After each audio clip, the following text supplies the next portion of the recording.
imputato. In quanto imputato lei ha facoltà di non rispondere alle domande, comunque il processo proseguirà. Se rinunzia a questa facoltà e renderà dichiarazioni, quello che dichiarerà sarà utilizzabile contro di lei. Se accuserà altre persone in relazione a queste accuse verso terzi dovrà dire la verità e assumerà la veste di testimone, capito? Sì. Vuole rispondere o intende avvalersi? Rispondo. Intende rispondere, perfetto. Allora, un attimo che entrano tutti, pubblico ministero.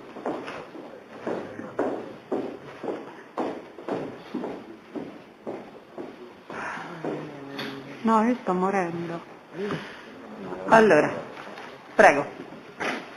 Buongiorno. Allora, io le chiedo da quanto tempo conosce Valerio Del Grosso? Ma dalla prima superiore, 14-15 anni.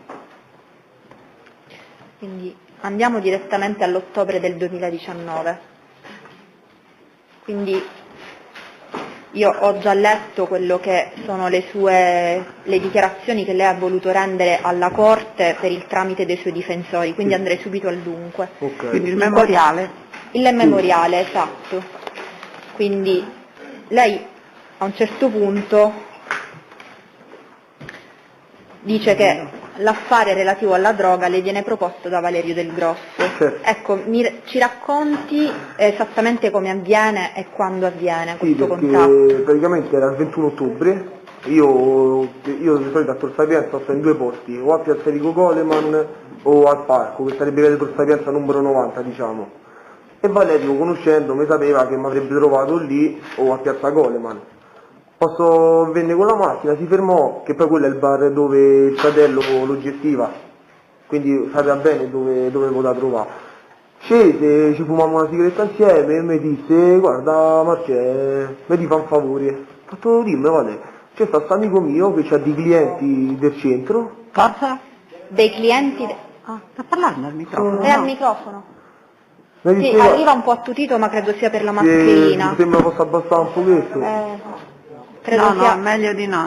No, magari un po' il più vicino possibile al Ok. microfono, così io la sento bene, ma magari chi è in fondo no. Mi disse, guarda Marce, c'ho sto amico mio che ha questi clienti del centro che dovrebbero acquistare 15 kg di cocaina e di marijuana. Su per giù c'hanno da spendere sui 70.000 euro. Il fornitore di questi ragazzi del centro non ce l'ha disponibile e non sa dove trovarla, la sta cercando, non sa dove trovarla, che per caso te ce l'hai? E io dissi, guarda Valeria, adesso non ce l'ho, però se tu mi dai tempo io stasera vado dal fornitore mio e gli chiedo se c'è disponibilità di sterba e domani ti faccio sapere. E poi vabbè, allora gli ho detto guarda, senza che se vediamo stasera, gli ho detto che se vediamo direttamente domani alle 4 a Piazza Enrico Coleman, che poi le telecamere hanno ripreso un incontro, quindi. E se dico se ho la disponibilità, prima mi fa guarda Fra, senza che poi perdiamo tempo, se c'è la disponibilità, mi può portare direttamente l'assaggio di sterba? Almeno io poi la porto a sti ragazzi e se dico se l'erba va bene o no. Mi ha fatto ok, allora rimaniamo a appuntamento di domani alle 4 a Piazza Coleman e poi ci siamo visti il giorno dopo. Quindi l'incontro del 22 ottobre di cui abbiamo già acquisito il video, Sì, in cui lei avrebbe consegnato anche questo assaggio. sì, erano due i tipi di assaggio, poi loro se ne presero solo uno, ma i tipi di assaggio dell'erba erano due. E io tirando dal fornitore gli chiesi guarda loro c'hanno, perché Valerio mi disse che c'erano 70.000 euro da spendere, solo che più di 4.500 euro al chilo non la volevano comprare, quindi quello era diciamo il prezzo massimo che loro gliel'avrebbero rigirato a questi ragazzi qua. E andai al mio fornitore, gli chiesi se c'è la disponibilità, mi dice guarda te do, c'ho questi due campioni al prezzo che mi chiedi te, uno a te, cioè a me, me lo poteva mettere 4.000 euro al chilo e un altro 4.100. E il giorno dopo quando venne Valerio Ma non sono prezzi un po' alti per l'ingrosso di marijuana? Ma la qualità dicevano no, perché Cioè la qualità era buona? la qualità era normale, non è che era... Perché io sono stata anni nel pool antidroga, i prezzi all'ingrosso non sono questi sono prezzi che si fanno al dettaglio, al grammo. Ma non è che sono narcotrafficante, cioè io faccio piccoli spazi, io sono stato a chiedere quello ho detto... È molto elevato come prezzo. A me quello mi hanno detto, e io che devo Quasi fare? 3 volte il prezzo che viene praticato all'ingrosso Cioè? nelle piazze romane. Cioè? È per 3 volte tanto. quindi sulle piazze romane lei sta dicendo... All'ingrosso, All'ingrosso. prezzi che abbiamo visto in indagini tra grossisti di droga, vanno anche 2.000 euro al chilo, 2.500 euro al chilo, o anche meno quando la qualità... Il fornitore mio a me quello mi ha detto, cioè non è che io conosco uno che mi rifornisce, non è che ho 3.000 persone. Io sono andato là e ho chiesto se c'era stata disponibilità, mi ha detto questo prezzo c'ho sti 2 tipi d'erba. No. Poi io a quanto la prendono loro, a quanto sta l'erba alle altre piazze, sinceramente non manco mi interessa. Quindi queste due varietà, e la differenza fra queste due varietà qual era? Era impercettibile, una era un po' più chiara, l'altra era un po' più scura ma era di sapore un po' più buono, cioè era quasi minima diciamo. C'è un nome No, sinceramente... nel gergo. No, la varietà in gergo, magari anche per In distinguere. teoria se l'hanno, ma lui mi desse 2 campioni, cioè 2 bustine, quelle bustine trasparenti, con 2 campioni dentro, non è che gli chiesi il nome. No, ma se lei al suo fornitore doveva dire mi interessa questa piuttosto che l'altra, la chiamava in gergo in un modo particolare? Ma c'è sta casareccia, c'è sta l'erba spagnola, c'è sta l'erba... E queste due varietà quali erano? Era una spagnola, erano 2 spagnole erano. Ah, due spagnole, però una un po' meglio dell'altra. Una era un po' più, era più bella da vedere ma era meno buona di sapore, una era un po' più brutta da vedere ma era più buona di sapore. Erano 2 qualità differenti diciamo. E il prezzo variava di 100 euro al chilo. Quindi parliamo bene di questo incontro, perché lei dice che appunto Valerio Del Grosso la raggiunge il 21. Il 21 era da solo Valerio e mi disse che aveva questo suo amico di zona sua, che aveva questi amici del centro, poi il 22 mi disse che erano dell'Appio Latino, che dovevano fare questo, dovevano acquistare questa droga. E Valerio quando il 22 venne a Piazza di Cogoleman venne con questo, io adesso lo chiamo Rispoli, ma io lo sapevo chi era, cioè quando lui scese dalla macchina si presentò piacere Valerio, io prima non lo conoscevo, poi dopo il cognome lo sono venuto a sapere quando l'hanno messo nelle carte del processo. Ma lei parla direttamente con entrambi o soltanto con Valerio? Io parlo con Valerio. Il 22 parliamo. Il 22. E cosa vi dite con Valerio? Quando Valerio venne il 22 io gli feci vedere questi tassaggi, gli dico guarda Valerio ci prendo 200 euro al chilo. Quindi io proprio non... io ci prendo 200 euro al chilo, 200 euro una al te la chilo. posso mettere a 4.200 euro e una a 4.300 euro al chilo. Lui mi disse, Fra, senti, fammi una cosa, tanto questi non ci capiscono niente. Mi ha detto, tu, magari davanti all'altro Valerio, facci i cognomi per farvi capire... Se non capiamo niente. Se no, mi ha detto, davanti ai Rispoli, se te ne devi uscire col prezzo, di che tu me la dai a 4.300 euro al chilo. Un attimo, perché poi ho paura che non venga nel verbale. 4.000 e 300 euro al 300. chilo. Poi in realtà mi mandi quella da 4.200 euro al chilo, tanto... E così io ci guadagno quei 1.500 euro in più all'insaputa di Rispoli, tanto a me sinceramente non mi interessa niente, a me basta che me la pagavano, poi le cose tra di loro erano cose loro. E quindi quando lei parla con Valerio Del Grosso, Rispoli dove rimane in disparte? Rispoli all'inizio scese, me lo presentò, poi io parlai con Valerio e poi prima che se ne andarono io dico allora Valerio quella a 4.300 tutto a posto e gli lasciai il campione che poi loro dovevano portare, loro Rispoli, ma questo non lo so, dovevano portare a questi dell'Appio Latino a vedere se gli interessava, se gli piaceva. Allora, lei ha sempre parlato al plurale, i ragazzi prima del centro e poi dell'Appio Latino. Sì. Ma Il 21 mi ha detto del centro, poi il 22 mi hanno detto dell'Appio Latino. Dell'Appio Latino. Ma fu Valerio del Grosso a parlare al plurale? Valerio Del Grosso mi disse che Rispoli aveva questi amici, ma avevo al plurale, non mi disse amico, mi disse amici. Sì, era... Volevo capire se il plurale lei lo usa C'era perché plurale. ha letto le carte del processo o perché... No, ho detto amici.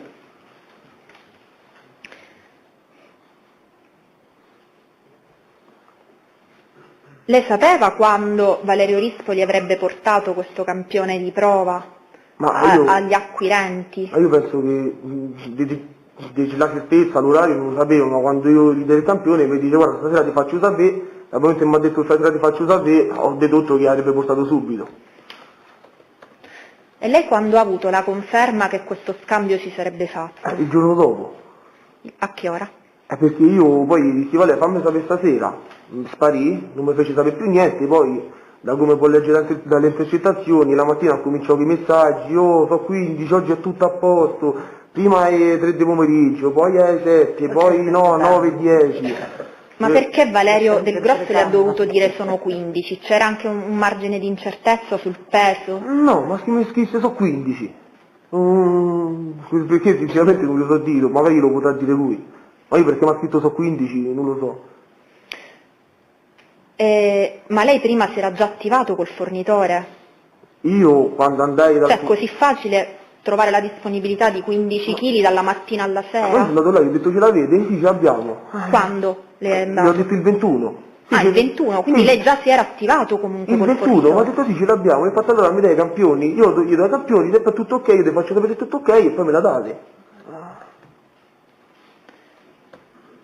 E il fornitore aveva confermato che rimaneva questa disponibilità di 15 kg. Ora, lei col fornitore aveva pattuito una data entro cui comprare da lui 15 kg per darli ai ragazzi? Dal momento che io il 21 gli dissi mi serve subito, cioè era questione di giorni, poi è normale se mi sparivano per una settimana e per una settimana non mi facevano sapere più niente, la cosa sarebbe andata all'aria. Però da quello che avevo capito io a loro gli serviva subito sterba, non è che gli serviva giorni, gli serviva prima ce l'avevo e meglio era. Quindi il fornitore le avrebbe tenuto da parte 15 kg senza impegno? Ma non è che il fornitore mi tiene da... il fornitore ce l'ha là, quando io ho detto mi serve, ce l'hai? Sì. Poi è normale, se magari l'avrei detto dopo 3 giorni mi può dire guarda ma ce l'ho data via e non ce l'ho più.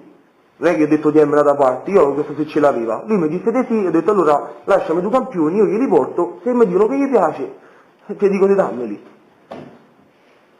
Ma erano già consolidati i rapporti con questo fornitore, fra lei e il fornitore? Ma guarda, io sinceramente avevo una piccola testa di spaccio e vendevo più cocaina che hashish, però io sapevo che loro avevano a disposizione più, diciamo, più cose, quindi loro si fidavano di me perché io ero sempre stato preciso regolare, quindi quando gli chiesi tutti sti, diciamo, sto grande quantitativo, loro mi hanno detto Ma che ce l'avevano. sempre preciso e regolare. Nei pagamenti. Appunto, io quello, dato che, stando alle sue parole, questi 15 kg di marijuana glieli cedeva a un bel prezzo consistente, cioè le dava i 15 kg in conto vendita, quindi senza volere un anticipo, senza volere il denaro. Poi gli accordi, cioè se si sa come vengono fatti, non è che loro me la danno a me, io poi, loro mi hanno detto che ce l'avevano, io poi gli avrei detto il giorno preciso, l'orario preciso, poi gli avrei dato la via e poi loro, con diciamo il trasportino, se lo vogliamo chiamare così, consegnavano l'erba, poi a me mi davano i soldi, io gli portavo i soldi a loro. Poi l'erba non è che me la lasciavano in mano a me e io poi, cioè la consegna era, come posso dire, era problema loro, era loro che effettuavano la consegna. Ma il pagamento di questi 15 kg al fornitore lei quando l'avrebbe fatto? Quando mi avrebbero portato i soldi, io sarei andato al fornitore e gli avrei dato i soldi. Quindi gliela cedevano senza avere alcun anticipo? No, cioè ma mi davano l'erba, è normale che i soldi poi gli portavo dopo una settimana, o gli portavo la stessa sera o la mattina dopo, dipende ancora se sarebbe effettuato lo scambio. Quindi si fidavano molto di lei? Si fidavano. Ed esattamente quali erano i termini dell'accordo che lei aveva preso con i fornitori per la consegna di questi 15 kg? Che quando io gli avevo dato l'ok che la consegna era stata effettuata, loro mi mandavano un trasportino a Tor Sapienza con la droga dentro. Io poi perché io dove la dovevo portare questa droga non lo sapevo, era Valerio che una volta arrivato lì a Saffio Latino, che poi io la via e tutto quanto l'ho saputo dopo, perché io sapevo manco se l'Affio Latino è grande, non è che quando Valerio sarebbe andato lì e mi avrebbe contato tutti i soldi, c'erano tutti i soldi, mi avrebbe mandato la via di dove si trovava, cioè di dove si effettuava questa consegna, io avrei dato la via al trasportino, il trasportino avrebbe portato la droga e avrebbe lasciato la droga, poi Valerio mi portava i soldi a me, io li portavo al fornitore e poi dividevo i guadagni. Quindi il fornitore prima comunque andava da lei e poi lei comunicava l'indirizzo. Io quando una volta il trasportino, perché io non è che posso dire Vall'Appio Latino, io la via non la sapevo, e ho detto Vale, quando io poi mi visi con Valerio la sera del 23, gli dico guarda Vale, l'erba è pronta, sta a macchina, conta i soldi sono tutti, mi mandi la via e io ti mando il ragazzo con la droga. perché io la via non si sapeva dove stavano questi ragazzi che si dovevano acquistare droga, si sapeva solo che erano dell'Appio Latino.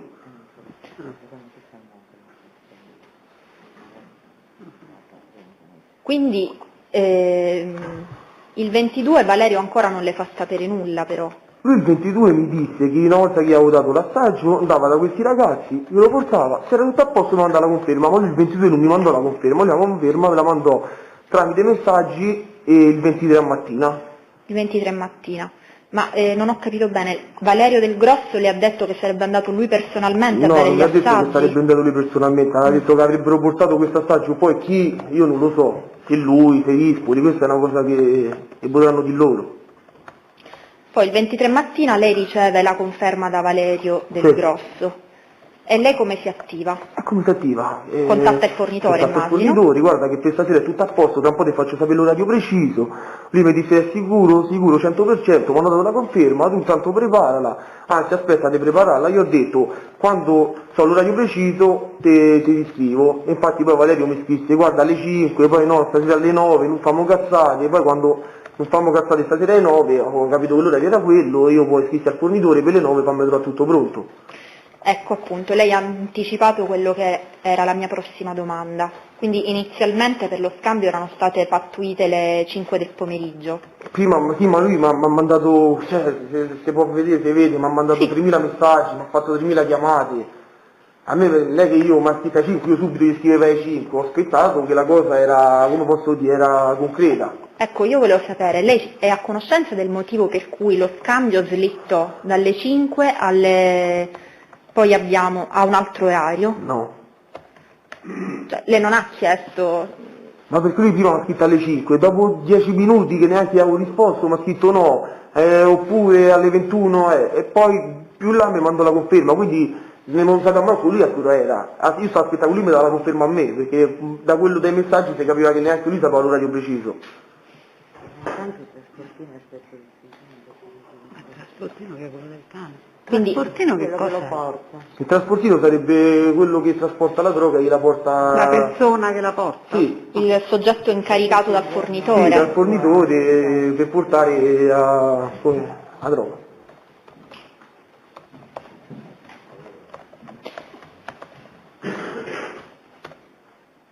Ecco, e in tutto ciò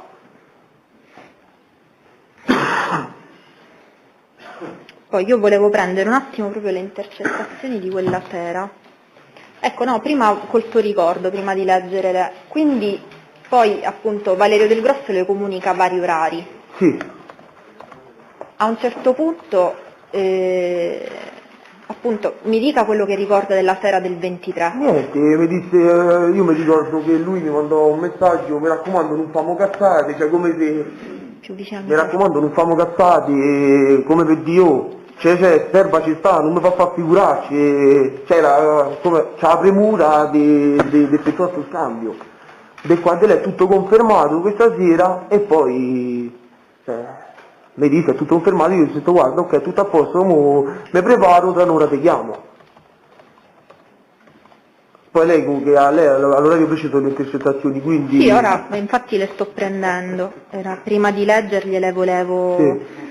Intanto che le cerca, volevo una curiosità, ma il trasportino, no? Sì.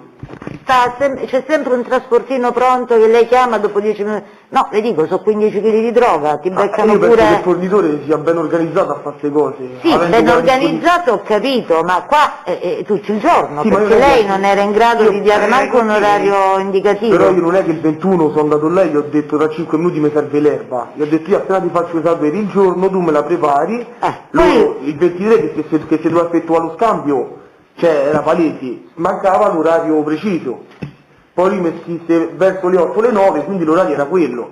Loro stavano a preparare l'erba. Quindi e- le aveva detto verso le 8 o le 9? Lui mi disse verso le 8 o le 9, tutto confermato. E io gli dissi guarda 8 e 9, tutto confermato. All'inizio no, però all'inizio era All'inizio prima. avevo detto di tenermela. No, ma è la mia curiosità, No, perché il quindi trasportino è sempre pronto, cioè quel giorno o chiami alle 11, poi lo chiami e viene alle 4, viene alle 9, o viene alle 8, 15 kg è sempre pronto a Ma organizzare. io penso che dal momento che ci sono delle persone che hanno questo, diciamo, Compito. questo compito, hanno questa possibilità di effettuare questi quantitativi di droga, hanno anche l'organizzazione dove c'è uno che gli la porta. Sai. Poi che sta H24 Sì, a no, disposizione loro, io questo non lo so. No, a disposizione vostra. No, però lui lo sapeva che oggi quel giorno avevamo effettuato lo scambio. Io si è solo l'orario preciso, se aveva avvertito e ho detto guarda, tienti pronto che oggi ti fa sta cosa. Ma io poi come si organizzano loro sinceramente nemmeno mi interessa, signor giudice. Allora, giusto perché rimanga poi nel verbale, in effetti il 23 ottobre del 2019 alle 10:35 noi abbiamo, perché lei era all'epoca intercettato nel Me ne so procedimento accorto. di Portamaggiore, e appunto quindi lei riceve un messaggio da Valerio Del Grosso che le dice inizialmente confermato stasera alle 20:21 e poi dopo poco le scrive Alle 10 oppure di mattina, alle 10:30 di mattina? Sì, Ok. 10:35 e poi alle 10:37, quindi 2 minuti dopo le scrive oppure alle 17. Infatti io mi ricordo, lui mi mandava questi due messaggi proprio rapida successione che io rimasi con la cosa che dovevo aspettare l'ulteriore conferma perché gli orari erano o tra le 5 o tra le 8 e le 9 di sera. E poi in effetti le scrive tra poco te lo dico con certezza. Poi è alle 14 di quel giorno che Valerio la chiama, quindi un attimo non riesco a capire chi è che chiama chi, comunque Sicuramente è lui che chiama a me perché lei risponde chi è, quindi desumo che lei abbia risposto chi è perché era stato chiamato. Valerio, so io, senti, ci vediamo stasera, vabbè? Lei dice vabbè e Valerio 15 ciao. Quindi sembra 15 che soltanto alle 14 del 23 Valerio mette il punto sui 15, ecco. Sì, ma io ce lo sapevo che erano 15, che poi lui magari mi ha scritto per conferma, ma già era pattuito che erano 15. No, io le faccio questa domanda perché volevo sapere se il peso e quindi l'acquisto finale sarebbe variato sulla base del prezzo praticato. Ricorda questa circostanza? Che in base a quanta quantità era la droga il prezzo cambiava. Il contrario, quindi dato che l'acquirente aveva quella disponibilità di denaro, sulla base del prezzo che voi praticavate, loro avrebbero comprato un quantitativo piuttosto che un altro. Ma guarda, loro furono chiari, mi hanno detto che hanno 70.000 euro da investire, vogliono comprare 15 kg di erba e non la vogliono pagare più di 4.500 euro al chilo, quindi più chiari di così non potevano essere. Ok.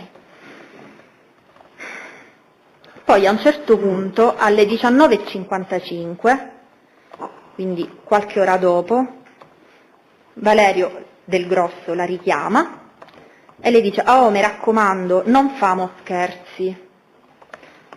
Lei risponde mezz'ora e ti chiamo. Sì.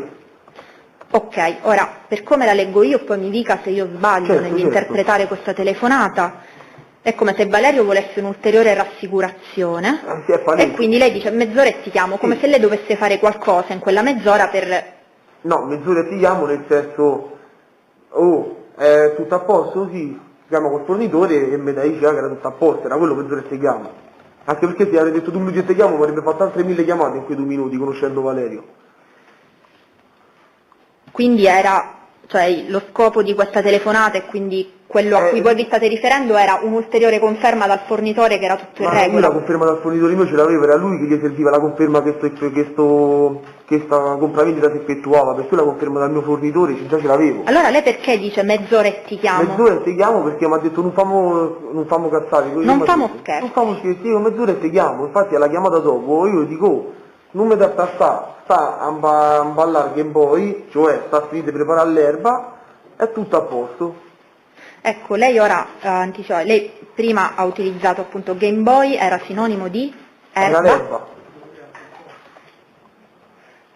E PlayStation perché io ho letto c'era un altro significato. Non so proprio di che sta a parlare con la PlayStation. In altre... vabbè. Forse non so cose che riguardano me. Vabbè. Comunque qui abbiamo come parole Game Boy utilizzate per quello che ci interessa. E io intendevo l'erba per Game Boy. Infatti io dico sto a ballare Game Boy, sto a fare Game Boy, non è che il Game Boy si balla, diciamo. Diciamo. a quello ci arriviamo, per No, fortuna. Però non ho capito, quindi lei in questa mezz'ora che cosa doveva fare? E questa mezz'ora loro stavano a preparare, loro perché giustamente diciamo il trasportino, la droga a me non la portava a Tor Sapienza, quindi io pure mi devo organizzare, devo farlo appoggiare a Tor Sapienza, a farlo parcheggiare, a farlo stare tranquillo, io mi stavo organizzando perché una volta venuto a Tor Sapienza, stava a Tor Sapienza, aspettava che Valerio mi mandava il messaggio della via della Fialdina e poi lui da là partiva, ma non è che lo potevo far sta girare per tutta Tor Sapienza con 15 kg d'erba a macchina, e stava a trovare la sistemazione se devo parcheggiasse. Quindi questa mezz'ora lei aspettava il trasportino a Tor Sapienza? Sì. E quindi il ti chiamo era finalizzato ad avvertire Valerio che era sarebbe tutto a arrivato posto. da lei il trasportino, Sì. ho capito bene? Poi però, dopo mezz'ora, no, di più, dopo un'ora e mezza, quindi telefonata delle 21:30, progressivo 50-68, accade qualcos'altro. Io qua vorrei fare una premessa, vorrei tornare al 22. Io vorrei tornare al 22 perché almeno spiego. Allora, per il verbale leggo la Ok. frase e poi gliela faccio spiegare tutta. Perfetto. Quindi giusto perché rimanga a quale frase ci riferiamo. Perfetto. Ora, in questa telefonata Valerio Del Grosso le dice: ascoltami, ma se famo invece come... Sentime, a parte scherzi, sto con un amico mio che conosci, bello fulminato, ma se invece io vengo a prendermi quella cosa che mi hai detto ieri e glieli levo tutti e 60, qui è stato periziato 60, Vabbè, comunque 60. abbiamo appurato che è 70, vengo da te faccio un bel regalo, in realtà per onor del No, vero, regalo. Ok, fermo qui, quindi mi spieghi un po' questa frase. Allora, qui praticamente quando io sono tornato dalla Spagna a settembre, spesi un sacco di soldi e dovevo rientrare dei soldi che mi dava la gente. C'era questo cliente che mi aveva dato questi 700 euro da parecchio tempo. Io glielo dissi più volte, a me mi servono, mi dà. Un giorno se mi diede un appuntamento, mi ci vidi da una parte e mi disse: guarda, io adesso la possibilità di darti questi soldi non ce l'ho, perché mia moglie c'ha la posta per mia, c'ha il bancomat mio, se prendo 700 euro ci vado a litigare, te posso dare questa cosa in cambio di 700 euro? Io gli dissi che cosa? E mi mostrò sta pistola. Io alla vista a scatola c'era una pistola, una calibro 38 Smith Wesson. Io sono esperto, però all'occhio mio era nuova, non c'era nessun graffio, stava in ottime condizioni. Gli ho fatto: che ci devo fare questa cosa? Mi fa: prendite questa, te la rivendi, così ci rientri dei soldi. E io ho fatto: capito, però questi soldi proprio non mi può dare. Mi fa: no, non te li posso dare adesso, solo questa te la posso dare, i soldi non te li posso dare. Gli ho fatto: mi fa lui: guarda che te sto a far pure guadagnare per il disagio che ti ho creato, perché erano 2 mesetti che mi ho dato questi soldi. Ho detto: questa è una pistola che costa 1500 euro, poi se rimedi i proiettili la riesci a vendere pure a 2000 euro. Io ho fatto: vabbè, dopo che mi ha detto così, dico io, sta pistola la vendo, ma da 1500, oltre che ci sono rientrato di 700 euro, ci ho guadagnato pure 800 euro sopra, me la sono presa. Qualche giorno dopo, io e Valerio ci vediamo spesso, e gli dissi: Valerio, io gli dissi a qualche spacciatore di zona, qualche amico mio che sta nell'ambito, diciamo, dello spaccio, se si volevano acquistare sta pistola, ma tutti mi dissero: mo te faccio sapere.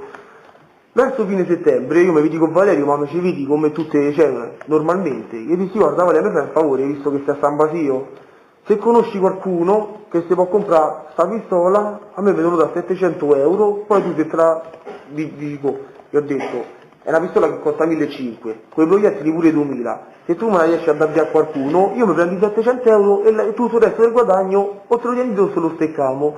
E poi mi disse: sì, frate, poi ti faccio sapere, mo senso se qualcuno interessa, e non mi fece sapere più niente. Ma lei quest'arma la mostrò a Valerio? No, perché io stavo a Tor Sapienza, stavo al parco Tor Sapienza, non ce l'avevo appresso. Quindi glielo dissi solo a voce, gli dissi: guarda, è una Smith Wesson, è una calibro 28, c'ha 6 botte, è così piccola. Sembra una bella pistola, gli ho detto, è condizioni ottime e tutto quanto. Lui dice: vabbè, io mi informo, ti faccio sapere, però poi la cosa morì là, non mi fece sapere più niente. Il 22, quando lui mi disse: ma c'è, ma senti una cosa, ma io mo a Rispoli e dico che tu l'erba me la dai a 4.300 euro al chilo, invece tu me la dai a 4.200 euro, così ci guadagno 6.500 e gli faccio, diciamo, sta cresta a Rispoli.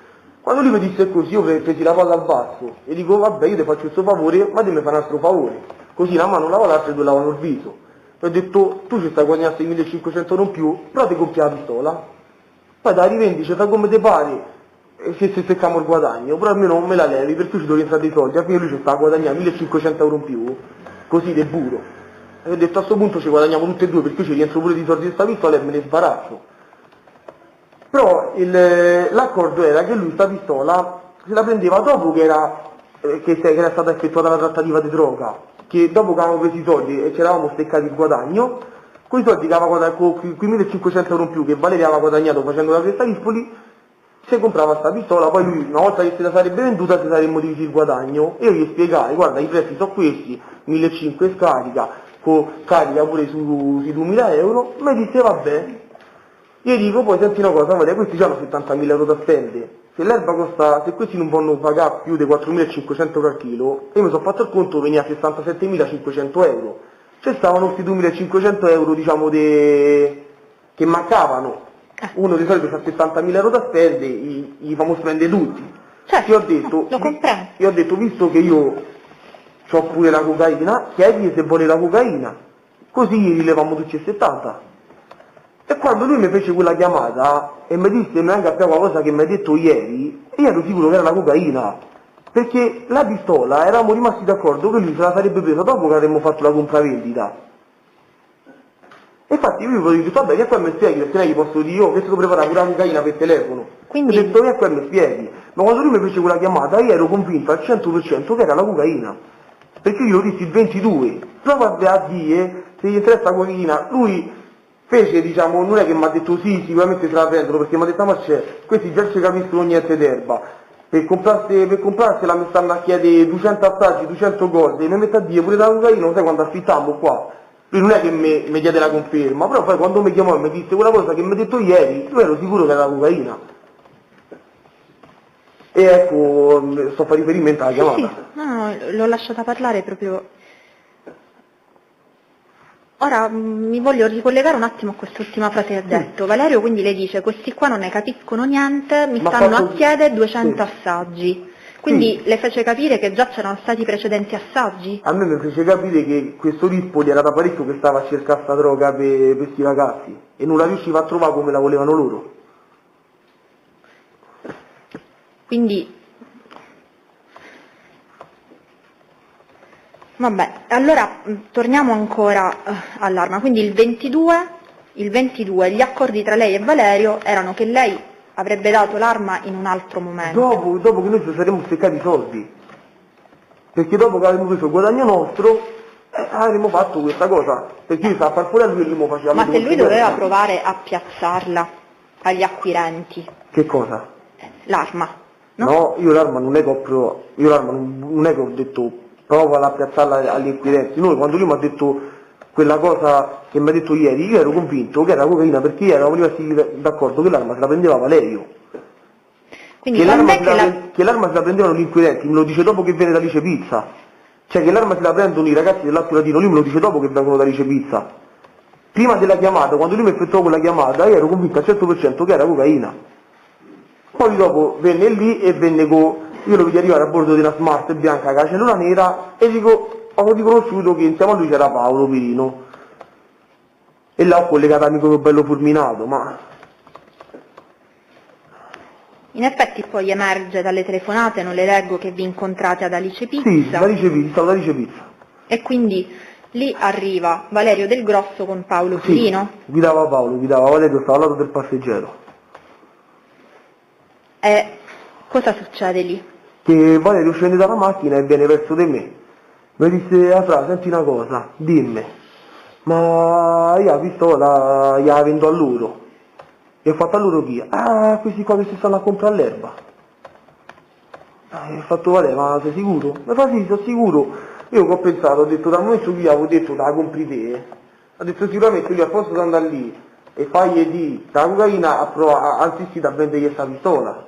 Dice almeno io me l'avevo subito dalle scatole. Ma per dirle sono sicuro, cioè, le ha detto se aveva già parlato o con Rispoli o con gli acquirenti dell'arma? Lui mi disse che la vendeva a loro, cioè io, mi ha detto così, ho detto, che tu dici, vabbè.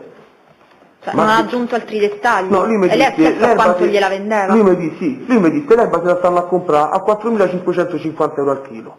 Rimangono 1.750 euro al chilo e 1.750 euro arriva a 70.000 euro e io do sta pistola. Gli ho fatto mazza di stata a 1.750 euro per la pistola, mi ha fatto detto che ci capivano niente. E io là gli ho detto vabbè, sta a piazza. È un po' tanto per un'arma. Sì, ma dal momento che mi ha detto non ci capiscono niente, io ho detto, cioè non c'ho avuto, infatti io poi non c'ho avuto il beneficio di dubitare, io mi fido di Valerio, mi fido al 100% di Valerio, non pensavo che mi stava a dire una bugia. Io mi fido al 100% di Valerio, quando lui mi ha detto se la stanno a allora e mi ha detto tutti i conti precisi, le cose precise, io non ne ho dubitato. Quindi lei chiede l'arma? Lei è dell'arma. E mi disse pure che a far vendere, io infatti ho detto ma così tanto, e lui mi ha detto che sto scemo. Ecco, prima di continuare, perché vorrei procedere mano a mano con le intercettazioni. Ora, prima di questo incontro che poi avete avuto, c'è un'altra intercettazione, che credo sia appunto quella delle 22:48. Ecco, un attimo. Sì, no, quello è dopo, infatti poi non mi tornavano gli orari. Quindi voi avete questo primo incontro, Noi abbiamo in cui il primo incontro questo abbiamo questo incontro da Alice Pizza. Ah, sì. Ok, stavo sbagliando. Ma quello è l'unico incontro di quel giorno, no, perché io- poi c'è uno alle 22, dopo le 22:48. quello è stato il primo incontro di quel giorno, diciamo, non è stato il secondo. Io la prima volta che quel giorno mi sono visto con Valerio, mi sono visto alle 9:30 da Alice Pizza, poi dopo successivamente l'ho vista alle 11 fuori casa di Mizia. Ma io quella era la prima volta che vedevo Valerio, cioè del 23. Vabbè. Quindi lei che fa? Vabbè, Valerio la informa che voleva oltre ai 15 kg l'arma. E io ho detto andiamo a prendere. Andiamola a prendere. E quindi che cosa fate? Io ho preso il motorino di un amico mio che stava lì a spacciare per me, perché stavo a mangiare. Ho preso questo motorino e lui mi seguì con Paolo, con la macchina mi seguì e siamo andati fuori casa di Mizia, a via Castellana Grotte. Con chi? Con? Io con l'SH, del amico mio. E Valerio risalì in macchina con Paolo Paolo chi? Pirino. Dobbiamo sempre ripetere. Con Paolo Pirino e la seguono e vi fermate? A via Castellana Grotte 21, da abita Mizia Barbara De Peloris. Quindi? E quindi Valerio scese dalla macchina, entrò con me dentro casa. Ah, è entrato proprio dentro casa. Valerio è entrato dentro casa. E in quel momento c'era sua zia in casa? Mizia stava chiusa a camera col compagno, perché il compagno lavora da mattina alla sera, quando torna alle 7 mangia e le stanno a chiudere in camera. C'era pure mio cugino, c'era mia zia e il compagno in camera e mio cugino sta a giocare al salone alla PlayStation. E entrò, e Valerio entrò. Andremo in un ripostiglio, perché come ha letto al memoriale io poi gli ho cambiato posto all'arma perché iniziamo la trovò. Prima ripostiglio gli diedi la pistola. Dove l'aveva nascosta lei? Io in questo fuori- secondo momento? Io fuori al giardino, mi stai a prezzo del giardino, fuori a sto giardino c'era lo sgabuzzino e Mizia abitava a casa con mia nonna, poi mia nonna morì, Mizia si prese una casa a Torre Angela e dentro sto sgabuzzino c'ha tutti, diciamo, i mobili e le cose che c'erano a casa di mia nonna, l'ha messi là dentro. Ma c'era veramente tanta roba che non ce la facevi manca entrare, in due non c'entravi. E quindi io la nascondi là e tanto sapevo che Mizia ci andava, che ci andava a fare. Ma dove è andato lui a prendere? Quindi lei prende l'arma, Io ho preso l'arma, quindi Valerio Del Grosso viene con lei pure nel Sì. giardino ripostiglio, la segue. sì, mi segue. E Paolo Pirino in tutto questo Paolo frangente Pirino rimane in macchina? Stava fuori Paolo Pirino. Cioè, non stava- o almeno non vi segue, No, rimane... è rimasto fuori in macchina, come è entrato solo Valerio dentro casa. Come mai? Come? Valerio doveva dire una cosa, non è che faccio entrare 10 persone. Cioè, serviva Valerio. In tutto questo quanto tempo si ferma Valerio Del Grosso a casa sua? Ma ci saranno stati 5 minuti, ne manco. Tempo di entrare, dai, lui se la guardò, mi fece pure una battuta, che io non gli diedi peso a quella battuta che mi Che fece. battuta le fece? Ma io gli ho dato la pistola, lui se la guarda, mi fa, mazza, non avevo mai preso a mano. Ammazzano l'avevo mai Ammazza, presa. non avevo mai preso a mano una, mi fa. Mazza quanto è piccola. Ho detto è bella, Mi fa sì è bella, ma che mi fa? Ma pensa se io faccio una rapina e gli levo tutti i soldi. Ho detto questo è dia deficiente, io ho detto, mi ha fatto preparare l'erba, c'ho l'erba a Torsaghezzi, ho detto, ma che cazzo, mi fa, sto scherzando. Ma io pensavo che stava scherzando per davvero quando mi fece qua la battuta, perché, ma per tanti motivi, se Che vuoi ora li era, elenco più o tutti. meno? Che ora era quando... Quando Valerio stava a casa, Sì, quando a venne a casa casa a di prendere, ma penso che non saranno state manco le 10. Era dopo, io gli ho detto, se non mi ricordo male, erano le 9:30 quando mi chiama e mi dice sto da Alice Pizza. E lui dopo 5 minuti arrivò. Tempo che parlammo, andavamo a casa di mia zia, per me non erano manco i 10, poi e 10, su per giù era quello l'orario. Quindi gli dà quest'arma, abbiamo letto nel suo memoriale che era scarica. E poi me la scarica. Valerio se ne va, lo accompagna alla Valerio fece macchina. questa battuta, io gli dissi, ma io mi ha detto proprio che stava a ride, cioè io gli ho dato proprio peso, è come se io e lei siamo amici e cazzaramo, cioè io gli ho dato proprio peso. E lui mi fa, sto scherzando, ma che stai a dire qua e là, se la mette dentro i pantaloni e uscì da casa. Io poi sono rimasto a casa, mi sono fatto un panino e sto uscito perché mancavo finito da mangiare, stavo da ricevista per mangiare, gli ho Valerio, mancavo mangiato. Lui quando è uscito, si è messo l'arma dentro i pantaloni, è uscito, io mi sono fatto un panino a casa e sono uscito, sono ritornato sul Sapienza.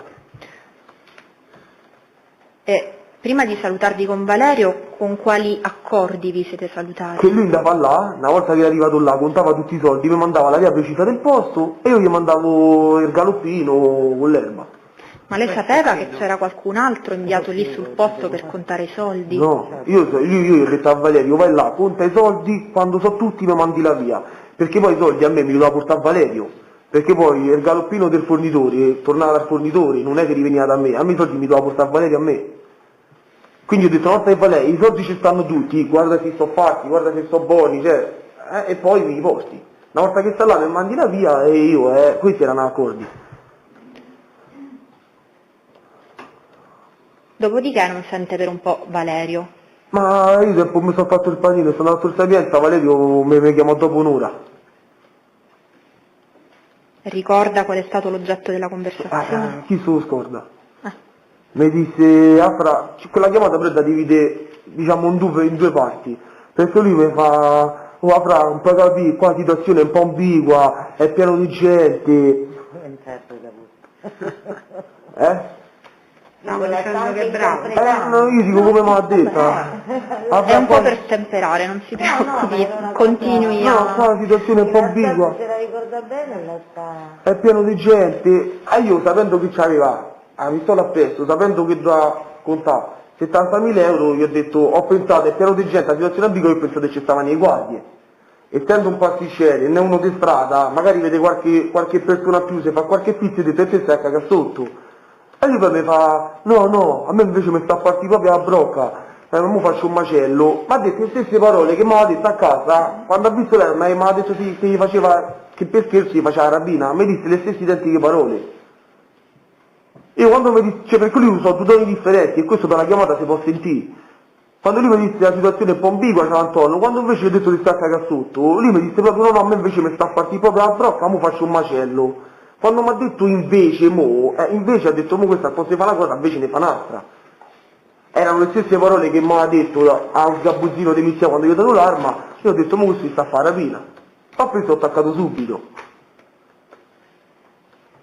Era passata un'ora, ha detto. Ma da quando io gli ho dato l'arma, quando lui mi ha chiamato è passata mezz'ora. 40, ma forse ci sta delle telefonate si può dire con precisione. Sarà passata mezz'ora. Allora, un attimo.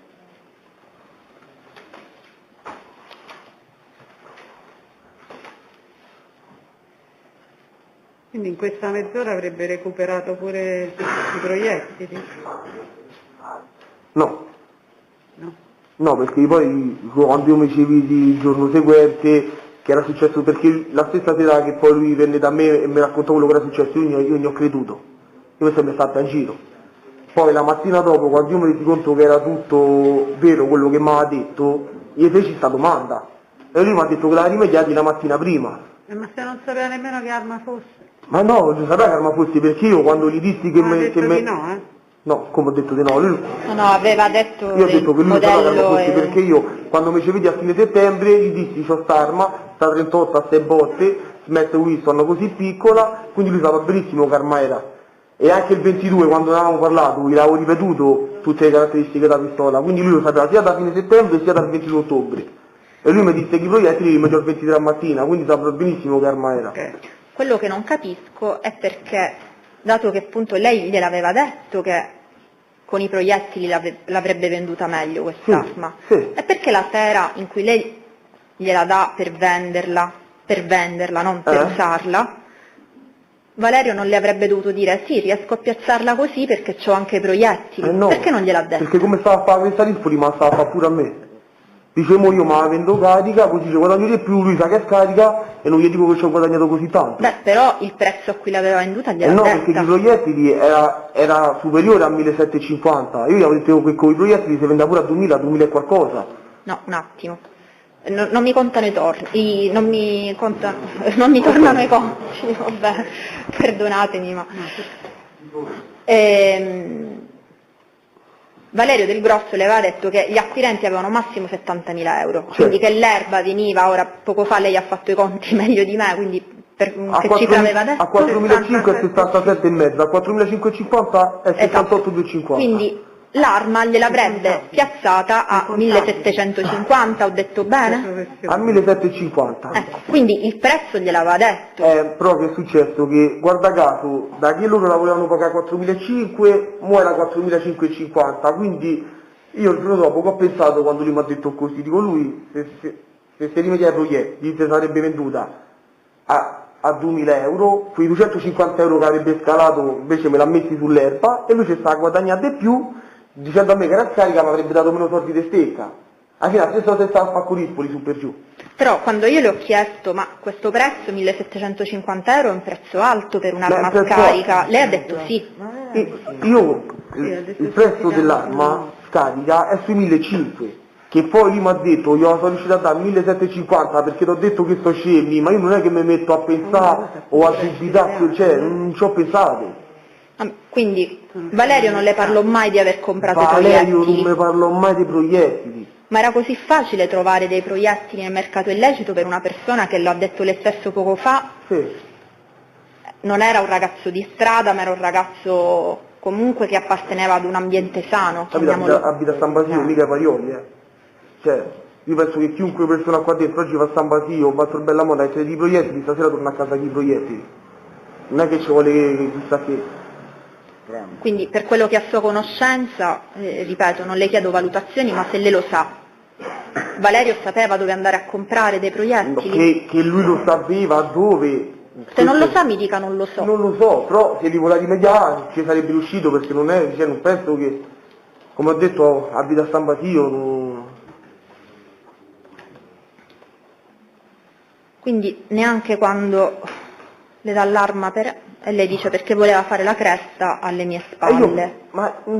Aspetta, perché io non è che dice, io dei proiettili non lo sapevo proprio, quindi io questa cosa, io l'ho pensata il giorno dopo, ma poi quando a mezzogiorno mi sono svegliato e ho letto quello che mi ha scritto, cioè che ho letto quello che mi ha detto era vero, a me è passato il mondo addosso, perché io la stessa sera non gli ho creduto. Ecco, allora andiamo un attimo, perché altrimenti c'è un salto, Okay. quindi io vorrei andare alla sera che lui mi chiama e mi dice ok. Lui dopo che mi fece quella chiamata, io capii che lui stava a fare rapina perché cambiò il tono di voce e tutto quanto, io attacca subito e mi preoccupai dell'erba che c'avevo col trasportatore. Gli dissi al trasportatore, torna dal fornitore, di che sta trattativa non si fa più, che è successo un problema e mi scuso. Il fornitore mi chiamò, mi disse oh ma che stai a fare? A me mi ha fatto preparare l'erba, ma mi ha fatto la busta là e monta la steppi a pià. E io stavo a pensare al fornitore perché con quelli non è che ci si scherza tanto, non è che stavo a fare 15 kg di carne, c'avevo 15 kg di erba dentro la macchina. Ti dico quello che mi ha detto per telefono, mi ha detto mo te la prendi te, mo me la paghi te il trasportatore, mo paghi te quello che mi ambala e tutto quanto. Ho detto senti mi scusa, mi è successo un problema, domani mattina sto da te. Una volta che ho visto che il galoppino se ne tornava. un attimo, quindi in quel momento, in quel frangente, quindi lei ancora doveva incontrare Valerio Del Grosso. Sì, io mi sono preoccupato subito di sistemare 15 kg. Lei quando ha capito che la cosa non si sarebbe perfezionata? Quando mi ha detto quelle cose per telefono, mi ha detto a me invece mi sta a partire proprio a blocco, mo faccio un macello. A me invece mi sta a partire proprio a blocco, mo faccio un macello, che vuol dire? Non è che ho l'ingegno per capire. Quindi lei da questa telefonata capisce che io capisco che Valerio stava a fare qualche danno. Ok, e quindi lei anziché insistere con Valerio, no, tu ti attieni ai piani perché io ho preso l'impegno col fornitore, lei invece chiama il fornitore per disdire direttamente. Sì, perché avevo più paura del fornitore che di quello che poteva combinare Valerio. A maggior ragione avrebbe dovuto insistere con Valerio per dire no, tu ti attieni ai piani perché io ho preso l'impegno. E lei c'ha ragione a pensare a sta cosa, ma dopo che mi fa una chiamata del genere, io che mi metto a fare, no per favore non fa niente, non fa danni, cioè non è che sto carabiniere che mi mette a dire quello che deve fare, non deve fare. Da qua chiamata, che lei si può sentire il tono di voce, dalla prima frase a quando mi dice invece io fa un macello, si capisce proprio quello che voleva fare. Cioè da là l'ho capito. Anche noi, purtroppo dopo. Purtroppo è stato io ingenuamente, stupidamente mi sono preoccupato più della droga, ma perché sinceramente avevo più paura del fornitore che di quello che poteva combinare Valerio. Perché io di tutto potevo non immaginare, non è che succedeva questo. Ma come mai però Valerio la avvisa? Che Valerio, avrebbe combinato quella cosa, immaginando che lei era contraria. Innanzitutto quando mi ha chiamato io pensavo che mi stava a dare via, quindi io rispondo, quando mi dice la situazione è un po' ambigua, io pensavo che era nei guardi, magari c'era un po' di paura perché non è abituato a fare queste cose. Quando mi cambia il tono di voce e mi dice quella frase, sono le stesse parole che lui mi ha usato dentro casa di Messia, fuori al giardino. Quindi ho collegato, ho fatto 1 più 1 fa 2 e mi sono preoccupato dell'erba. No, quello che continuo a non capire è perché... Se fidi che io lì per lì ho detto, tra i due mali preferisco il male minore, preferisco risolvermi subito sto dopo il fornitore perché alla fine sì, ha deciso di fare una rapina, ma io che ne sapevo, cioè io non potevo mai immaginare, mai pensare che ci scappava a morto, perché l'arma era scarica, quindi alla fine ho detto vabbè al massimo gli fa la rapina, gli leva i soldi, ma è più importante i 15 kg d'erba e il problema con il fornitore o volete che gli fa la rapina? Cioè, era più importante, ma tuttora, cioè, mo lascia stare che è successo quello che è successo, ma io lì per lì non potevo mai immaginare che succedeva una cosa del genere, quindi tra i due mali ho scelto il male minore, preferisco litigare con Valerio che litigare col fornitore, perché non è che sto a parlare cioè, alla fine stavo torto io, non è che c'avevo ragione, ma per fortuna che il giorno dopo io ho fatto leggere articoli sul giornale, mi hanno creduto e mi hanno detto come solo 3.000 euro di danno, cioè del galoppino e cioè alla fine per il galoppino ho pagato io, quello che hanno pagato ho pagato io, a me l'ho pure rimesso. E per fortuna che sono uscite queste cose diciamo che sono uscite le notizie sul giornale e mi hanno creduto. Perché sennò quell'erba gliela devo pagare io, Andiamo piamo 70.000 euro da taglie.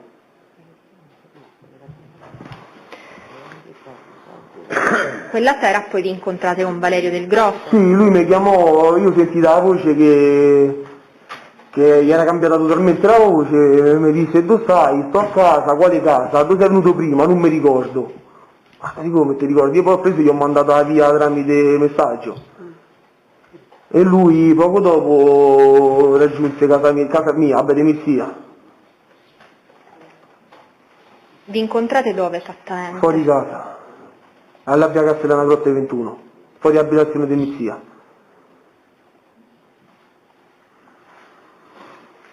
Lei era già per strada o arriva... E io quando mi disse dimmi, io dopo che ho risolto il fornitore me ne sono andato a casa.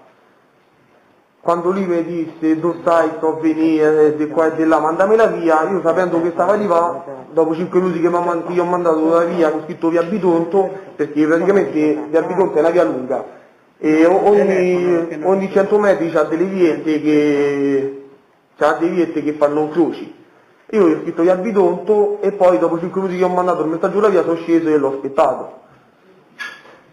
E quindi vede Valerio arrivare come? A bordo di una 500 nera con una ragazza. Io all'inizio pensai che era la ragazza di Valerio, Valeria. Poi ho visto che c'ha i capelli scuri e ho detto boh, ma chi è questa? Cioè, sinceramente mi interessava poco. Vabbè, poi l'abbiamo capito chi era Giorgio D'Ambrosio. Sì. Che io poi so che si chiama Giorgio D'Ambrosio, quando mi ci vede al Burger King il giorno dopo della sera dopo, io la sera manco io ho chiesto chi era, sinceramente manco me ne fregava niente. Comunque era la stessa ragazza che poi lei ha La incontrato. stessa ragazza che poi venne il giorno dopo a pranzo un'altra volta a casa di Messia, e la stessa ragazza che poi stava la sera al Burger King. Allora, andiamo con ordine, Sì. così. Quindi Valerio arriva con questa ragazza, scende da là, scendono entrambi dall'auto, scende soltanto Scende solo lui. Valerio. Scende solo Valerio. Scende Valerio, era bianco latte, barbettava, tremava. E fatto che ha fatto? Mi fa successo un macello, cioè, ho fatto un macello, ho fatto un casino. E dico, oh, so bene che ha fatto un casino, mi ha fatto sta qui via, mi ha fatto sta per adesso a 15 kg d'erba, manco di te presi. Io sinceramente volevo menare quella sera. Cioè ho detto, mo prendo e gli meno appena arriva.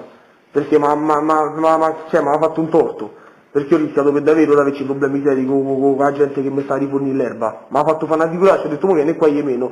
Quando ho visto che mi è sceso così, bianco, terrorizzato, tremava, ho detto che ha fatto? E ho detto lì per lì, si sarà drogato, si sarà per lui, si prendeva i gocci, i psicofarmaci. Ho detto che ha fatto? Mi ha fatto un macello. Me ne sono accorto, che hai combinato? Mi è partita la brocca, quando ho visto tutti quei soldi, ho detto, mo gli faccio una rapina, mentre stavo a fare la rapina mi è partito un colpo, ho visto questo che mi cascava per terra. Abbiamo preso lo zaino e manchi i soldi c'erano. E io quando mi ha detto sta cosa, ho detto, senti Vale, non me lo seduto, mi pure in giro, gli ho detto. Io pensavo che lui si stava inventando tutto, perché almeno dice, almeno Marcello non si incazza dell'erba, che io ho fatto preparare l'erba e non me la so presa. Io lì per lì non gli ho creduto. Gli ho detto, guarda come stai. Gli ho detto, che ti sei preso? Non ha fermato a parlare. Ti giuro, frate, dammi una mano. Ho detto, senti, vattene perché sennò te meno, non te meno solo perché conosco la famiglia tua, conosco i tuoi fratelli, e so che persone so e gli porto rispetto. E presi e lo mandai via, anche perché stavamo in mezzo alla strada, erano le 11 di sera, poi uno parla alle 11 di sera, la gente si affaccia le cose, non mannava, ma poi qualcuno chiama i carabinieri, non mannava di fare quel piatino sotto casa di Messia, pure perché la casa di Messia non era casa mia, e lo mandai via. Quando io lo mandai via, io ero convinto che lui tutto quello che mi aveva detto era una scusa per non farmi arrabbiare, dico, mo io dico così lui dice, è successa una cosa più grave, non si incazza per l'erba. Io gli avevo detto, domani vengo a parlare con i tuoi fratelli, sarei andato a parlare con i tuoi fratelli, risolvi questa situazione, perché io 3.000 euro a quelli li devo dare. E mi faccio dare da loro, mi faccio 3.000. 3.000 euro perché era per pagare, quello della consegna, per pagare il disturbo e l'imballaggio. Quindi io gli ho detto domani poi vengo a parlare con i tuoi fratelli, mi sarei fatti dare da loro i soldi se non c'aveva lui. Perché secondo me non era giusto che cacciavo i soldi della tasca mia. Perché era stata colpa di Valerio. Certo. Ma Valerio quindi si rende conto che lei non gli crede inizialmente. Ma Valerio è palese. Cioè, ha provato a convincerlo, no, è tutto vero. Ma secondo me mi ha visto quanto ero incazzato e ha detto, poi è meglio che me ne vado. Perché lui mi spiegò quella cosa, io manco faccio parlare di cose, sei un pezzo di merda, sei deficiente, vattene, mi ha fatto fare una figuraccia, io mo c'ho il problema con questi, domani vengo con i tuoi fratelli. Lui all'inizio oggi ho fatto un macello, però io non ci so come faccio a credere una cosa del genere. Cioè io pensavo che lui mi stava prendendo in giro, si era inventato sta scusa perché dice, vabbè almeno non si arrabbia. E poi io quando la sera sono andato a dormire, quando la mattina mi sono stato, a me mi è cascato il mondo addosso. E lei a che ora si è alzato? Io mi sono stato alle 9:30, 10 di mattina. Io di solito marzo presto la mattina. 9:30.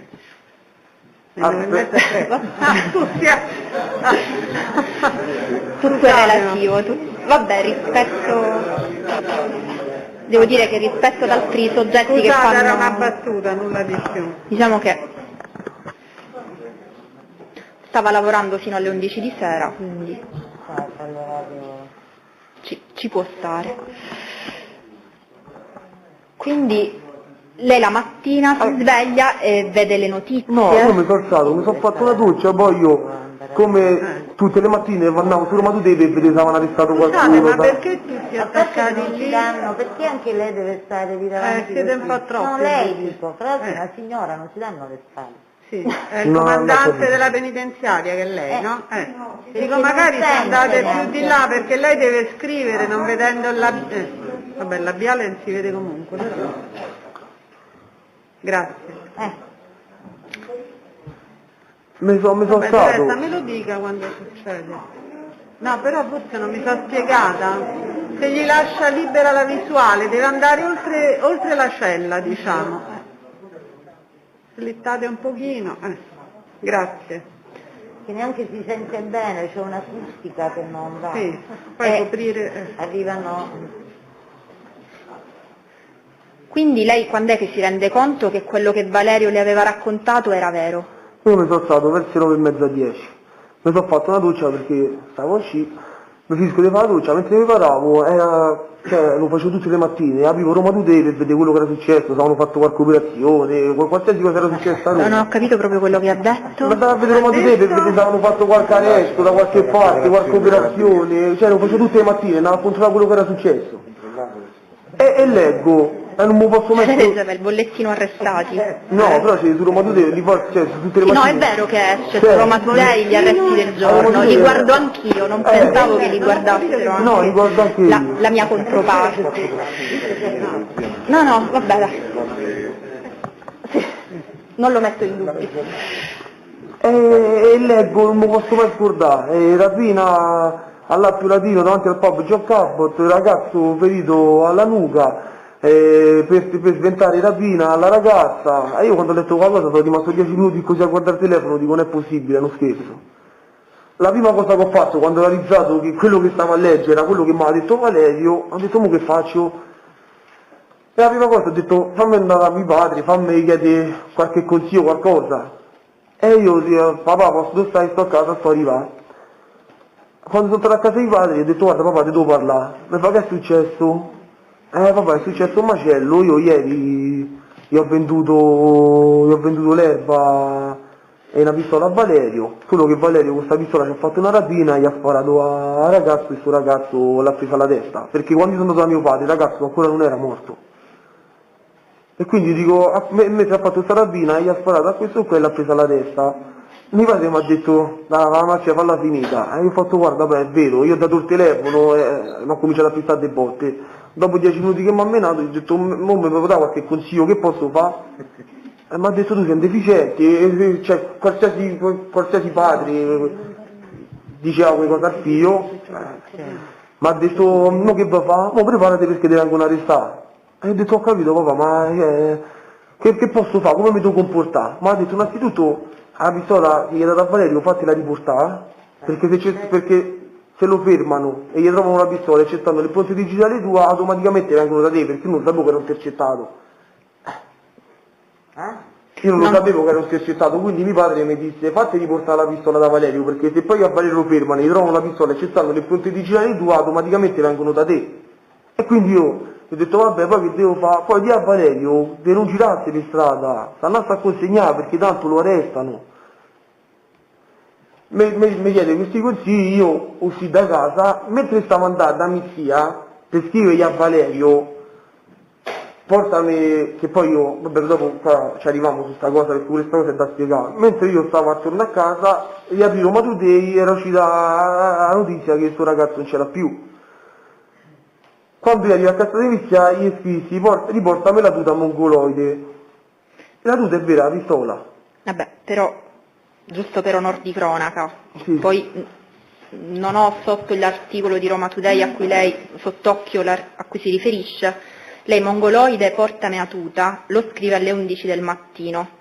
Luca Sacchi è stato dichiarato morto a mezzogiorno Sì, all'incirca. ma io mentre gli scrivo riportami la tuta, Poi, uscì la notizia, è passato non so se qualche giornale ha voluto anticipare no, è passato pure un la anno e cosa. mezzo, mo. Oh, vabbè, Che vedete era... prima gli ho mandato il messaggio e dopo era uscita la notizia che era morto, mentre lui veniva, ma io quando lui venne già era morto. Questo è sicuro al 100% per quello che è sicuro Roma Today. Che poi questo messaggio che ho mandato prima è passato un anno e mezzo, mi posso sbagliare di qualche minuto, di qualche ora. Una domanda, perché la pistola non se la fa ridare quando vi incontrate subito dopo? Perché io, che quando quella sera venne, gli dissi, la pistola indossa, mi è partito il colpo, ho preso il suo ragazzo, mi è cascato per terra, non so manco, quando l'ho preso, l'ho nascosta. Lui non ce l'aveva con sé quella sera che venne fuori casa mia, lui dice, dopo che gli è partito il colpo e vede il suo ragazzo che si era accasciato a terra, che non se n'era manco accorto l'aveva preso, dice che l'aveva nascosta, per paura che se lo fermavano che la trovavano. Non è che mi ha detto l'ho buttata o ce l'ho preso, se no me la sarei fatta vita subito.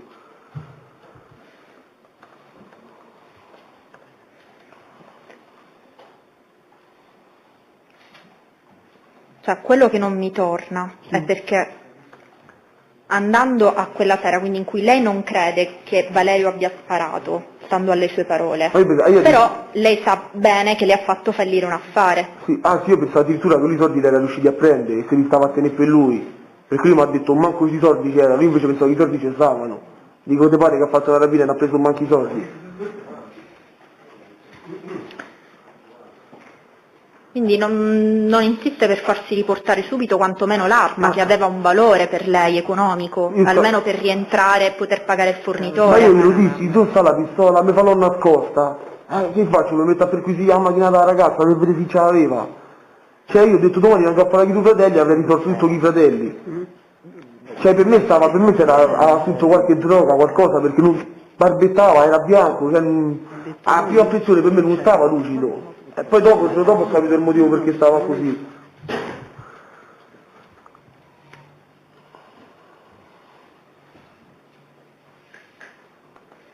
Quindi a che ora vi incontrate poi il 24 con Valerio Del Grosso? Io gli scrissi, come ha detto lei, alle 11:30, lui mi ha detto pomeriggio stacco, poi subito dopo mi mandò un messaggio, sto a venire. E poi io da quello che mi ricordo io era l'1:30, su per giù. L'1:30 è una telefonata, a dire il vero.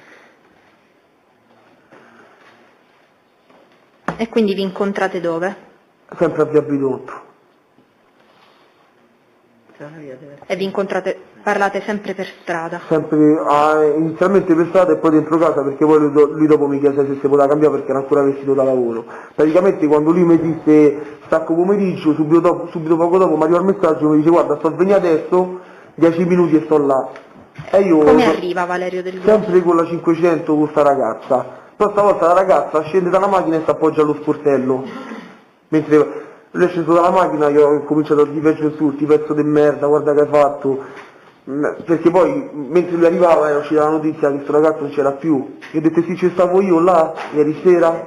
Ho detto ma che si fanno ste cose? Ho detto queste cose in mezzo alla strada non si fanno. Ho detto di tutto e di più.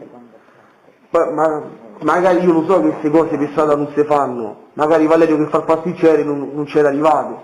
Perché alla fine uno che si sta a venire a comprare l'erba e c'è i soldi, non si sola. In mezzo alla strada non si sola. Ma io magari lo so perché, diciamo, non faccio il pasticcere, lui che fa il pasticcere non lo sa. E io ho cominciato a dire peggio cose, non ti sei comportato bene, mi è mancato di tutto e di più. E gli dissi, mi ha fatto litigare pure con mio padre. Lui là mi disse, come con tuo padre? Che ne sa tuo padre? Che ti ha detto tuo padre? E che mi ha detto che sei un coglione. Poi io gli dissi, a te non ti si può dare niente in mano. Non è che mio padre mi ha detto, no, di a Valerio che è un coglione e non si può dare niente in mano, perché Giorgia D'Ambrosio, a parte che disse che io la sera del 23 gli dissi sta frase a Valerio, cosa possibile perché non lo sapevo manco io che era successo, figuriamo se lo poteva sapere mio padre. Quindi è palese che io ho detto il giorno dopo. E quando io gli dissi sta cosa, gli dissi mi ha fatto litigare pure con mio padre. E io gli dissi come con tuo padre, che ne sa tuo padre che ti ha detto che stai un coglione, che vuole che dice? Io poi gli dissi non ti si può dare niente in mano, no che mio padre mi ha detto da dire non ti si può dare niente in mano. Mi riportò l'arma dentro una busta, ci furono altri 10 minuti di litigata, senza che mi mettassi tutte le parolacce che gli ho detto. Poi lui mi chiese, mi posso cambiare a casa tua? Che sto vestito da pasticcere, visto che io devo entrare e dopo, c'avevo l'arma a mano, ad un attimo appoggiare dentro casa, gli ho detto entra. Si è cambiato e se ne andò. Prima che se ne andava, gli ho detto, Valè, già mi hai fatti i danni a colori, vatti a costituire, Valè. Gli ho detto fammi il vatti a costituire perché tanto, soprattutto mo che questo ragazzo non ci sta più, ti vengono a prendere. Ho detto almeno ti casca pure la pericolosità, magari se scalano pure qualcosa se ti arrestano. Ho detto perché qua è finito, E ho detto qua è finito, ho detto vatti a costituire, almeno vedono pure che c'è un buon comportamento e tutto quanto, fammi sto favore. Mi fa sì, fra, ho fatto una cazzata, però credimi fratello, io non volevo manco prenderlo. Mi ha detto, io che io l'ho preso in testa, l'ho letto pure io stamattina, io non mi sono manco reso conto di dove l'ho preso. Mi ha detto, mo vado a San Basilio, provo a salutare mio figlio e poi lo vado a costituire. Io dopo che lui se ne andò, presi l'arma, la feci sparire, poi ritornai da mio padre e gli dissi, cavolo, perché mi ero fatto riportare l'arma, gli dissi che l'avevo fatta sparire, gli dissi che avevo detto a voi di andare a consegnare e poi sono andato a Tor Sapienza. Quindi lei ritorna da suo padre? Io dopo che lui mi portò l'arma, ritornai da mio padre a spiegargli che avevo fatto quello che mi aveva detto lui. Che mi ero fatto tipo L'arma quando la distrugge? prima di tornare da mio padre. In casa di sua zia? Dove va per distruggere No, l'arma? questa domanda non voglio rispondere. Io posso dire che l'arma l'ho frullinata e l'ho fatta sparire. Dove l'ho frullinata e... Ha chiesto aiuto a qualcun altro? No. E allora perché non... Perché non voglio dire dove l'ho frullinata, perché? Perché non mi ha Coinvolge detto... qualcun altro? No, però non è che a casa c'è il frullino. no, che non coinvolge nessuno. Io a casa il frullino non ce l'ho. Quindi ha chiesto il frullino a qualcuno? Sì.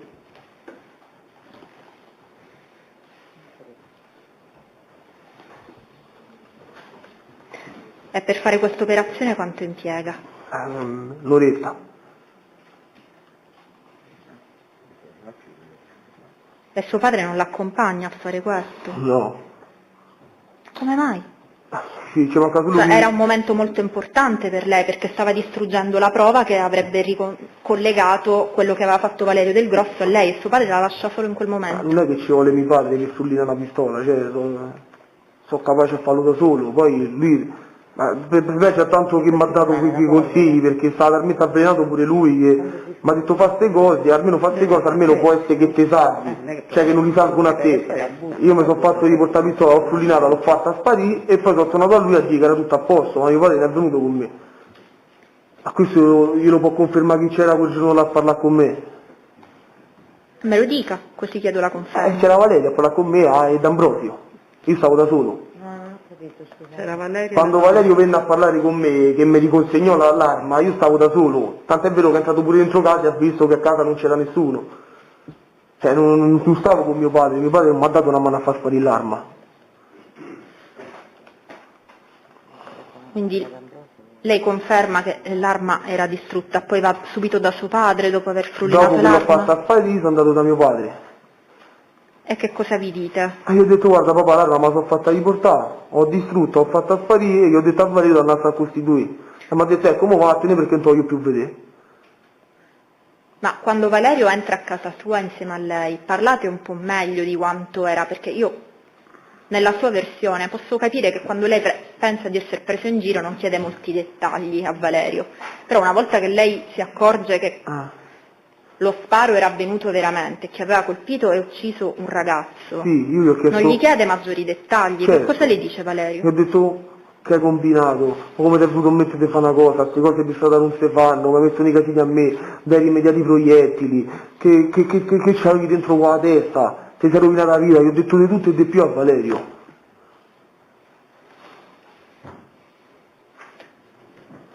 Ma io voglio sapere Valerio cosa le dice. Che è quello A che più riguardo? A riguardo di proiettili? Riguardo la dinamica della rapina. Mi disse, Marcia, io quando ho visto tutti quei soldi mi è partita la brocca, ho detto mo glieli levo tutti, cioè mo mi pio, mentre stavano a fare sta rapina gli è partito sto colpo, ha visto questo che sta accasciato e casca per terra, non si è manco reso conto di dove l'ha preso, ha preso lo zaino, poi chi l'ha preso dei due che stavano là, questo non lo so, io ti racconto, cioè hanno preso sto zaino, l'hanno portato via e dentro sto zaino non c'erano mai i soldi, cioè loro i soldi non l'hanno presi.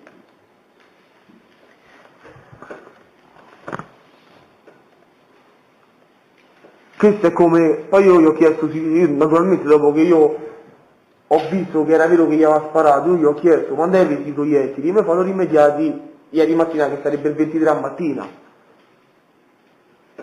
Mo, e perché l'aveva rimediati per vendersela di più e fa male questa pure a me. Poi si vede che quando è andato là, che gli è partita la brocca, gli ha fatto la rapina, ormai c'ha i proiettili, gli è partito pure sto colpo. Ma Valerio cioè io poi posso dare un parere mio, che poi a fine del processo può essere utile o inutile, però Valerio, come si può vedere in intercettazioni, fino alle 10 di sera sta fissa con questa cosa dell'erba, quindi lui fino alle 10 di sera che lui vuole fare sta compravendita è palese. Cioè quando lui mi ha detto io ho fatto la rapina quando ho visto i soldi, cioè se uno gli vuole fare la rapina non mi faceva preparare, che mi faceva preparare a fare l'erba? Io è questo che riesco a capire, se lui c'era partito per fargli la rapina perché mi ha fatto preparare l'erba? Non c'è senso che fino alle 9:30 mi dice prepara l'erba e tutto a posto, non fa cazzate. Vabbè, andiamo avanti nella ricostruzione dei fatti. La lascio bere.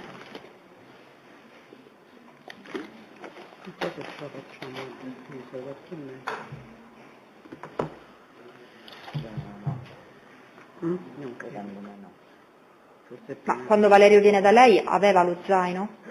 Quando Valerio viene da me non c'aveva nessuno zaino. Le disse dove era lo zaino, dove... A me diciamo preso pure sto zaino, non c'erano manchi i soldi, io non è che mi metto a chiedere dove sto, cioè, No. cioè per me mi stava a prendere in giro, figuriamoci se mi dicevano dove stavo lo zaino la stessa sera, poi il giorno dopo l'ultimo pensiero mio era dove stavo lo zaino. Quindi voi vi salutate con l'accordo che lui si sarebbe costituito. Sì, però poi ci siamo rivisti alla sera. Quello mi ha colpito, perché lei ha detto sì, pomeriggio vado a vedere mio figlio. Provo a cercare di salutare mio figlio e poi mi vado a costituire. Poi la sera vi rivedete. Sì, io stavo a girare per tutta la piazza perché Dove io... vi rivedete? Non so spiegare, io non è che c'ho una piazza fissa. Cioè a me mi chiamava il cliente, io con la macchina gli portavo la dose di cocaina e mentre stavo a girare per tutta la piazza vedi sta 500 nera con sta 500 nera parcheggiata, un golf nero davanti a sta 500, 2 persone dentro la 500 e 4 persone sul marciapiede che stavano a parlare con sta 500. Quando io mi avvicinai ho riconosciuto la ragazza che aveva accompagnato Valerio e ho riconosciuto 2 ragazzi che poi sono Manuel Lencani e Cristian Bertoli che stavano lì per sul marciapiede a parlare con Valerio. Allora, un attimo, perché almeno leggendo l'intercettazione del 21:46 del 24, lei telefona a Giorgia D'Ambrosio. Ma questo è successo dopo che ho visto Valerio. Che è successo? Io mentre stavo per Tor Sapienza a girare, mi arriva una chiamata di polizia, che io infatti non riesco a capire perché sta chiamata non sta nelle intercettazioni. Allora mi arriva una chiamata al telefono di polizia, col 346 78 140, che mi disse guarda che ti sta cercando un certo Valerio. E io gli dissi come un certo Valerio, che vuole? Mi ha detto che vi vedete ai serie a Tor Sapienza. Io ho fatto vabbè, poi sta telefonata, io non so perché, ma non ci sta. Lo verificheremo. Ok.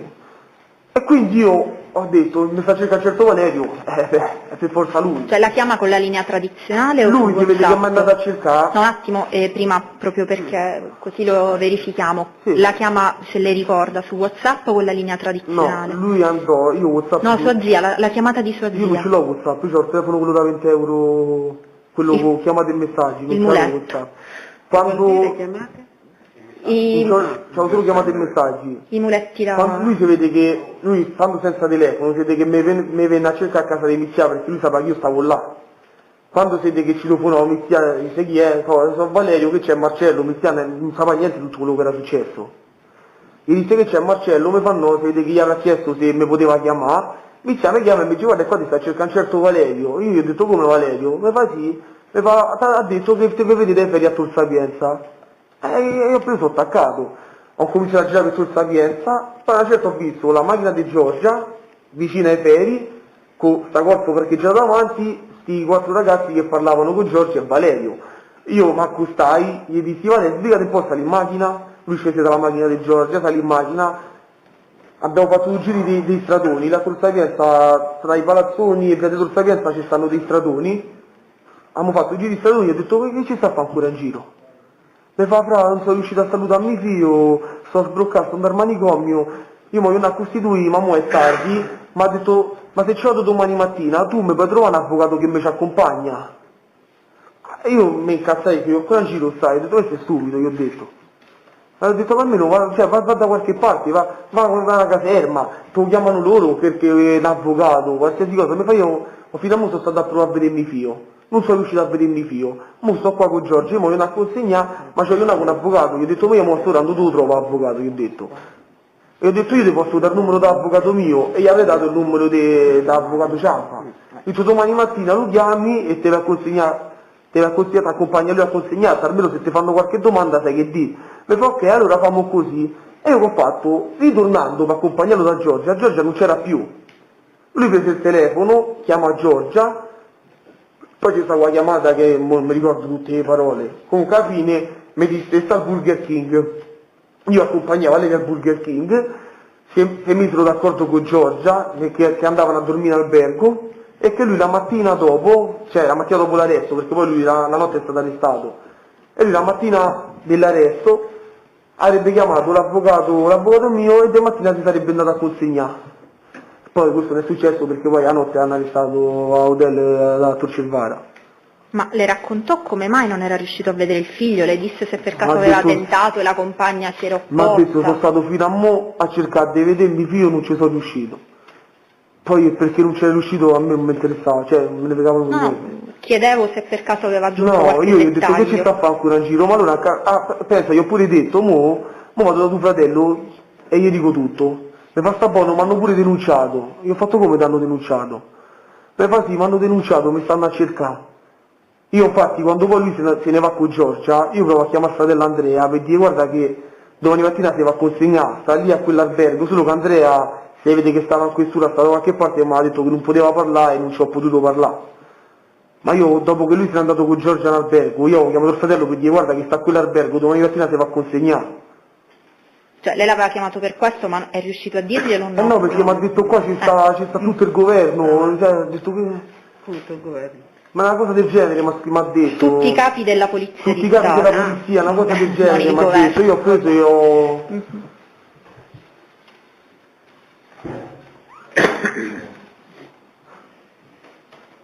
Senta, ma poi la voce che lei era coinvolto in questo omicidio si è diffusa fra quelli che spacciavano con lei? Perché noi abbiamo, poi era sotto intercettazione anche Fabio Pallagrosi, Sì.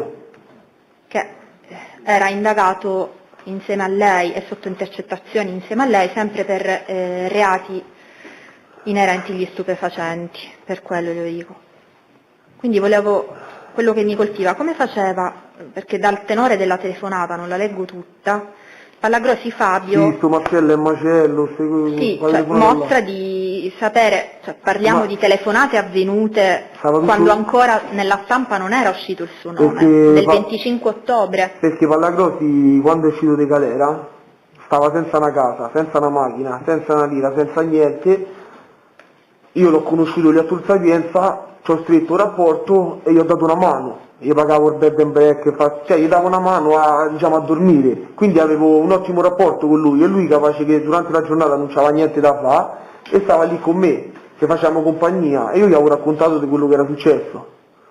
Quindi gli E dava infatti quando raccontato arrestano lei. Valerio e Paolo, poi lui con la ragazza dice sto Marcello è macello perché c'entra pure lui, ma è una cosa che fa solo lui, perché poi sui giornali, sui cosi di me non è uscito niente, è uscito il 29 novembre, Esatto. quindi è una cosa che fa lui ma perché stava con me e io gli ho raccontata perché non lo sapevano tutti. Poi dopo che hanno arrestato Valerio e Paolo io ho raccontato anche all'altri quello che era successo, ma finché non hanno arrestato Valerio e Paolo io non l'avevo detto, cioè lo sapeva solo Pallagrosi. A lei e alla sua fidanzata quando è che racconta tutta la vicenda? Io il 24 a sera, dopo che gli dico a Valerio, vattene in albergo, domani deve costituire, ho lasciato il numero dell'avvocato e tutto quanto, e io andai a casa della mia ragazza a dormire. Sono tornato a casa, io pure ero scosso perché io ho detto, mo qua mi vengono a arrestare pure a me. E mi rodeva, ero nervoso e tutto quanto, la mia ragazza mi ha cominciato a fare tutte domande, che hai fatto, io niente, e poi mi ha cominciato a dire, ah, te c'è un'altra, allora io ho raccontato quello che era successo, ma io gli ho raccontato le cose in grandi linee perché io la mia ragazza la tengo fuori da tutto questo perché poi vedi che succede, succedono queste cose, quindi io la mia ragazza poi la tengo sempre fuori da tutto, lui ha visto che mi dà strano e io gli volevo dire che c'avevo, insisteva per farla sta zitta, gli ho detto è successo un macello. Mi hai visto quello che è successo, quello che hai sentito oggi al telegiornale che hanno detto dei ragazzi della Violatino? È stato Valerio, io la pistola con cui ci ha fatto la rapina gliel'ho data io e quel ragazzo è morto. Lei mi fa come? Mo ti sei messo a vendere pure perché lei sapeva che io spacciavo, ma lei sapeva che io avevo smesso, gli avevo detto che non lo facevo più per non sentirla.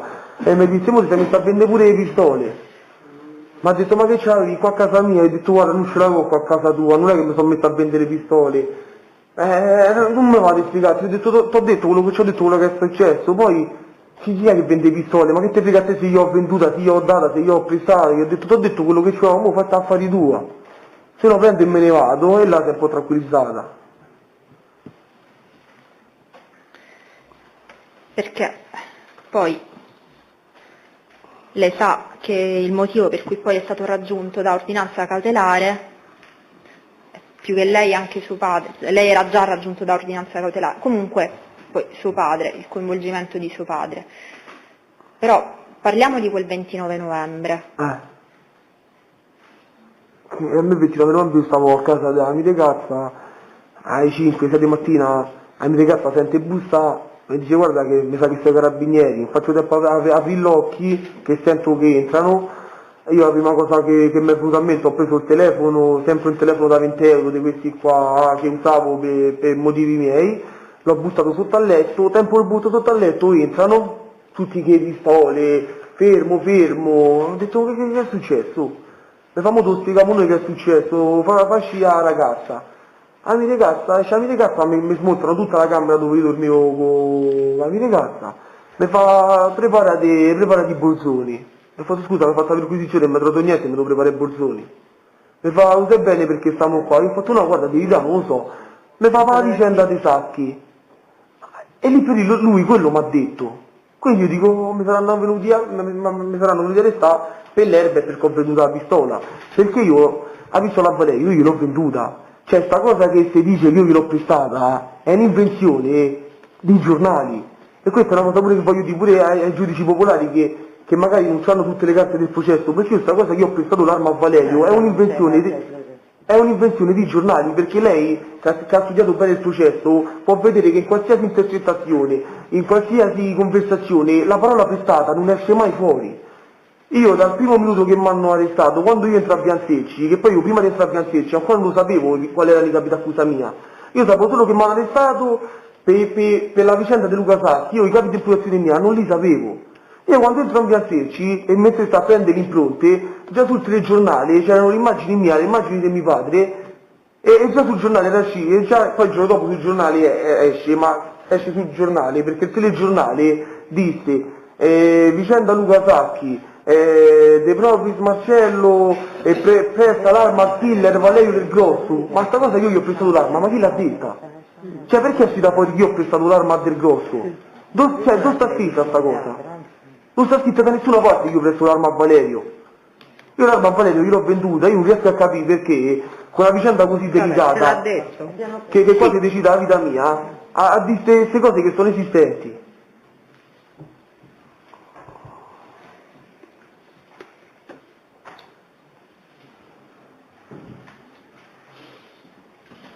Comunque stavo dicendo, mi dicono prepari i borzoni, con la vicenda di Luca Sacchi mi portano a Biancecci, arrivato là fuori migliaia di giornalisti, tutti che mi facevano le foto, e poi una volta che sono entrato dentro mi hanno spiegato qual erano i capi d'accusa mia, perché io non lo sapevo di quello che mi accusavano. Poi le hanno dato l'ordinanza. Sì, ma dopo che sono stato a Biancecci. Però adesso che ho pensato per la droga, perché non c'era la droga? Penso che era per la droga che dovevano cedere, che poi non è mai arrivato. Ora io volevo capire insieme a lei perché Dalila Colombo a un certo punto nella telefonata, parliamo quella del 12 dicembre, lei se non lo sa mi può dire non lo so, No, ma io a un certo punto parlando questa dovrebbe con sua madre, quindi è una problema? Ah, dobbiamo interrompere un attimo. Sì, allora vabbè, non possiamo procedere se manca l'imputato. va bene. Se ce lo dite magari, perché sennò succede. Grazie. Presidente, Prego, nel guarda, frattempo, sì. Presidente, mi scusi, sono Sì. Avvocato Riccardi, sono Sì. qui. Sì, Nel frattempo No, ero io che guardavo lassù. Pirino non vuole essere ripreso in aula, questo già l'aveva dichiarato la volta scorsa, poi con il fatto che non veniva tradotto, curate Pirino. ma Sì. anche io solo l'audio, senza... sì, effettivamente Processo neanche a De Luca Profis è Sacchi. stato chiesto.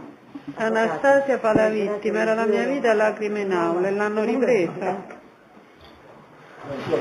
Però non loro. No, certamente non lei no sarà approvato, però se lo volevo dire che Non so chi ha fatto, non mi sono neanche resa conto che scattasse. ma sicuramente No, però No, non è la RAI, l'avvocato Benga perché questo è qualche giornalista in aula io questo lo devo che ha fatto, no, ha fatto, dirlo, se non lo leggo. l'avvocato ha fatto bene, io posso dare atto che era stato detto appena ci siamo seduti che Anastasia non intendeva essere ripresa né in volto, né le mani, né i piedi, mentre per l'audio non c'era problema. Perché a mio avviso si può Questa- valutare anche oltre al tema di, come dire, dell'inflammatorio. C'è un profilo anche Di correttezza pure. penalistico, perché da tutti i giornalista no, a voi non vi interessa, però io era giusto. dobbiamo dare atto. Sì, ho dato atto, non so quale organo, quale giornale, qualche.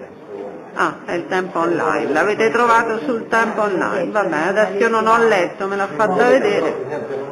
Ha perfettamente ragione, avvocato Cincioni, io non l'ho detto ogni 10 minuti, non so se è entrato qualcuno e ha pensato che era autorizzato. Assolutamente, poi tra l'altro è da diverso tempo che Anastasia. Esatto, non è Quindi prima di mostra sul suo cellulare un'immagine che riprende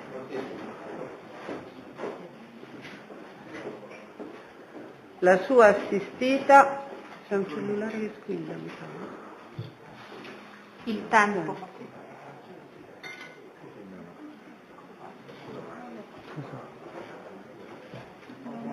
Ci sono i giornalisti, quelli autorizzati.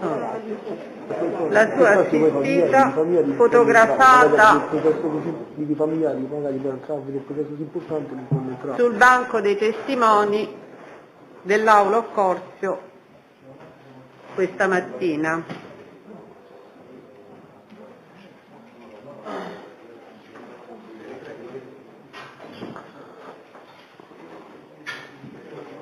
Appunto, il Presidente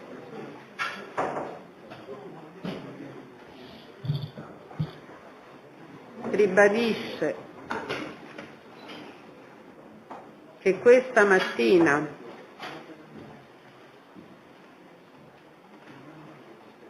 prima dell'udienza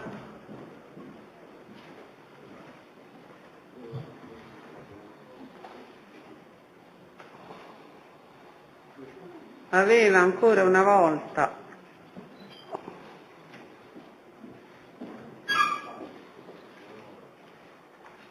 prima dell'udienza, scusi, in apertura di udienza, non prima ma in apertura di udienza,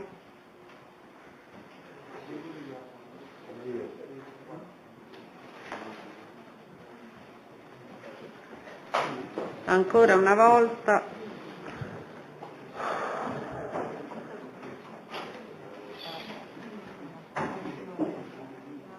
posso andare?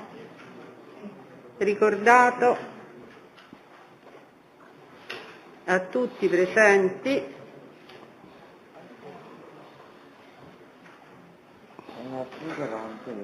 sì, che l'imputata aveva negato il consenso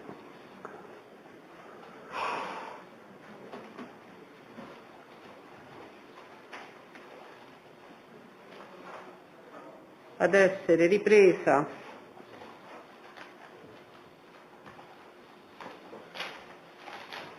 dalle telecamere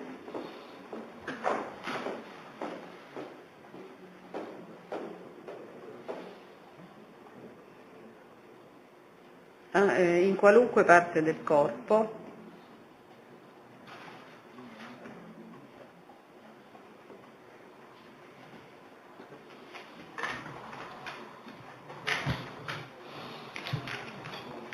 e che non era sufficiente neanche l'oscuramento dell'immagine.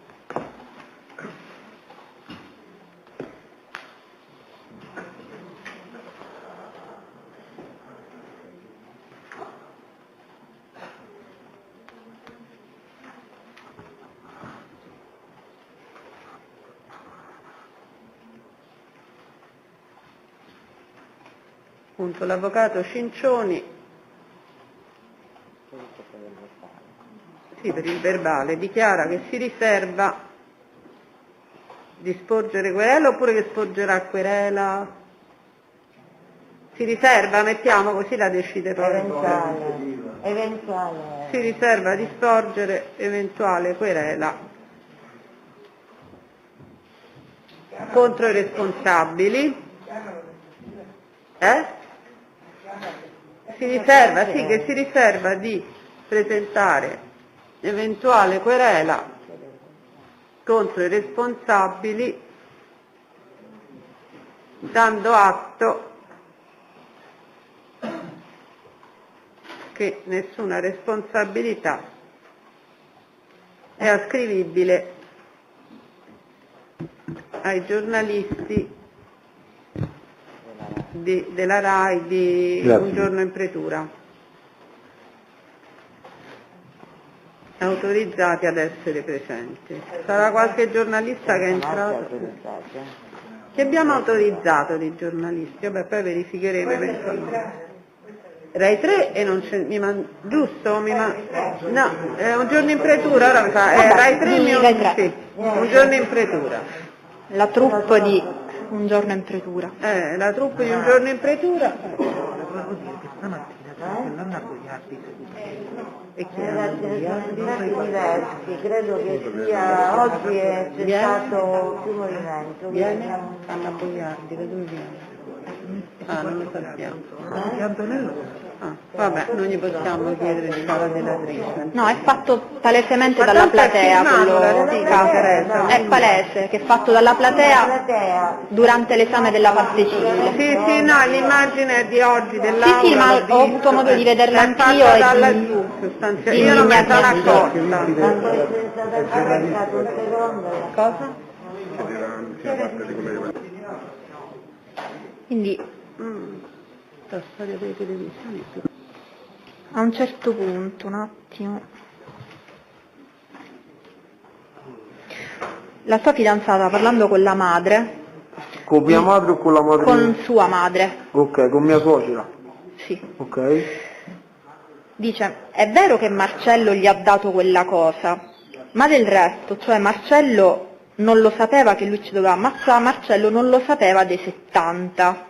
In particolare su quest'ultima frase, cioè se lei aveva raccontato subito alla sua fidanzata la vicenda, come mai al telefono alla madre dice Marcello non lo sapeva dei 70? Ma perché io quella sera non gli dissi che c'era una compravendita di droga, perché lei sapeva che io non spacciavo più. Lei, quello che dice, se lei mi può dire il giorno preciso, 12 dicembre è la telefonata. Erano 13-14 giorni che ci hanno arrestato e stavamo su tutti i telegiornali d'Italia. Lei della compravendita io non gliel'ho detto subito, perché gli avevo detto che avevo smesso di spacciare. Quindi io quella sera non gli dissi della droga. Quindi la sera del 24? La sera del 24, quando io sono andato a dormire da lei, gli dissi che Valerio fece una rapina con la pistola che gli avevo dato io, e lei lì mi disse, infatti, mo pure l'armi ti sei messa a vendere. Io ho fatto... Quindi l'antefatto lei non lo aveva No, raccontato ma a perché Dalila? io ci ho proprio fatto così, lei sta di fuori di tutto. Cioè, non mi va proprio che sta in mezzo alle cose mie. Perché penso che su queste cose le donne dovrebbero essere tirate fuori, non dovrebbero essere messe in mezzo. Lo so, ma però poi me la sento io tutta la sera.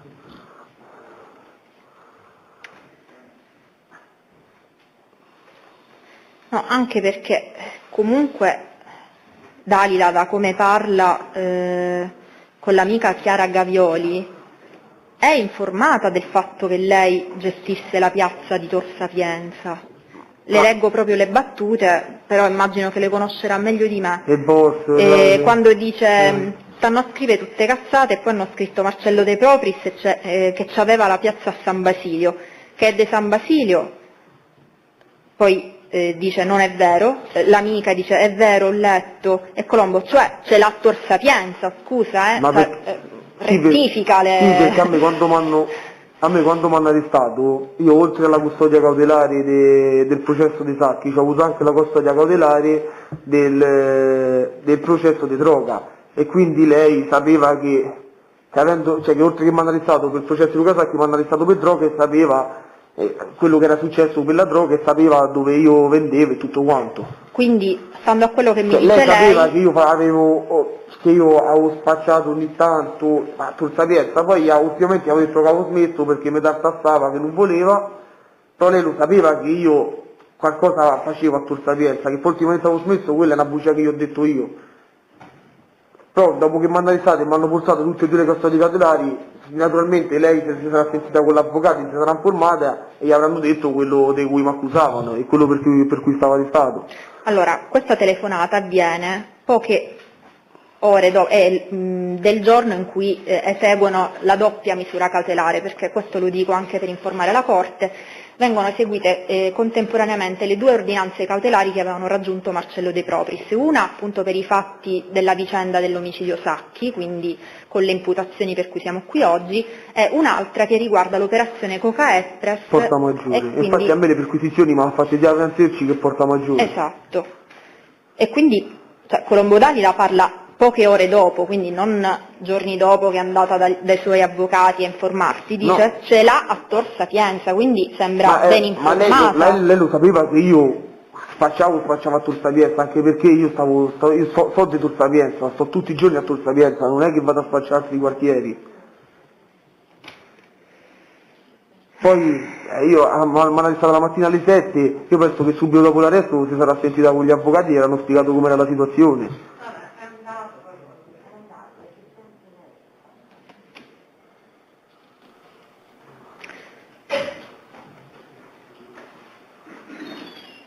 Che la Corte è regolarmente costituita, è presente il pubblico ministero, la dottoressa Giulia Guccione. Allora, prima di procedere al controesame dell'imputato De Propris Marcello, che dovevamo terminare, no?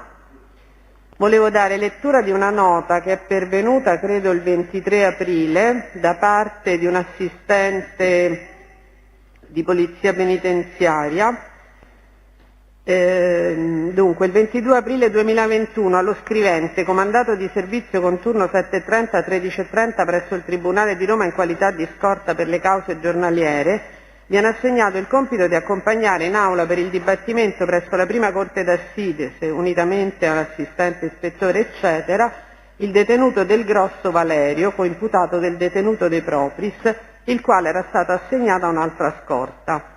Prima di recarci presso l'aula d'udienza, l'ispettore Altieri ha avvisato me e il collega Agostini di fare attenzione che i due detenuti di cui in oggetto non venissero in contatto, in quanto nell'udienza precedente, risalente alcuni giorni prima, gli stessi avevano avuto un alterco verbale a suo dire molto importante.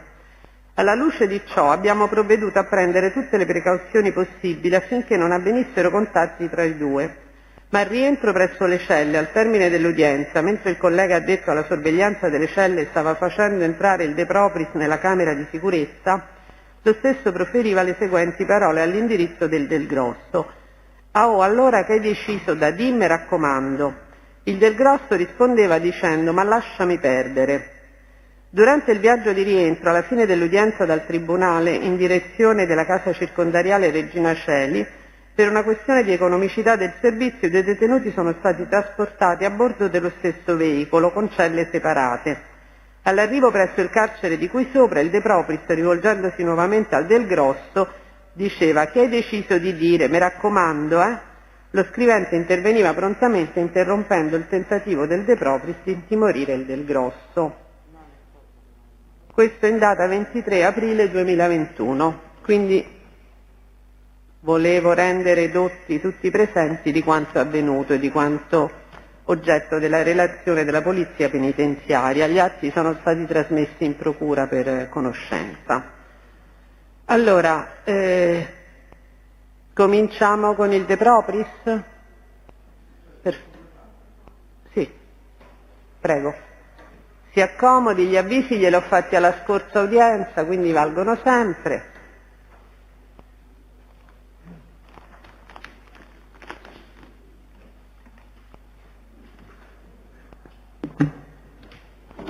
Allora.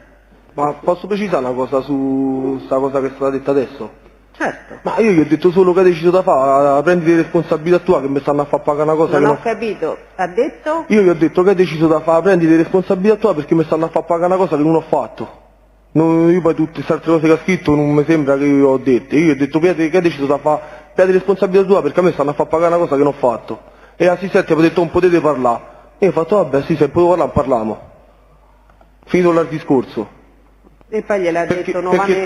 stavamo una cellula insieme per ritornare, perché noi quando siamo andati a Piazzale Clodio... In due circostanze sarebbe successo No, da quello. noi sì, quando noi stavamo a Piazzale Clodio... una prima volta a Piazzale Clodio, la seconda volta all'interno del Io sto nella cella cellulare. di quelli che vengono da Regina Coeli e lui sta nella cella di quelli che vengono da Bibbia. Quando di solito ci portano insieme, quando ci hanno portato divisi, io ho chiesto ma perché ci sta a portare divisi, che è successo? Mi fanno so predisposizioni. Io sinceramente pensavo che gli aveva chiesto lui di tenerci divisi. A ritorno gli ho detto, oh Vale, ma che ha deciso di fare? E lui mi ha detto non potete parlare. E sul primino gli ho detto, Vale, ma perché sta a fare così? Ma che è responsabilità tua? Che fai? Devi responsabilità tua, perché a me stanno a far pagare una cosa che non ho fatto. Che hai deciso di dire. Che hai deciso di fare, no di dire, che hai deciso di fare, gli ho detto. Piedi responsabilità tua perché mi stanno a far pagare una cosa che non ho fatto. 2 volte avrebbe detto che hai deciso di dire, mi raccomando. Vabbè, verrà valutato chiaramente. Ok, grazie. Allora possiamo procedere. Prego, avvocato. L'avvocato Salice per la parte civile. Allora, io innanzitutto premetto che la maggior parte delle domande che noi volevamo fare già il pubblico ministero già le ha sottoposte, quindi io per non fare perdere tempo non le ripropongo, voglio solo andare ad approfondire il contenuto di una intercettazione, quindi solo su quello torno, sul resto non ci torno. Allora, signor De Propis, buongiorno. Buongiorno. Senta, il fatto, cioè l'omicidio accade la sera del 23, giusto? Lei la sera del 22 ha incontrato di persona a Del Grosso, giusto? No. No? Al pomeriggio. Ok, nel pomeriggio. E tra le cose di cui avete parlato anche di un'arma? Di? Tra le cose di cui avete parlato anche di un'arma? Una pistola? Certo. Certo. Senta, veniamo alla intercettazione. Lei conosce così molto bene il progressivo 5068 la sera del 23 ottobre alle ore 21:30. Sì. Quando Valerio Del Grosso gli dice ascoltami, ma se fammi invece come sentimi, a parte gli scherzi, sto con un amico mio che conosci, bello fulminato, ma se invece io vengo a prendermi quella cosa che mi hai detto ieri e glieli levo tutti e 70, lei per prendermi quella cosa che mi hai detto ieri, che cosa ha inteso? La cocaina. Ok. E per glieli levo tutti e 70? C'erano 70.000 euro da spendere, i conti non erano proprio 70.000 precisi, io gli avevo detto levamogli tutti e 70, visto che ce l'hanno da spendere. Quindi riferito a quello. Quindi quel levo come glieli faccio spendere? Sì, come gli levamo tutti e 70, gli diamo tutti e 70 e gli famo spendere tutti e 70. Senta, la mia domanda è questa. La presenza in questa frase del sto con un amico mio che conosci, bello fulminato, subito seguita da vengo a prendere quella cosa e glieli levo. Quindi la presenza di questa frase che lui l'ha voluto informare, che stava con un amico suo bello fulminato, non gli ha fatto mai venire anche un dubbio che quella cosa potesse essere un'arma e che glieli levo intendeva levare con la forza. Ma come faccio a pensare che era un'arma quando si eravamo messi d'accordo che l'arma se la prendeva lui dopo che avevamo fatto la trattativa? Come faccio a pensare che era l'arma? Io gli ho chiesto se lei, se questa presenza di questa frase... No, perché quando lui mi ha detto un amico mio bello fulminato, io non sapendo chi era, lì per lì mi ha dato peso, poi quando è venuto e ho visto che stava con Paolo, perché ho riconosciuto Paolo, ma poi bello fulminato sinceramente non so perché ha detto bello fulminato, io so che è tipo un po' fumantino così, ma bello fulminato, per causa del termine bello fulminato volevo dire a lui. Senta, prima di questa telefonata che avviene alle ore 21:30, i piani suoi e di Del Grosso, quando è che vi sareste dovuti vedere di presenza? In che senso? Come in che senso? Prima di questa telefonata, lei e Del Grosso, quando è che vi sareste incontrati di... Quando mi riportava i soldi. quindi dopo che questo scambio era avvenuto. Sì. Lei si ricorda cosa ha risposto a quella frase che io prima le ho... Vieni qua e mi dici, e mi spieghi, una cosa del genere. Ecco, perfetto. Vieni qua e mi spieghi. Quindi nei vostri programmi non c'era un incontro alle 21:30? No, se no non gli dicevo vieni qua e mi spieghi. La mia domanda è questa. Per quale motivo, se lei a questa telefonata dà il senso, gli aggiungo una cocaina, quindi niente di comunque... Perché? Un secondo. Ah, sì. Per quale motivo lei gli dice vieni e ne parliamo? Perché io il giorno prima gli avevo detto prova a sentire se gli serve pure la cocaina, visto che c'hanno altri soldi da spendere in base a quell'erba che dovevamo dare, gli rimaneva sta differenza dei soldi, gli ho detto prova a sentire se gli serve la cocaina. Lui non è che mi ha detto di sì, lui è rimasto un po' dubbio perché dice già stanno a fare problemi che vanno a assaggi dell'erba, poi mi chiederanno pure assaggio di cocaina, però quando lui per il giorno dopo mi ha detto me ne ingappiamo, cosa mi hai detto ieri? Io per me era riferito alla cocaina, cioè se ero certo che era riferito alla cocaina. È questa, il perché la necessità di vedersi? Perché? Perché magari se la cocaina me lo di quant'era, quanta ne servivano, quanta ne volevano.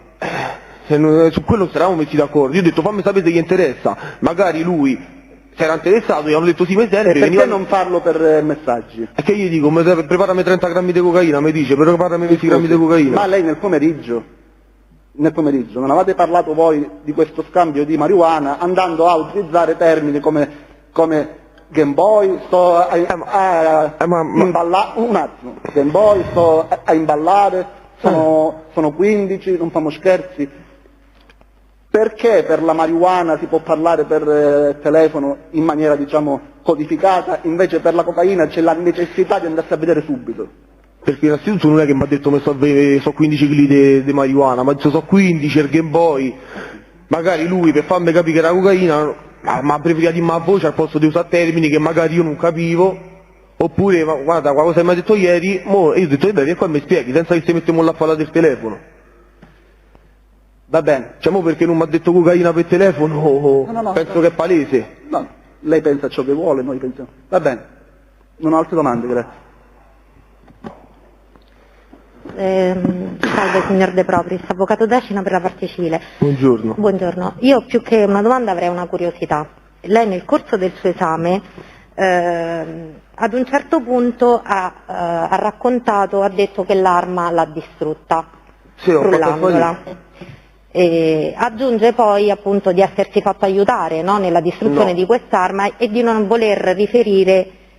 Io mi sono fatto prestare il frullino, no che mi sono fatto aiutare a distruggere. Mi perdoni, si è fatto prestare il frullino e non ha voluto rivelare l'identità di questa persona. Io lo posso anche... È rilevante. Mi faccia finire poi mi risponde. Posso anche comprenderlo, ma infatti la domanda non è questa. Io quello che volevo capire, ma è una curiosità, quando lei si accinge a frullare quest'arma, quindi a distruggerla, la pistola era carica o era scarica? Non c'era, era scarica, non ci stava niente dentro la pistola. Non c'era nulla? Niente. Va bene, nessun'altra domanda, grazie. De Propris, è solo una precisazione.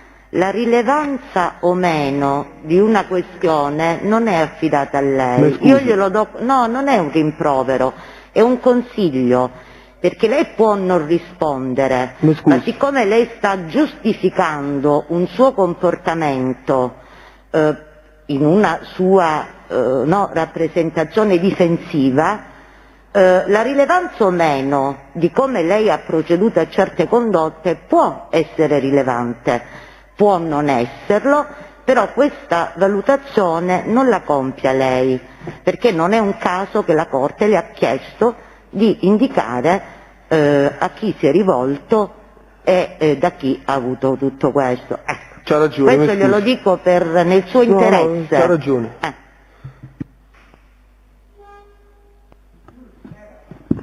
Avvocato Daniel Giudice, difesa De Propris.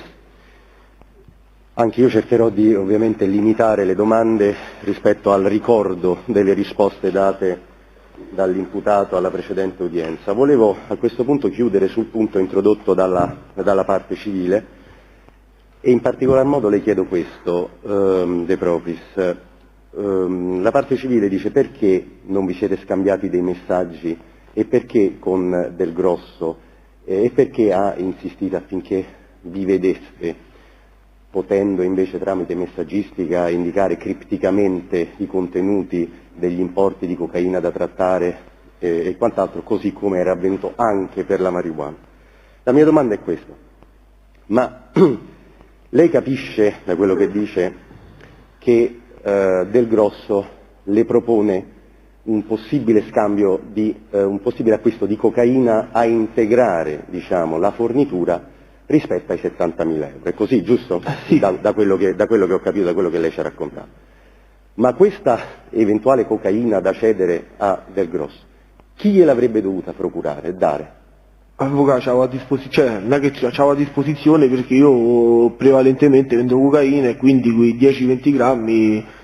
Quindi lei ce l'aveva? Ce l'avevo io a disposizione, non era una Quindi cosa... chi avrebbe dovuto materialmente consegnare questa cocaina a Del Grosso in caso si fosse trattato di uno scambio di cocaina? Lei stesso? Io stesso. Quindi il fatto che lei lo convochi direttamente per verificare la quantità, qualità, il prezzo, eccetera, eccetera, era dovuto anche al fatto che in caso di accordo lei avrebbe dovuto materialmente cedergliela? Sì, io gliela dico. Chiedo scusa, Presidente? Allora, scusi, avevo il microfono spento. Avvocato, lei ha fatto la domanda e ha dato anche la risposta al posto del De Propris. È vero che è un esame... Beh, De Propris ha detto che avrebbe dovuto consegnargliela a lui, questo ho capito. No, lei l'ultima domanda che ha formulato ha dato domanda e risposta. Lasci stare, anche se lui ha risposto. Ma dopo che lui aveva detto che personalmente e materialmente avrebbe dovuto consegnargliela a lui. Però eviti comunque di indirizzarlo in un senso o nell'altro, cortesemente. No, sul punto chiuso.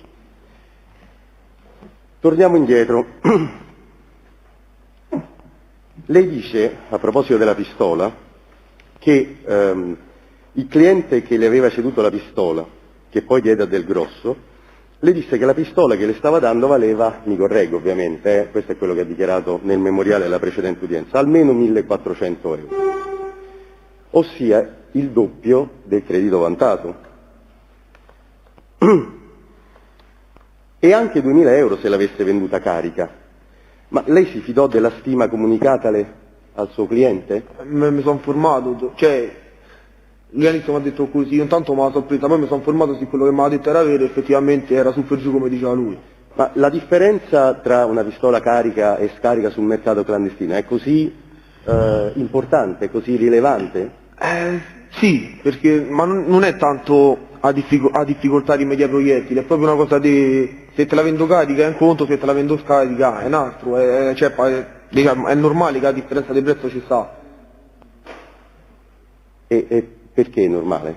Perché se tu la dai carica c'ha più funzionalità che un'arma senza proiettili, che un'arma scarica. E dopo averla ricevuta dal suo cliente, questo l'abbiamo sentito da altri testimoni, dai testimoni, ma lei cosa fece con la pistola? Ecco, ce lo può dire lei? Io la presi e la portai a casa di mia zia e la nascosi. Dove? Prima nel cassetto, e poi dopo che mia zia la trovò la nascosi nello sgabuzzino che sta fuori al giardino. E nasconderla nel cassetto lei ha detto nel memoriale... Cassetto di pedalini e delle mutande era. Della biancheria intima, questo le stavo dicendo, ma le sembra una buona idea, insomma, lei riteneva che non l'avrebbero trovata lì la pistola? Mi zia sinceramente non mi ha mai controllato dentro i cassetti, e quando stendeva la roba la prendeva e mi la metteva dentro al cassetto, ma quel giorno si è messa lì a risistemare tutto e poi ha trovato quello che ha trovato. Lei ha detto che accettò la pistola dal suo cliente con l'intenzione di rivenderla. Sì. E ha detto adesso che con i proiettili vale di più sul mercato clandestino. Non pensò lei stesso mi corregga se sbaglio, a settembre lei riceve questa pistola? Sì. Non pensò lei di cercare sul mercato i proiettili? Ma sinceramente non mi serviva, perché pure se mi ha venduto scarica ci guadagnavo quasi il doppio di quello che dovevo prendere, quindi a che mi serviva rimediare proiettili? Lei ha detto che per liberarsi di questa pistola nel settembre 2019 propose l'acquisto a diverse persone, fra le quali Valerio Del Grosso. Come mai pensò che Del Grosso potesse essere interessato a comprare una pistola? Ma non è che Valerio Del Grosso era interessato a comprare una pistola, io gli avevo chiesto se conosceva qualcuno che se la poteva comprare. se poteva sentire se qualcuno gli poteva interessare una pistola da vendere, non è che gli serviva a Valerio. Lei riuscì a mantenere questa pistola nascosta ai suoi conviventi? No, Miziano l'ha trovata. Poi una volta che mi ha trovato Miziano rinascosta non l'hanno più, cioè non l'ha più ritrovata. Molto brevemente, perché già questi aspetti sono stati raccontati appunto da altri in questo processo. Come reagì sua zia quando trovò la pistola? Fece un casino. A parte che quando sono tornato c'era tutto il salone smontato, perché io si può dire che dormivo in salone, non è che c'era una cameretta mia. E si incazzò, mi disse ma che c'è di fa questa cosa, io ho spiegato tutta com'era la situazione, ma la voleva buttare, io ho detto non me la buttare perché ti me la butti, perdi i soldi che ci devo rientrare, ma la faccio sparire, me ne sbarazzo io.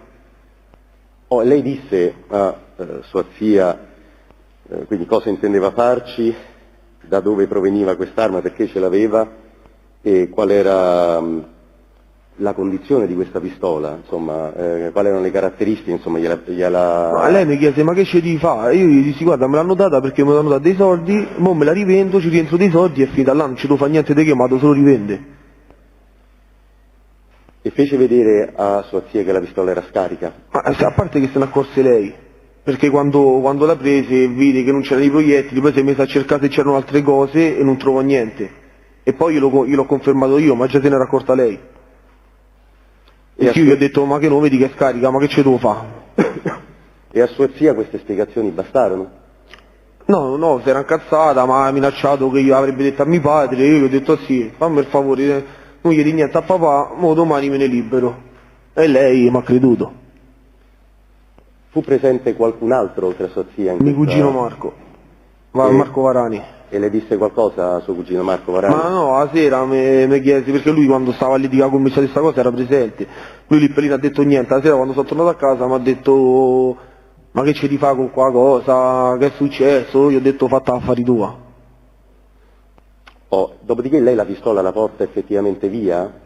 Faccio finta di portarla via e la nascosi, cioè gli dissi che l'avrei portata via. Poi la mattina lavora, il compagno lavora, mio cugino va a scuola, stava a casa da solo e l'ho nascosta. E poi gli ho fatto credere che l'avevo portata via. E quindi fu in quell'occasione che la nascose nello sgabuzzino di cui ha parlato la scorsa udienza? Però non temeva che nascondendola nello sgabuzzino della casa dove viveva che sua zia potesse trovarla e quindi poi arrabbiarsi con lei e mettere in atto tutti i suoi propositi di buttare la pistola, insomma. Ma non sgabuzzino mi si faceva mai perché ci stavano tutti i mobili vecchi di casa di mia nonna, di quando hanno venduto casa di mia nonna, lei tutti i mobili vecchi la buttati là dentro e quindi a parte che è difficile pure entrarci, per quanti mobili ci stanno. Cioè che ci doveva andare a fare iniziare dentro lo sgabuzzino dove stanno i mobili di mia nonna, a che gli serviva? Quindi ho pensato che il meglio posto era quello, anche perché non sapevo proprio dove metterla.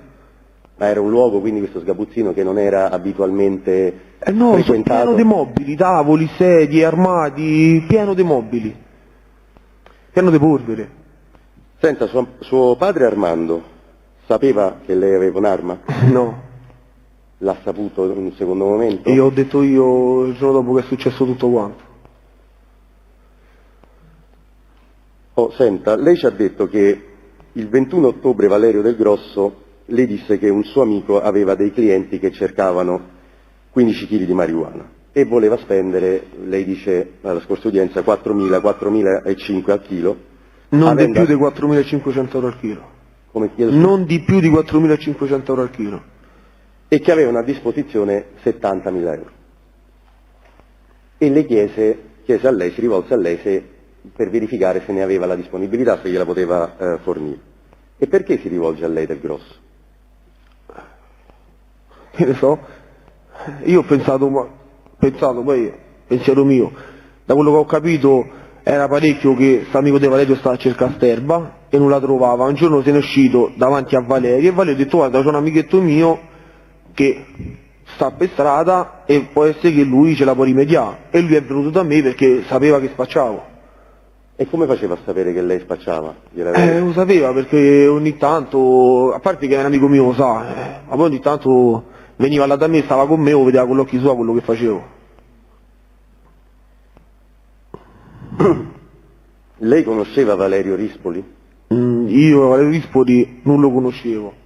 quando lui si presentò con Valerio al bar io non lo l'ho riconosciuto, poi lui quando è venuto qua ha detto che mi aveva visto, non mi ricordo, quando era nato il figlio di Valerio o a casa al monastero, però il figlio di Valerio? Valerio del Grosso, lui ha detto che mi aveva visto lì all'ospedale quando è nato il figlio di Valerio del Grosso, mi aveva visto a casa al monastero, ma io non me lo ricordavo. Lei sapeva chi era il cliente di Valerio Rispoli? No, anzi io gli ho pure detto lì per lì, e dissi mi ci fate parlare a me con questi? E Valerio del Grosso mi dice no perché Rispoli mi ci vuole far parlare manco a me. Lei ha risposto al plurale, loro.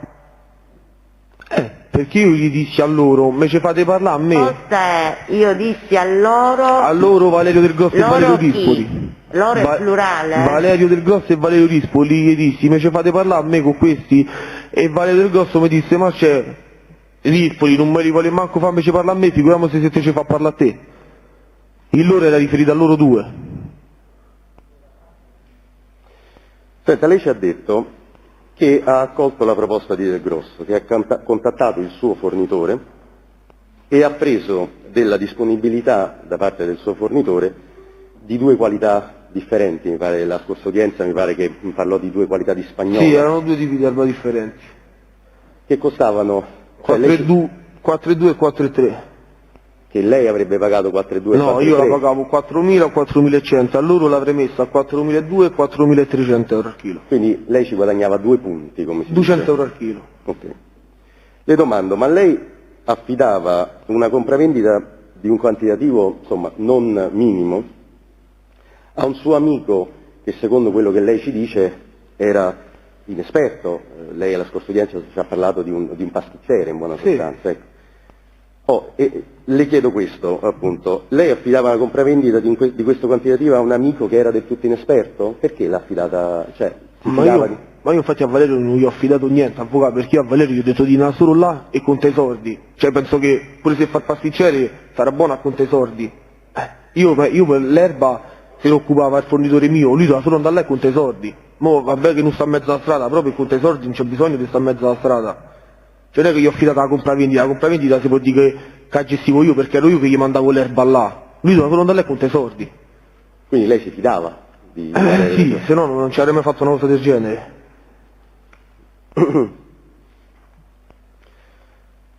Lei ha detto che, come d'accordo, il giorno dopo il primo contatto con Del Grosso su questa trattativa, il giorno dopo vi siete incontrati al bar di Piazza Coleman. Il 22 parla del 22? Sì, Del Grosso e Rispoli, per definire i contorni di questa trattativa. Come mai, perché è un dato acquisito, si trovava anche suo padre al bar di Piazza Coleman? Ma io quando sono arrivato là papà già c'era, ma poi papà stava sempre là, ci ha abitato per 40 anni là, poi io sono cresciuto là, papà stava sempre là. Quindi non era prevista la presenza di suo padre, non faceva parte della trattativa in qualsiasi modo, in qualche modo? No, assolutamente no. Dopodiché papà se ne va via a un certo punto da là, con quale mezzo? Papà mi chiese se io potevo accompagnare a casa, ma io c'avevo da fare, c'avevo pure altri appuntamenti, e gli dissi va papà io non ti posso accompagnare perché c'ho da fare, fatto accompagnare da Valerio. E Valerio disse sì, ti accompagno io. Dopo quanto tempo sono tornati? Ma 10 minuti. A questo punto Valerio Rispoli e Valerio Del Grosso? Sì, perché Rispoli va insieme a Del Grosso a accompagnare mio padre a casa. Dopo quanto, chiedo scusa? Sono andati a accompagnare a casa e dopo per una decina di minuti sono tornati. Decina di minuti, chiedo scusa, non... Decina di minuti, mo se so 10 o 15 non mi ricordo, avvocato. E a quel punto quindi parlate della droga? Sì, dopo che tornano. E ne parlò lei con tutti e due? No, io parlai solo con Valerio, all'ultimo davanti a tutti e due per far rendere la cosa diciamo un po' più credibile, dice allora quella da 4,3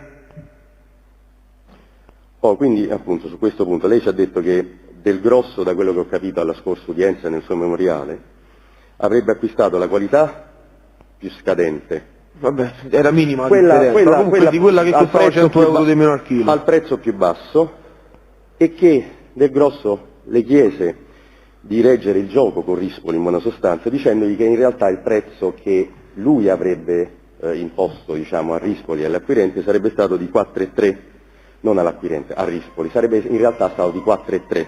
Sì. Quindi essendo 15 kg il calcolo è facile, quindi con un guadagno di 1.500 euro. Sì, ci guadagnava 1.500 euro in più all'insaputa dei Rispoli. Quindi mi faccia capire, Del Grosso le disse che aveva intenzione di ingannare il suo socio in quell'affare per guadagnarci 1.500 euro, è così? Sì, vabbè, ingannare, ci sta a guadagnare 1.500 euro di più. Alla fine è pure, diciamo, plausibile la cosa, il contatto di Valerio ero io, non era Rispoli, quindi è pure, da una parte è pure normale. E lei fu d'accordo, diciamo, a prestarsi a questa, chiamiamola così, truffa, se così possiamo dire? Ma vabbè, d'accordo, a me non mi interessava niente, cioè a me non mi cambiava proprio niente. E io stavo guadagnando gli stessi soldi, a me erano problemi loro, erano cose loro. Alla fine amico mio è Valerio, mi ha detto sta cosa, io ho detto sì, tanto a me non mi cambia niente. Ma cioè lei, diciamo, accettò questo accordo, diciamo, Sì. questa trattativa interna tra lei e Del Grosso rispetto a Rispoli, ma lei chiese qualcosa in cambio? Certo, visto che io gli stavo a fare questo favore, gli ho detto, visto che ti sto a fare un favore, mo fai pure te, e te dopo che famo la trattativa e prendi questi 1.500 euro in più che stai a prendere, mi dai 700 euro, ti prendi la pistola, poi quando te la rivendi ci rientri di 700 euro e quello che ci guadagni sopra sosteccamo. E Del Cioè alla Grosso, fine a lui stava a far guadagnare 1.500 euro di più, ma alla fine ci stava dentro pure io di 700 euro da pistola, quindi alla fine è come se ci stava a guadagnare pure io un po' di più. ho capito. Ecco perché E Del Grosso cosa ci avrebbe fatto con la pistola? la sarebbe rivenduta, che ne so, se la teneva, se la rivendeva, che ne so che ci faceva. E Del Grosso accettò questa proposta? Sì. Anche perché come faceva a dirmi di no? Io stavo a leggere il gioco sui 1.500 euro di Rispoli, poi che fa? Mi dice su questa cosa che chiedo io, mi dice di no. Fa un favore per uno, non fa male a nessuno. Quindi lui accettò questa trattativa, questo accordo, insomma, della pistola?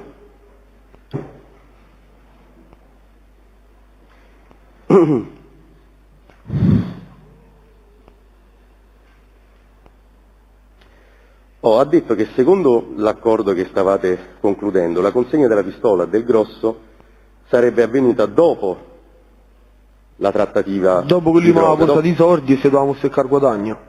Quindi dopo la trattativa, la cessione. Dopo che io gli avevo consegnato l'erba, dopo che loro ci avevano dato i soldi, dopo che se steccavamo i soldi, facevamo sta cosa. E in quell'occasione, quindi siamo con Del Grosso lì a Piazza Coleman, lei propose a Del Grosso anche il discorso della cocaina di cui abbiamo parlato prima, in quell'occasione che viene fuori. Sì, perché io gli dissi, visto che c'hanno questi 70.000 euro da spendere, ma l'erba non arriva a 70.000 euro, prova a dire se gli serve un po' di cocaina, visto che ce n'aveva a disposizione, così levamo tutti e 70 i soldi che c'hanno da spendere. Lei sapeva a quale prezzo Del Grosso avrebbe rivenduto la marijuana a Princi? Non più di 4.500 euro al chilo. Avvocato, mi scusi, Mi dica. non è anche per una questione di poi valutazione dell'esame. Sì. Mi permetto di dirle però che lei continua a fare delle domande, lei continua a fare delle domande che sono inclusive della risposta, perché se lei chiede, ed è in quell'occasione che quindi avete precisato la cocaina, il suo assistito le risponderà certo. Allora, io adesso non ho presente, non ho davanti la trascrizione l'altra volta, ma in ogni caso, per una buona tenuta dell'esame del suo assistito, io le dico non metta sempre la risposta all'interno della domanda, perché non hai, come dire, perché poi si lascia gestire da sé la risposta. Presidente, signor giudice, capisco benissimo, capisco perché bene poi magari l'ha detto l'altra volta, ripeto, non ho la trascrizione davanti. È perché esatto, è questo il punto, sì, perché ha reso già esame. Però stiamo facendo delle precisazioni ulteriori in cui lei introduce verbi, aggettivi, momenti e cose che forse sarebbe meglio affidare alla risposta del suo assistito. Consigliere, capisco l'obiezione, Presidente, però è vero anche che lui rende 2 ore di esame alla scorsa udienza e dà delle risposte che ovviamente non abbiamo ovviamente le trascrizioni, ma qualche appunto l'abbiamo preso proprio sulle risposte, ed è in base a quello che intanto ho decurtato ovviamente di numerose non domande. Non voglio essere polemica, però se il punto è stato, se al punto specifico, alla domanda specifica, sì, l'imputato ha già risposto con chiarezza l'altra volta, allora non vedrei l'utilità di riporgli la stessa domanda oggi. Devo pensare, ecco. E questo è il punto, non è la stessa domanda, ma è una domanda che parte da una risposta già data alla scorsa udienza. Comunque cercherò capire qual è la domanda diversa, perché ancora non l'ho capito.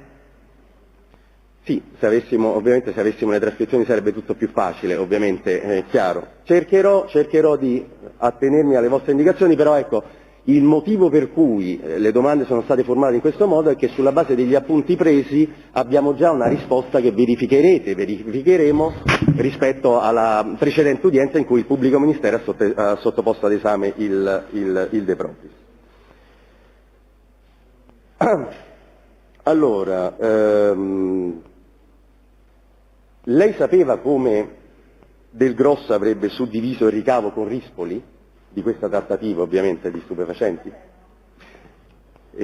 Se De Propris Marcello sapeva come Del Grosso avrebbe suddiviso il ricavo della vendita della sostanza stupefacente con il partner Rispoli, diciamo. Cioè quanto si prendevano loro? Sì, quali erano gli accordi tra di loro? Io gliela mettevo a 4,3, loro gliela vendevano massimo a 4,5, pure loro ci stavano a prendere 200 euro al chilo. Quindi erano 3.000 euro, saranno stati 1.500 per uno.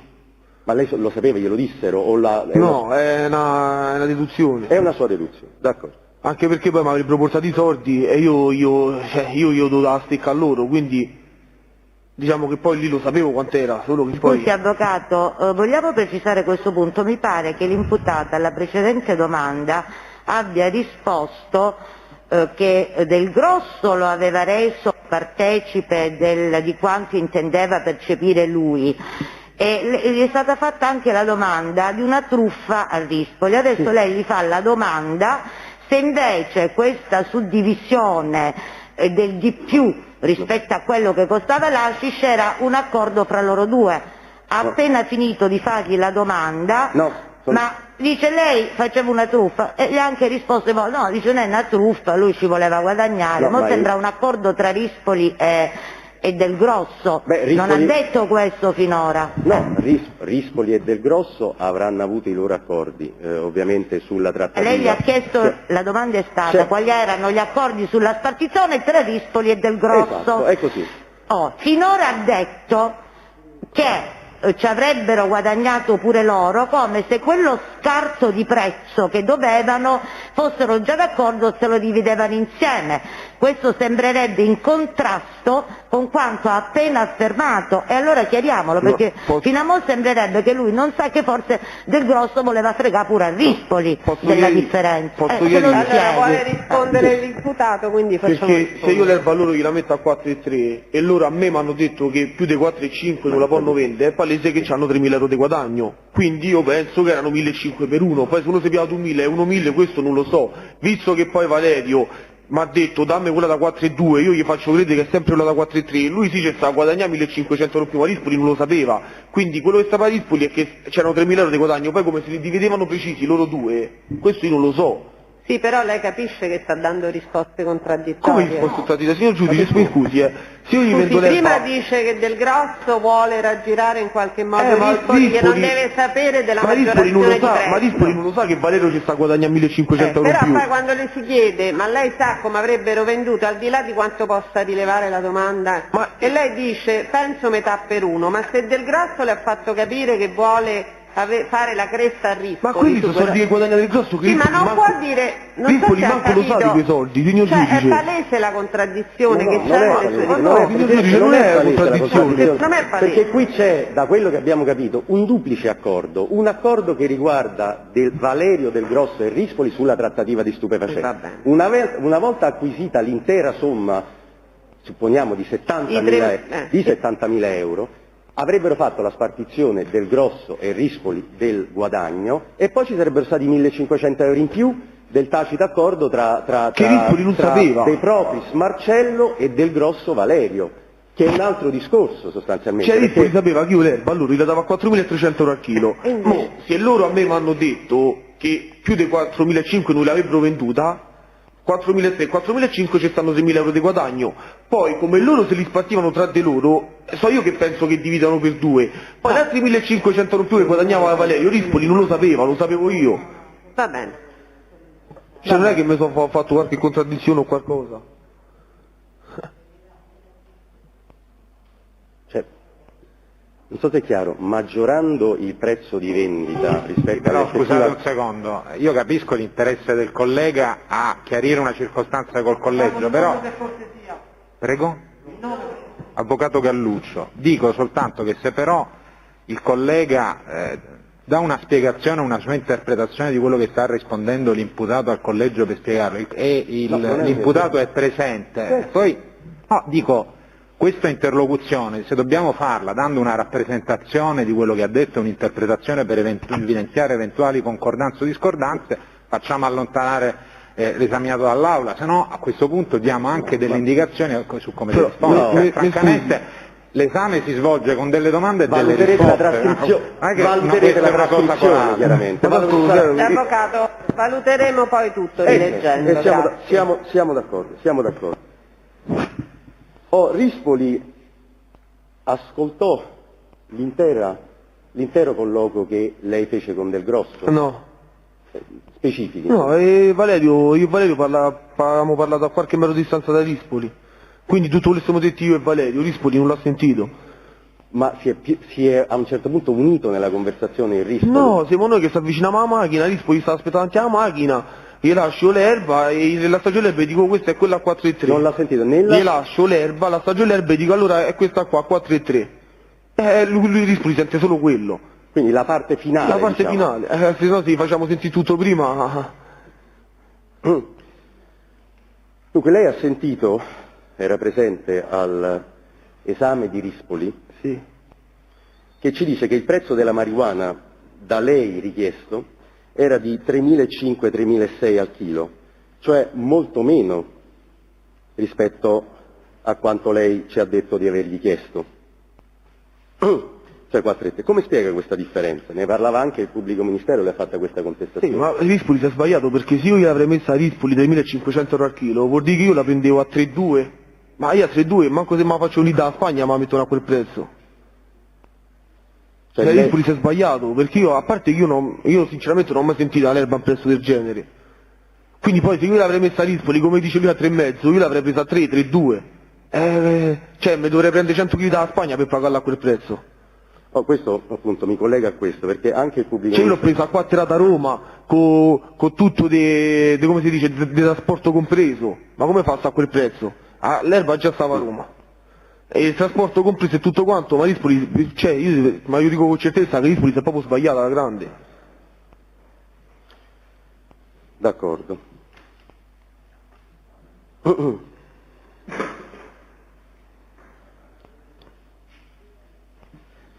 Alla scorsa udienza, sto chiaramente saltando tutta una serie di domande, Presidente, alla scorsa udienza ha ripercorso, rispondendo alle domande del pubblico ministero, i contatti che lei ha avuto con Del Grosso, con i quali avete organizzato il trasporto della droga da effettuare in serata. Ha avuto mai dubbi nel corso della giornata che Del Grosso volesse portare a termine la trattativa di droga? Cioè lei ha mai avuto il dubbio che a un certo punto Del Grosso non volesse chiudere il discorso della droga ma volesse fare altro durante la giornata? No. Perché fino alle 9:30 di sera mi dice non famo cazzate, mi raccomando, non famo cazzate. Ma mi ha mandato 100, mi ha fatto 100 messaggi, mi ha mandato. Questo già l'ho anticipato rispondendo alle domande della parte civile. C'è il famoso ormai progressivo 50-68 delle 21:30 in cui Del Grosso la contattò nuovamente dicendole ascoltami ma se famo invece come sentimi a farti scherzi, sto con un amico mio che conosci bello fulminato, ma se invece io vengo a prendermi quella cosa che mi ha detto ieri e glieli levo tutti è 60, poi abbiamo capito insomma che in realtà è 70, vengo da te, ti faccio un bel regalo. E lei risponde via qua e mi dici via giù a Tor Sapienza. Lei ha detto, rispondendo al pubblico ministero e alla parte civile, che pensò che Del Grosso avesse deciso di offrire a Princi, oppure ne avesse con lui già concordato la cessione, un quantitativo di cocaina di cui avete parlato il giorno prima. Avvocato, E non può domanda... rifare la domanda No, allora? lei l'ha appena detta adesso alla parte civile. L'ha appena detta adesso alla parte civile, lasciamo perdere la scorsa udienza. Diventa poi complicata la lettura, rifaccio la Presidente, domanda, l'ha è più appena detta alla parte lineare. civile, mi sto ricollegando al discorso della parte civile.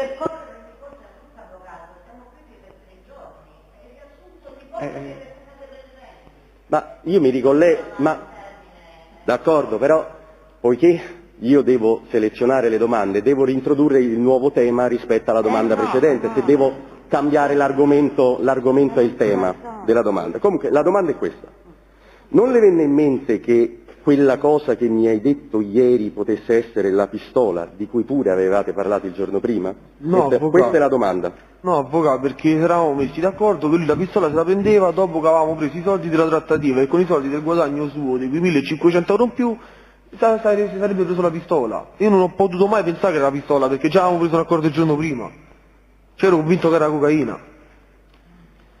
Senta, lei sapeva se Pirino, che lei ha detto di conoscere, fosse coinvolto nella compravendita di droga che avevate organizzato? No, io sinceramente quando ho visto arrivare là con Paolo mi sono fatta una domanda: perché sta con Paolo? Io ho pensato che se l'era portata appresso, perché visto che mi doveva portare 70.000 euro, aveva chiesto a Paolo se poteva accompagnare.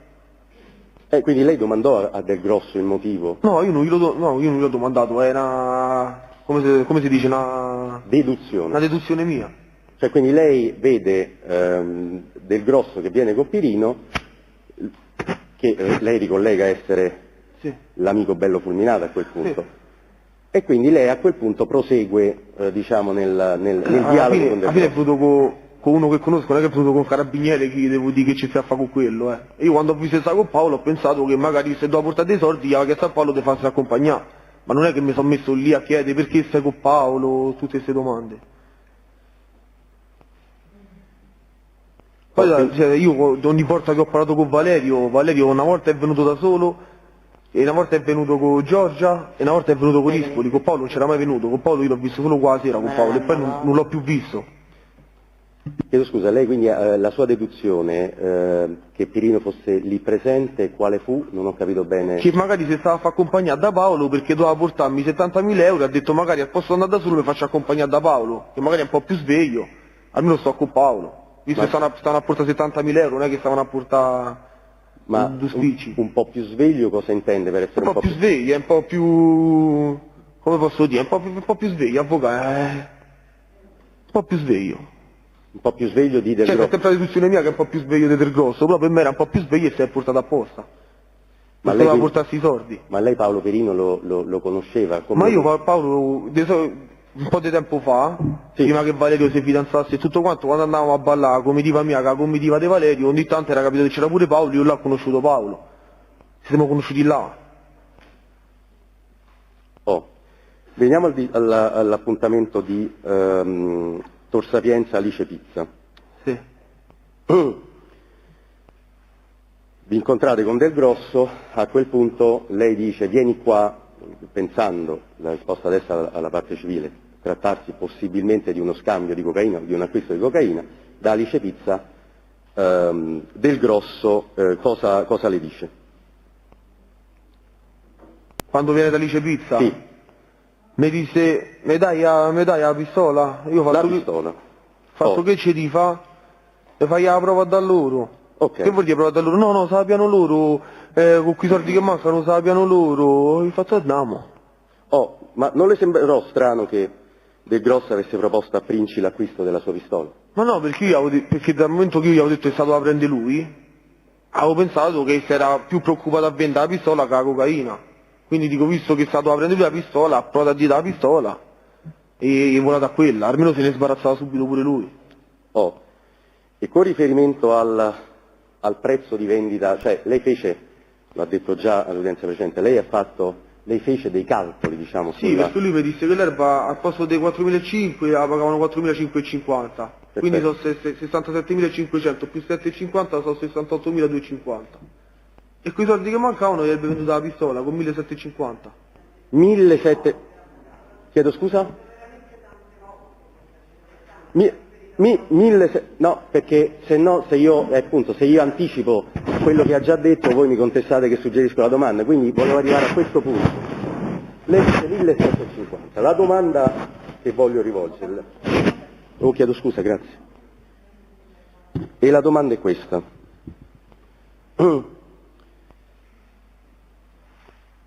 Non le sembrò un valore eccessivo di mercato, euro 1.750?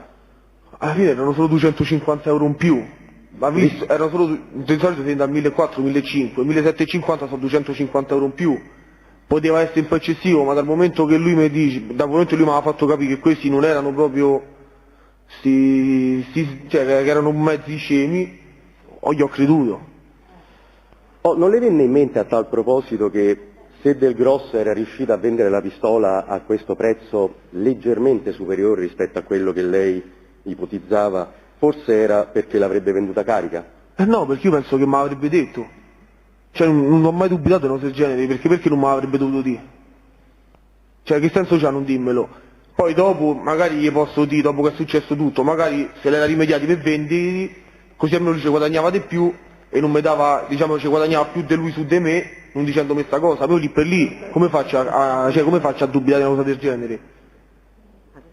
Oh, quanto ha detto che, secondo la sua esperienza, vale una pistola carica sul... Sui 2.000 euro. Sui 2.000 euro. Quanto vale 6.000 euro? 2.000. Oh, lei ha idea del motivo per il quale Del Grosso non le disse quando le chiese la pistola che aveva già reperito i proiettili? Non l'ho capita la domanda, io non l'ho proprio capita. Perché? La domanda è questa. Se puoi ripeterla, non l'ho capita. Sì. Perché Del Grosso non le disse, quando le chiese la pistola, che aveva già preso i proiettili? Allora la chiediamo a Del Grosso quando si sottopone ad esame. Beh, ci sarà fatta un'idea l'imputato? Sono due negative. Lei ha idea perché Del Grosso non le disse quando prese la pistola che aveva già i proiettili? Chi le dice? Primo, perché dovrebbe rispondere perché non le disse. Punto secondo, chi le dice, a lei che fa la domanda, che Del Grosso abbia detto io c'ho già pronte le... Cioè la deduzione è doppia, perché lei collega al momento della consegna della pistola che Del Grosso avesse già i proiettili inclusi. Ma lo dice lui, consigliere.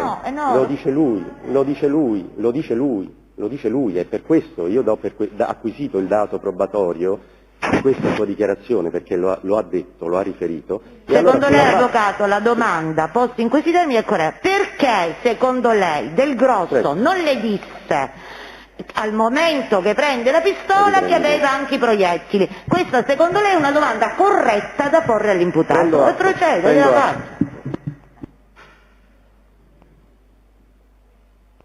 Perché non mi disse Valerio che ha rimediato i proiettili? Io non lo so il perché, poi ho pensato perché magari ce la guadagnava di più vendendosi la carica e sapendo che io era scarica lui ci guadagnava di più e ci guadagnava di più di quello che ci sta guadagnando sull'arma. Questa è una sua deduzione, ho pensato. Beh. Non ce l'ho la certezza, perché io sapevo che l'arma era scarica, io posso immaginarla una cosa, la certezza non ce l'ho. Senta, qual era il bel regalo che le avrebbe fatto Del Grosso? Che il bel regalo, quando mi ha detto mi capiamo cosa e ti faccio un bel regalo? Sì. Sarebbe venduta la pistola a 1.750 e avremmo dovuto 1.750, meno 700 il costo della pistola, sono 1.000 euro, avevamo guadagnato un altri 500 euro per uno. Era quello il bel regalo. All'ora in cui vi incontraste con Del Grosso da Alice Pizza, il carico della droga era già terminato o era in corso ancora? Stava arrivando a Tor Sapienza, già tutto pronto. Era tutto pronto? Tutto pronto, già era.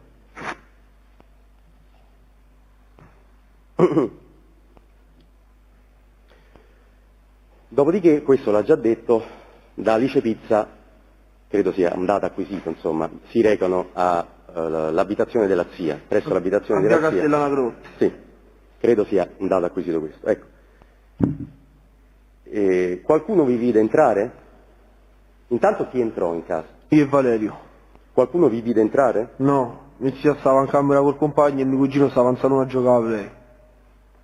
Non ebbe timore, a prescindere da questo fatto, che qualcuno le potesse chiedere, la zia, chi è? Ma che ci fa qui Valerio Del Grosso, ad esempio? Chi è questo? No, perché ci venivano quasi tutti amici miei venivano a casa mia. Non ho capito. Quasi tutti i miei amici venivano a casa mia, quindi diciamo che era quasi normale che io andavo a casa con qualcuno.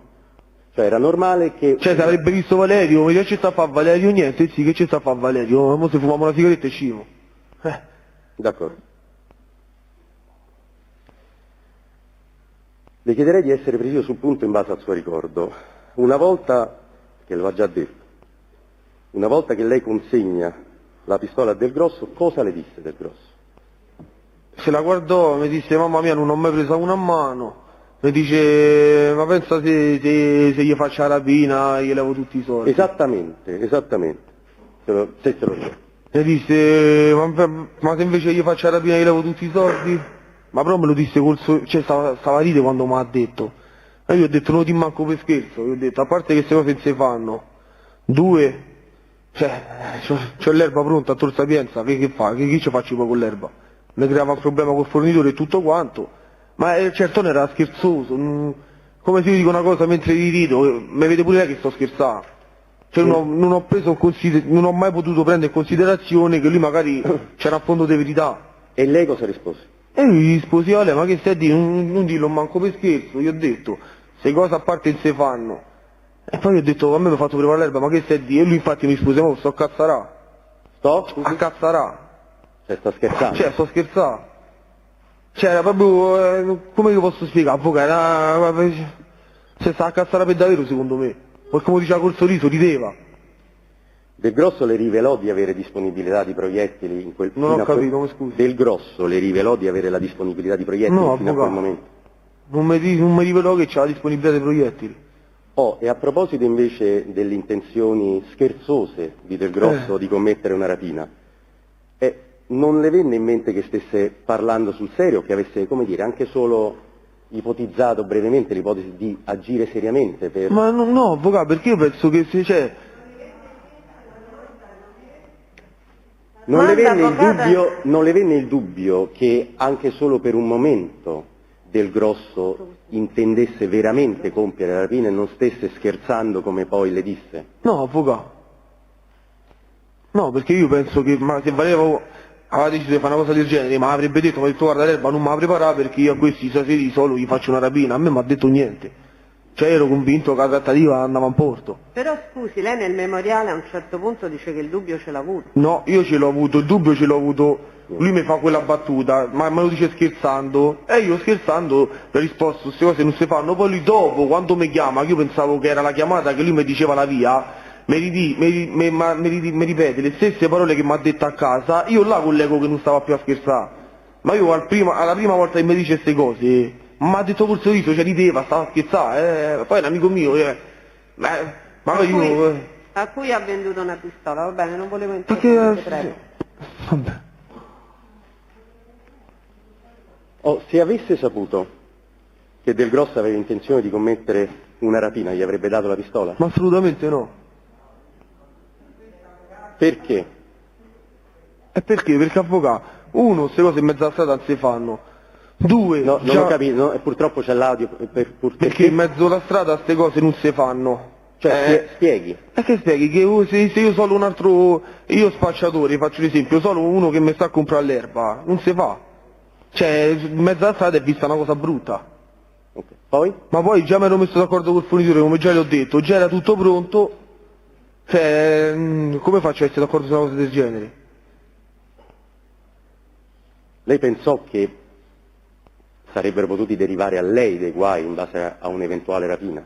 Ma io, avvocato, mi scusi, metti caso, Valerio mi dice, oh fammi questa rapina, ma io come faccio a dire, a parte che Rispoli sapeva che era venuto da me, quindi pure se Valerio va a lei gli fa rapina, Questi poi vanno a casa di Valerio, perché Rispoli conosce a Valerio, non è che Valerio prende i soldi, sparisce e non sanno più dove sta Valerio. Cioè Rispoli conosce Valerio, quindi vanno a casa di Valerio. Non trovano Valerio, vengono da me perché io quello chiedo dall'erba. Seconda cosa, io mi posso esporre a fare una cosa del genere, che poi, sì, ok, metti caso gli fa una rapina e tutto quanto, ma io poi non posso più vendere in mezzo alla strada, perché chi è che viene a comprare cose da me, dal momento che sanno che faccio queste cose? Cioè, è come se lei sono un assistito suo, chi la nomina più, avvocato.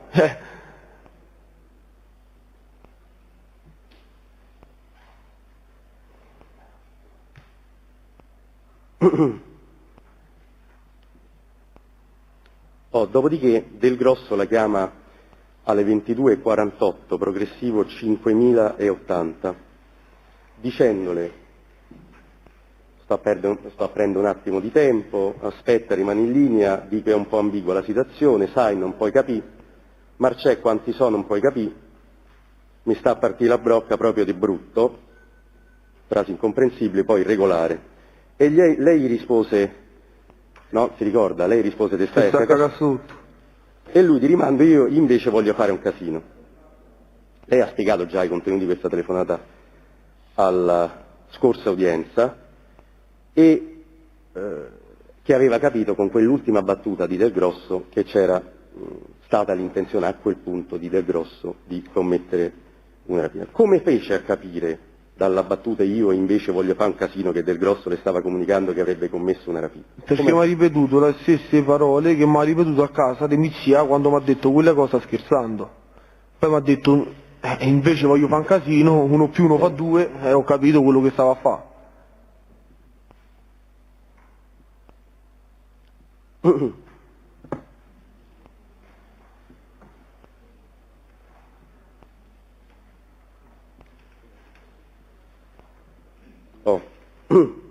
Ho quasi finito, Presidente. Passiamo invece adesso al colloquio che lei ebbe con Dalila Colombo, la sua fidanzata, il 24 ottobre 2019, quando avete parlato dei fatti per cui si procede, per questi fatti. Può ripetere esattamente cosa ricorda di aver detto a Dalila? Io sono tornato a casa, mi rodeva, ero nervoso di tutto quello che era successo. Mi ha visto che era un po' strano, mi ha detto che hai fatto, io all'inizio dicevo niente, poi una certa non la sopportavo più, gli ho detto, oh, senti, hai visto quello che è successo oggi, hai visto i giornali? Quel ragazzo, tutto quello che è successo oggi è stato Valerio, gli ha fatto la rapina a Valerio con la pistola che gli ho dato io. E lei mi cominciò a dire, ma come, la pistola che gli ho dato te, mo ti sei messo a vendere pure le armi? Ho detto, ma chi si è messo a vendere armi? Io, ma poi che te frega a te si è venduta, prestata, se io ho regalata? E ho detto, vuoi sapere che ho fatto? Mo ti ho detto quello che ho fatto, mo non mi rompe più. Ha mai detto a Dalila Colombo che la pistola era di suo padre Armando De Proprio? No. Non l'ha mai detto questa cosa? Mai. Suo padre quella pistola l'ha mai vista? Mai. Lei ha mai detto che a Colombo Dalila quella pistola l'aveva prestata a Del Grosso? Mai. Io gli ho detto gliel'ho data. E lei mi disse, ma che ti sei messo pure a vendere pistole? Io ho detto, ma che te frega a te se gliel'ho venduta, regalata, prestata? E ho detto, fatta affari tua. Volevi sapere quello che avevo fatto? Te l'ho detto, mo cosa sai? Non mi rompe più. Lei ha mai detto a Dalila Colombo che lei, Marcello De Proprio, non sapeva dei 70.000 euro che erano il provento della rapina? Io alla mia ragazza gli ho proprio parlato dei 70.000 euro d'erba, non gli ho parlato di niente perché gli avevo detto che avevo smesso di spacciare. Quindi lei non ha mai parlato dei 70.000 No. euro? Ma lei sapeva invece che c'erano 70.000 euro in ballo? Lo sapevo che sì, avvocato. Scusi, Io lo sapevo che sì. Io lo sapevo. Lei, scusi, non sento perché l'audio... Lui lo sapeva. Io Sì, sapevo che c'era capito, 70.000 euro. Come faccio a non saperlo? E perché a Dalila appunto non riferì dei 70.000 euro e dei 15 kg? Perché non gliela detto? Perché non gli ho detto di 70.000 euro a dargli dei 15 kg perché sennò mi cominciava a dire, perché io gli avevo detto che avevo smesso da dispacciare, se gli dicevo pure di 70.000 euro dei 15 kg d'erba non avrebbe finito più quella sera. Lei ha già detto che Dalila Colombo era venuta a sapere che lei spacciava. Sì. Sa come è venuta a saperlo? Ci può dire se lo sa? Vedeva i soldi, i viaggi, le cose, uno più, cioè, non è che... Vedeva i soldi, vedeva che magari facevo qualche viaggio, andavamo a fare qualche viaggetto, qualcosa, ha capito. Ha capito o glielo chiesto? Ha capito, io gli ho dato la conferma. L'ha capito che facevo qualcosa, poi quando me l'ha chiesto io gli ho dato la conferma che lo facevo. Oh, lei disse a Dalila Colombo durante il colloquio del 24 ottobre o anche dopo che la pistola da lei consegnata a Del Grosso era scarica? No.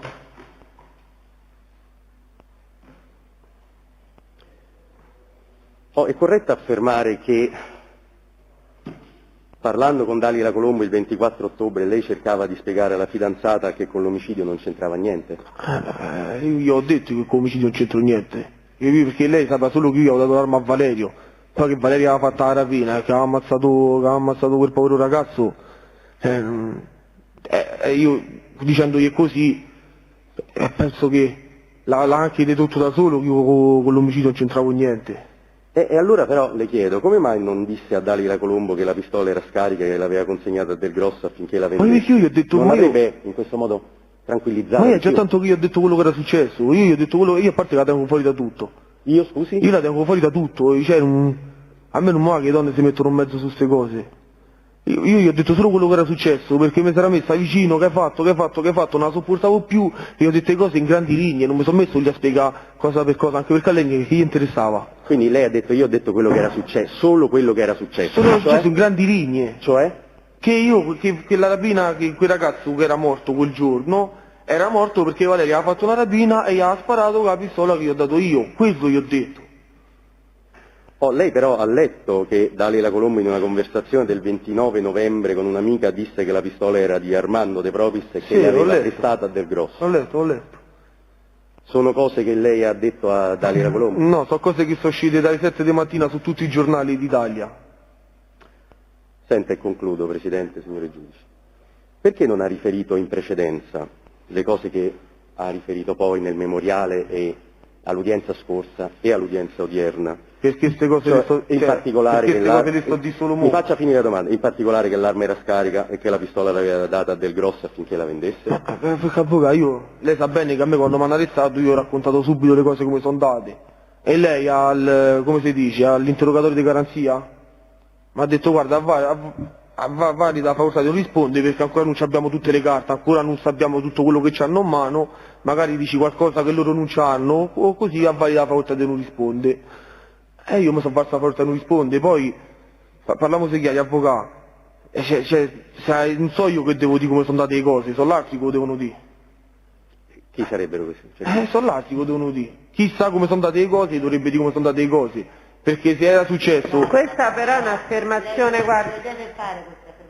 Non le è consentito di fare questo. Lei ha appena avuto rettatore sedotto del contenuto di un'annotazione di servizio in maniera garbata. Abbia pazienza, queste cose che già l'ha detto nel corso dell'esame, qualcun altro deve dire, qui siccome lei è sul piano delle valutazioni, come gli altri imputati, è chiaro?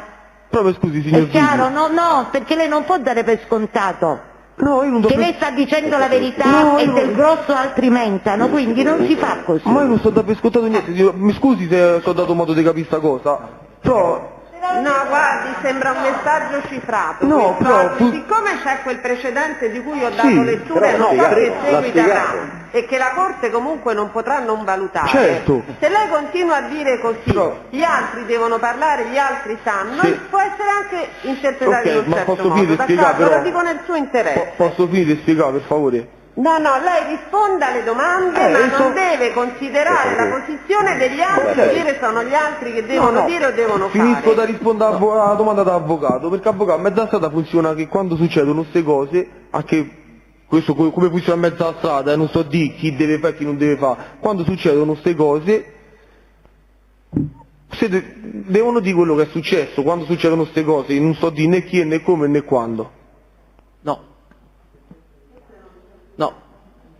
Allora, per evitare che ci siano messaggi cifrati, può dire chi secondo lei doveva dire come erano andate le cose? Allora, se ero io stato a sparare e vedevo che Valerio veniva arrestato e l'accusavano di un omicidio che non ha fatto e arrestavano il padre, e io il giorno dopo dicevo guarda che Il padre di Valerio e Valerio sull'omicidio non c'entrano niente. Quindi, non so io che lo devo dire, perché anche perché io il giorno dopo dicevo queste cose, non è che a me mi facevano uscire, se no fanno tutti così. Cioè quello che dico io il giorno dopo... Mi permette di inserirmi su questa risposta? No, Presidente. Devo chiarire questa cosa. No, ma Presidente, voi le domande le fate alla fine dell'esame, adesso cerchiamo di rispettarlo il codice una volta tanto. Cioè quello che dico io è... io posso dire, io il giorno dopo posso dire sono innocente e tutto quanto, quello lo fa tutti, avvocati. Ho capito, lei ci ha fatto questo bell'esempio, mi sa dire chi è che secondo lei avrebbe dovuto dire come erano andate le cose? Secondo me Valerio Del Grosso, dopo appena ci avevano arrestati, doveva dichiarare subito le cose come stavano, poi magari non l'avrà fatto, perché avvocati avranno detto che questo non lo so. Ma io, secondo il pensiero mio, era Valerio che, dopo quello che era successo, dopo che ha visto che mi hanno arrestato, dopo che ha visto di quello che mi accusavano, doveva subito dire cose come sono andate. Quello è il pensiero mio, senza mandare messaggi subliminali a nessuno. E perché oggi... Io ho concluso l'esame. E perché però a un certo punto, quando lei deposita il memoriale e oggi e alla scorsa udienza cambia idea e viene a dirci che cosa è successo? Ma io non è che cambio idea, avvocato, io... L'ho detto adesso perché adesso è il momento mio di parlare, se era un anno prima, facevo un interrogatorio un anno prima davanti a loro, io dicevo un anno fa. Cioè io adesso era il momento mio di parlare e l'ho detto adesso. Cioè che io lo dicevo il giorno dopo che mi hanno arrestato, che lo dico io. Cioè, mi fanno credere o non mi fanno credere. Io l'ho detto solo adesso perché adesso era il momento mio di parlare. L'esame che riguardava me era oggi e io oggi ho detto le cose come stavano. Concludendo, lei si è sentito, Gianluca Ciampa, lei si è sentito e si sente responsabile per la morte di Luca Sacchi? Sinceramente avvocato no, a me mi dispiace moltissimo per quello che è successo. Mi dispiace perché quella sera ci potevo stare io al posto suo, ci poteva stare un amico mio, cioè a me mi dispiace tantissimo avvocato, mi creda. Però io non mi sento responsabile perché io non avrei mai potuto pensare che andava a finire così, che da una compravendita d'erba poteva andare a finirci l'omicidio, ma tantomeno che con una pistola scarica spari a qualcuno.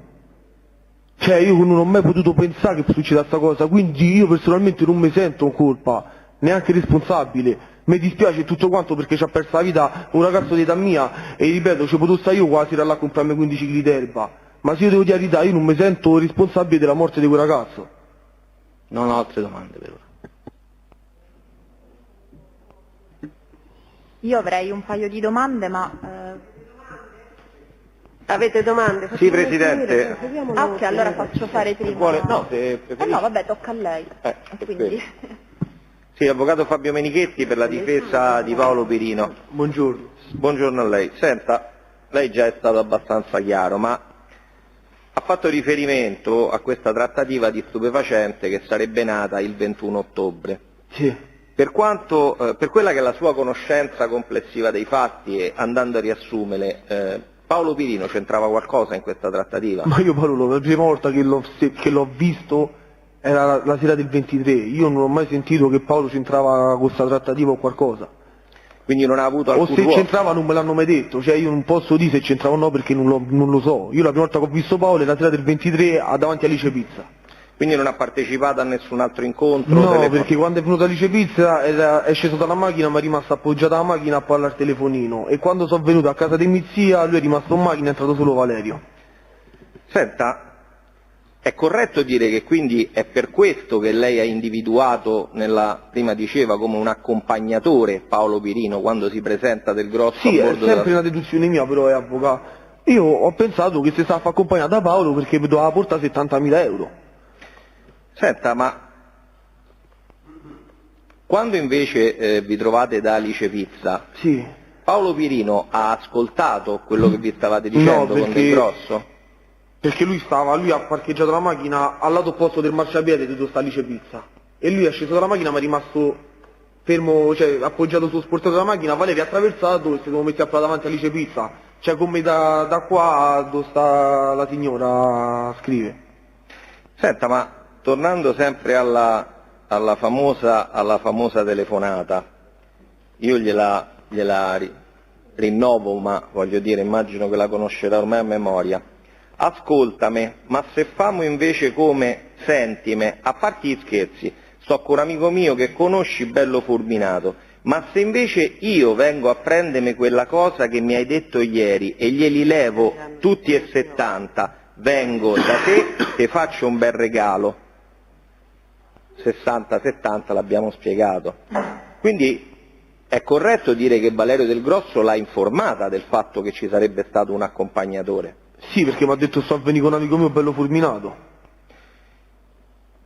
Poi che io non sapevo chi era, l'ho visto lì il 23, ho capito che era Paolo quando l'ho visto arrivare insieme. Ho capito. Senta, un'altra cosa.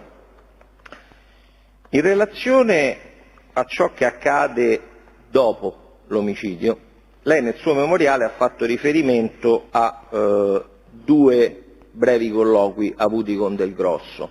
Sì. E nel corso del suo esame ha fatto riferimento comunque in termini generali a questa rapina. Io voglio farle una domanda più specifica, se lei sa rispondere mi risponde, altrimenti.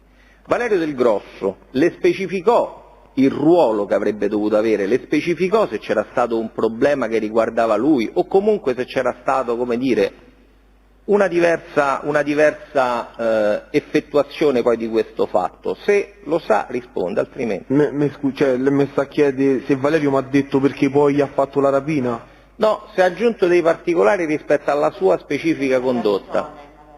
Com'è?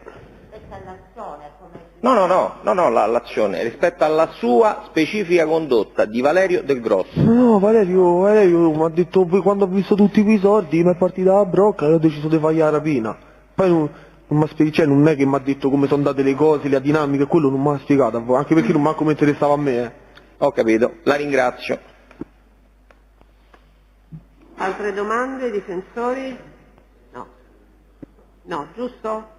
Pubblico ministero hanno terminato, nessuno si fa avanti. Prego. Termino. Io non so se può parlare un po' più lontano dal microfono. Io? Sì. Ok. Rimbomba molto e non si riesce a seguire bene. Prego, pubblico ministero. Io, anche dopo averla sentita rispondere alle domande dei suoi difensori, continuo a sfuggirmi un particolare. Quindi mi è sfuggito anche quando le ho fatto l'esame io e continua a sfuggirmi. Ma alla fine Valerio, che cosa le dice di tanto importante da convincerla a consegnare la pistola quella sera, quando in realtà gli accordi erano differenti? Valerio mi disse, gliela vendo a loro. Cioè, lui mi disse, lui si è alzato a prendere lui dopo l'accordo, lui mi disse, gliela vendo a loro. E io gli ho detto, vabbè, vendila a loro. Non pensavo che mi stava a prendere in giro. E il prezzo glielo dice già in quel momento. Ma il prezzo lui dicendomi si sta andando a prendere a 1.550 e rimangono 1.750, gliela sto da via a 1.750, lui mi disse il prezzo in quel momento, era quello il bel regalo che mi stava a fare. Cioè aveva già calcolato il prezzo anche se non aveva parlato con gli acquirenti. Ma che se lui ha parlato con l'acquirente non questo non glielo posso dire, dottoressa. No, però alla scorsa udienza, quando io le ho fatto la domanda, lei ha detto che ancora Valerio doveva parlare con gli acquirenti, anzi che Valerio Del Grosso non aveva contatti con gli acquirenti perché li teneva Rispoli. Sì, è vero questo. E poi sempre rispondendo alle mie domande, lei ha detto che Rispoli dell'arma non sapeva. Da quello che so io non sapeva niente Rispoli dell'arma. Quindi Valerio, che da quello che lei dice, quindi non da quello che io dico, non aveva contatti con gli acquirenti, non aveva parlato all'unico tramite fra voi e gli acquirenti della pistola, però sapeva già dirle addirittura il prezzo, lei ci ha creduto. Però che Rispoli non sapeva della pistola, questo lo penso io, non lo posso dire con certezza. Cioè questo è un pensiero mio, che Rispoli non sapeva della pistola. Cioè io con certezza non glielo posso dire. Però lei all'epoca non lo sapeva. Ma io all'epoca non lo so, ma se lui mi viene e mi dice gliela sto vendendo a 1.750, io gli credo. Perché non gli dovrei credere? Ma la mia domanda è leggermente differente. Io dico, com'è che lei gli ha creduto quando lei sapeva che Rispoli non sapeva dell'arma e che Valerio non aveva contatto con gli acquirenti? Non gli ha detto, ma com'è che hai fatto questo prezzo che addirittura era un po' più alto? Ma io sapevo che Rispoli non sapeva dell'arma il 22, può essere che Valerio il 23 gliel'ha detto. Che ne so io questo? Ma lei poco fa rispondendo alla mia domanda ha detto, io pensavo che Rispoli non sapesse dell'arma. Io pensavo che Rispoli, cioè io gli posso dire con certezza che Rispoli non sapeva dell'arma il 22. Il 23, quando lui mi chiede l'arma, io glielo dico. Cioè, io gli dico, lui mi dice, io la do a 1750, io gli do, prenditela. Poi io penso queste cose, ma le penso adesso. Cioè, lì per lì non è che mi metto a pensare, oddio, che ha fatto, ha sentito Rispoli. Lì per lì gli ho creduto. Poi è normale, dopo, uno a mente lucida, dopo che sono successe queste cose, può pensare a tante cose. Ma lì per lì mi viene, mi dice, io la vendo allora, a 1750, non mi metto a pensare come ha fatto, a sapere. A prese gli ho creduto, dottoressa, non è che non mi sono messo lì a farmi 3000 domande.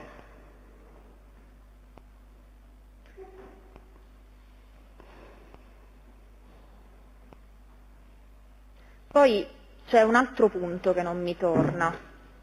Lei, sia alla scorsa udienza che oggi, ha descritto Rispoli come un soggetto che non aveva, cioè che mentre lei parlava nell'incontro del 22 con Valerio Del Grosso, addirittura lo mettete da parte. Quindi voi avete lo ha scritto nel memoriale, conferma, no? Sì, sì. Però poi mi ha colpito che lei oggi ha detto, io avevo chiesto di poter parlare direttamente con gli acquirenti, ma Rispoli ha detto no. No, io ho detto a Valerio, me ce fate parlare a me con questi, e Valerio mi ha detto, capirei, Rispoli non me ce fa parlare manco a me, figuriamoci se te ce fa parlare a te. Ecco, cioè non è che io ho chiesto a Rispoli, io ho detto a Valerio, ma fatemi parlare a me con questi. Quello che a me non torna, quindi magari non torna a me e lei me lo saprà spiegare in maniera differente. All'incontro del 22 Rispoli non ha nemmeno il potere quasi di partecipare al dialogo tra lei e Valerio Del Grosso, lo mettete volontariamente da parte, e questo l'ha detto alla scorsa udienza. Sì. Però poi addirittura può porre il veto sui contatti diretti con gli acquirenti. Ma che Rispoli lo metto da parte è perché io parlo con Valerio Del Grosso, io conosco Valerio Del Grosso e parlo con lui, sinceramente io al primo patto sembra ragazzino, manco mi ci sono messo a parlare. Appunto, lei l'ha Anche chiamato il perché ragazzino al contatto Del Grosso so io, come lui c'ha contatti suoi, al contatto Del Grosso so io parlo con Valerio. E i fatti miei gli faccio sapere solo a Valerio. Io poi gli ho detto a Valerio, ma fatemi parlare a me con questi, e lui mi rispose no, perché non mi ci fa parlare manco a me. Ma non è che Rispoli sta da parte perché io parlo con Valerio, poi di quello che si dicono Valerio e Rispoli sono problemi loro, ma io non è che parlo davanti a 3000 persone quando parlo con davanti a chi conosco. Io che ne so Rispoli chi è? Se mi posso fidare di parlare davanti a lui o cioè non è, io a Rispoli non lo conosco. Ok, quindi Valerio Rispoli aveva anche il potere di escluderla dall'avere contatti con gli acquirenti. No, so io che ho il potere di escludere Valerio Rispoli dei discorsi che faccio con Del Grosso, non è che lui... Appunto. Risponda alla domanda che è diversa, per cortesia. Cioè, quello che a me suona strano, e io le voglio dare oggi la possibilità di spiegarlo, perché altrimenti rimane un punto non chiarito, è che Valerio Rispoli viene descritto come il pischelletto, quello là che nel gruppetto forse contava di meno. Però quando lei chiede, che poi è lei che fornisce la droga, è lei quindi quello che aveva maggior potere contrattuale, mettiamolo così, era proprio lei, perché se lei non si adoperava per la droga, della trattativa non si faceva nulla. Quindi quando lei chiede di avere un contatto con gli acquirenti, che sarebbe anche una cosa legittima, dato il quantitativo, anche dato i soldi, se vedi che sarebbe successo tutto questo e non stavamo qua. dato l'impegno anche che lei aveva preso mettendoci la faccia col suo fornitore, quindi lei fa una richiesta più che legittima, a mio avviso, di avere un contatto diretto con gli acquirenti, anche per conoscere l'affidabilità di questi acquirenti. Lei si accontenta della risposta che Valerio Del Grosso le dà, no, Rispoli non mi ci fa parlare nemmeno a me. E io poi gli dissi a Valerio, da prendi la responsabilità, garantisci te? E lui mi ha risposto di sì, fidandomi di Valerio, me ne sono fidato. Poi, quando tocca parlare dell'arma e quindi cedere l'arma, lei con tutto che sapeva che Valerio Rispoli non faceva parlare Valerio Del Grosso con gli acquirenti, Valerio Del Grosso le dice addirittura un prezzo e lei non fa una mezza domanda in più. No, perché io e Valerio il 22 parlammo della pistola, ma parlammo che se la doveva prendere lui dopo tutto l'accordo che... appunto. Quando lui venne il 23 e mi dice gliela do a loro, io non è che sono andato a pensare, oddio ma che ha parlato prima con Rispoli, che mi sta a prendere in giro, sono fatte, dottore. E io gli ho creduto. Poi mi ricollego a una domanda della parte civile. Lei poco fa ha detto che l'arma le è stata... Alla scorsa udienza aveva detto che l'arma gliel'aveva data Valerio Del Grosso. Su domanda della parte civile ora ha specificato che le fu data a scarica. Mi dica se ho capito Lui, bene. Valerio, mi riportò l'arma. E io quando la sono andata a distruggere, era scarica l'arma, quando me l'ha riportata Valerio. Ma lei non si è preoccupato della presenza di eventuali altri proiettili anche da distruggere eventualmente? E perché? Che mi interessa a me degli altri proiettili? Cioè a me quando mi ha dato era scarica. Ma non gli ha chiesto i proiettili, te ne sei disfatto? Credo Ma sia io i proiettili, legittima. ma io mi sono ripreso la pistola perché ci stavano le impronte digitali mia sopra. A me i proiettili, a me doveva la rimedia di lui, non è che ci stanno impronte digitali mia sopra, quindi che mi interessava di proiettili? No, la domanda è differente. Ha detto, ha domandato a Valerio Del Grosso i proiettili che fine avessero fatto? No. Il bossolo dove fosse? No, non No, si è perché quando preoccupato di lui me l'ha ridata dentro una busta, quella che vide pure Giorgia D'Ambrosio quando Valerio venne da me. Poi quando lui se n'è andato io ho aperto la busta, ho preso la pistola, mentre la distruggevo, e Stamburo era scarico, non c'era nessun bossolo, nessun proiettile, non c'era niente.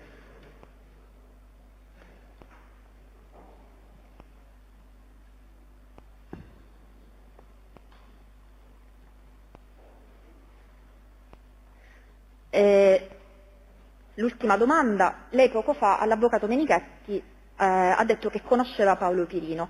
Quanto lo conosceva e da quanto tempo? Io Paolo lo conosco di vista,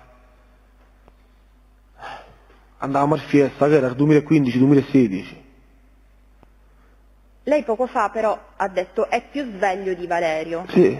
Che è un'affermazione che non si dice in genere di una persona che si conosce soltanto di vista, quindi volevo capire bene Vabbè, ma se uno l'ha magari... detto sulla base di una fama che poteva avere Paolo Pirino. Ma uno si conosce di vista, però si sa, magari io faccio una cosa, lui ne fa un'altra ancora, pure se uno si conosce di vista, bene o male, si conosciamo tutti, ma di vista o no, cioè non è che era il mio amico mio, però lo conoscevo. Ma qua nessuno... Ma no, no, Presidente, non sta parlando di fama, però mi perdoni, sta dicendo una cosa diversa. Ha detto si sapeva quindi... che faceva, non parliamo di fama perché non l'ha mai citata. Si sa in certi ambienti, in certe si sa uno chi è e quello che fa, è un so quello che è, quello che fa, ma non è perché c'ha sta fama. E cosa sapeva fa? lei? Io chiedete a lui cosa fa, perché no, io lo sto chiedendo a lei. Io intendo rispondere a questa domanda.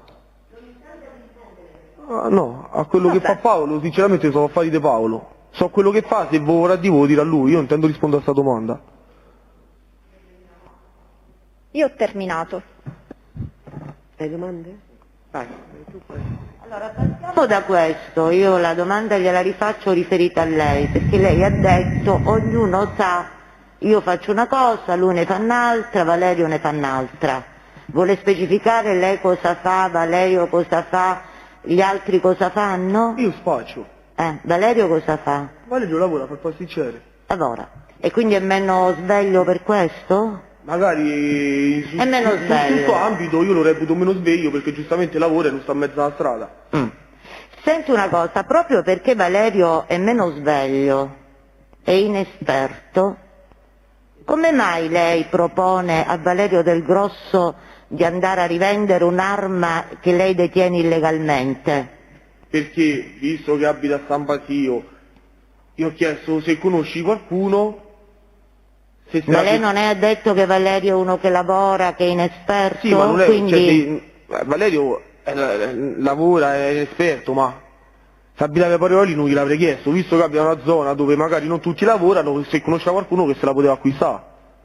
Ma Valerio svolge attività illegali, no, gravita in circuiti delinquenziali, per cui può avere conoscenza di chi ha interesse ad acquistare un'arma che è detenuta illegalmente, oppure così, esce dalla bar pasticceria e dice vabbè magari se passa qualcuno chiedigli se vuole l'arma, ma faccia capire. Valerio ha sempre lavorato, però magari come dimostra che è amico di Paolo, magari c'ha anche amici che non lavorano. Come dimostra?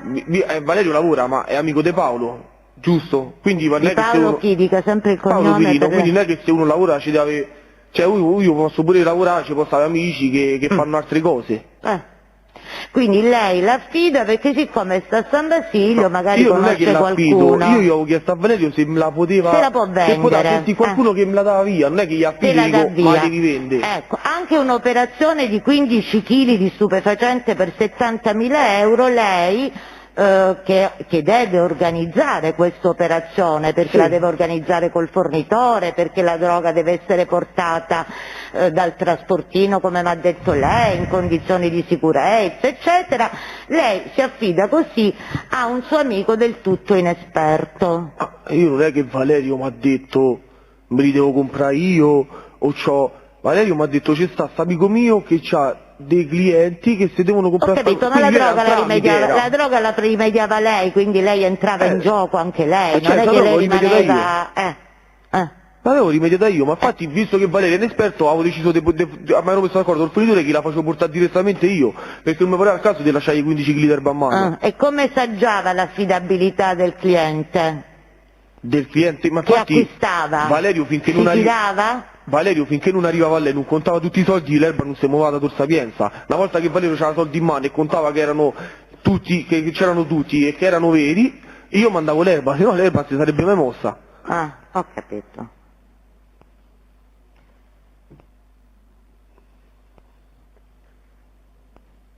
Un attimo. Senta, Valerio Del Grosso era così inesperto secondo quello che lei ha raccontato, lei dice io stabilisco un prezzo, però Valerio poi è bravissimo, perché Valerio? È bravo, perché poi nell'interlocuzione rispetto a quello che acquista, nell'interlocuzione anche con Rispoli, lui fa la cresta sopra sta roba, no? Quindi non è tanto proprio, come mai lei non entra in questo maggiore guadagno che lui può ricavare? Come mai lei non ha interesse a prenderci di più, visto che avete trovato dei clienti che sono pure loro che gli danno? Ma io invece ce l'avevo interessi, perché lui guadagnandoci 1.500 euro in più, lui si comprava la pistola che mi dovevo dare via io. Io c'avevo come interessi. E facciamo i conti, quanto la dava la pistola? 700, a quanto ci devo rientrare i soldi? A 700 euro. A 700, quindi esatamente quello che avrebbe guadagnato dalla cresta sui 15 Valerio, kg. la cresta che fa Valeria è dei 1.500 euro, erano i sua. Cioè i soldi. Perché erano i suoi? La vendeva lei gliela dava la droga, non è che non gliela dava. Lui già ci stava guadagnando, dottore. Cioè già ci sta guadagnando, poi se lui ci guadagnava 1.500 euro in più dei Rispoli, a me non mi interessava niente. A lei non interessava. Io i soldi miei ci li stavo a prendere. Ho capito. Cioè io i soldi miei del guadagno erano quelli, poi se lui ci guadagnava 1.500 euro in più su Rispoli, a me non me ne fregava niente. Anzi, io ci guadagnavo perché così poi si comprava la pistola. Ho capito.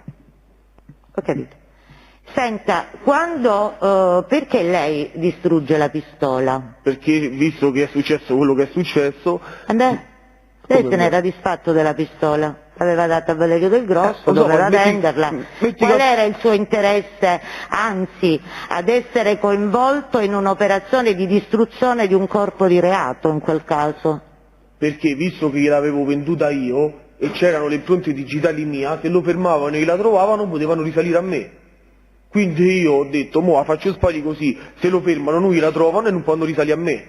Io non sapevo che stavo sotto indagine, che c'è stato... E perché non la poteva fare Valerio Del Grosso questa operazione? Perché c'erano innanzitutto le sue impronte digitali. Visto che era prima delle sue c'erano le sue. No, c'erano prima le mie e poi le sue.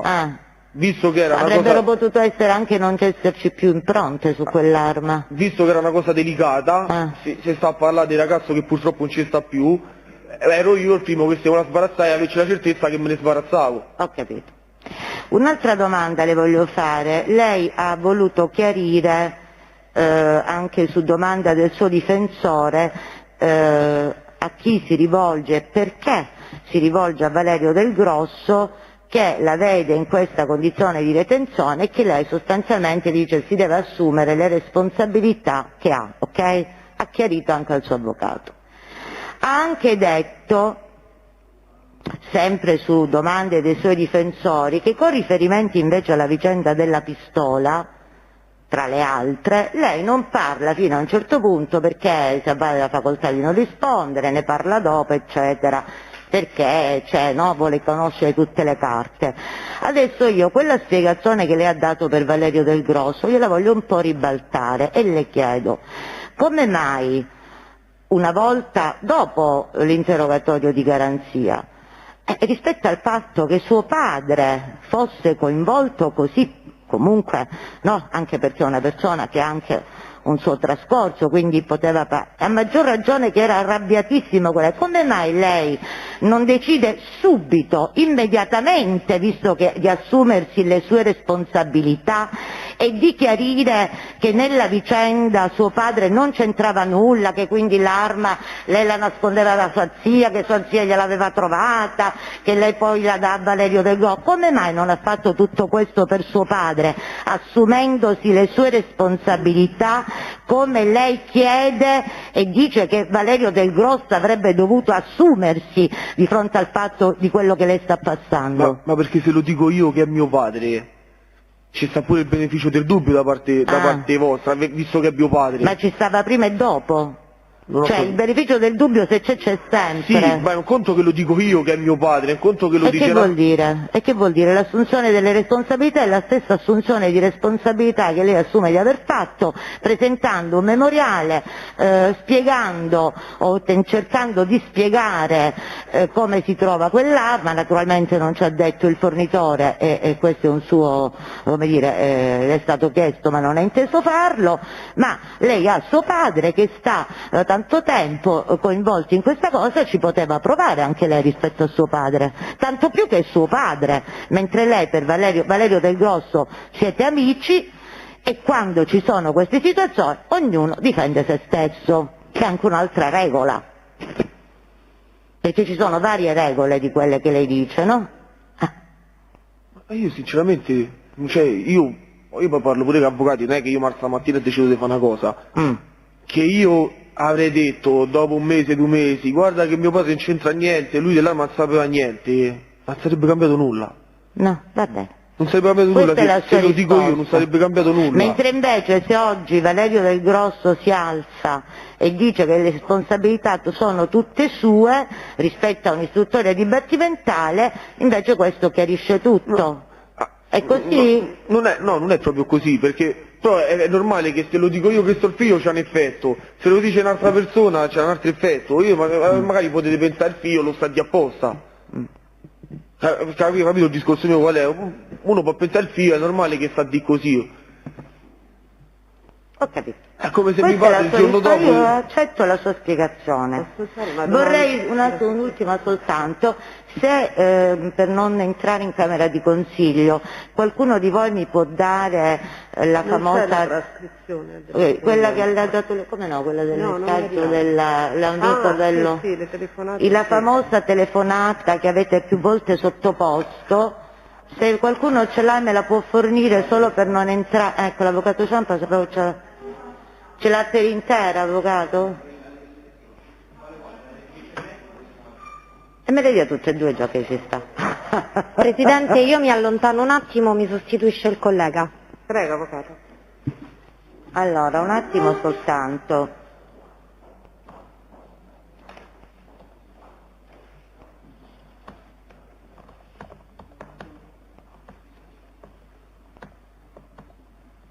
Presidente, chiedo scusa, Paolo Pirino dovrebbe allontanarsi un istante. Interrompiamo un attimo. Grazie.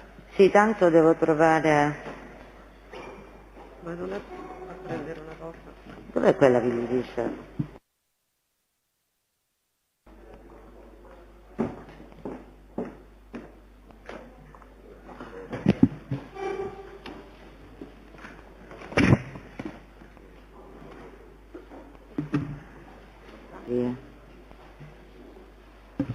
E De Provisti le volevo chiedere se mi ripeteva, perché forse adesso faccio un po' di confusione io con gli orari,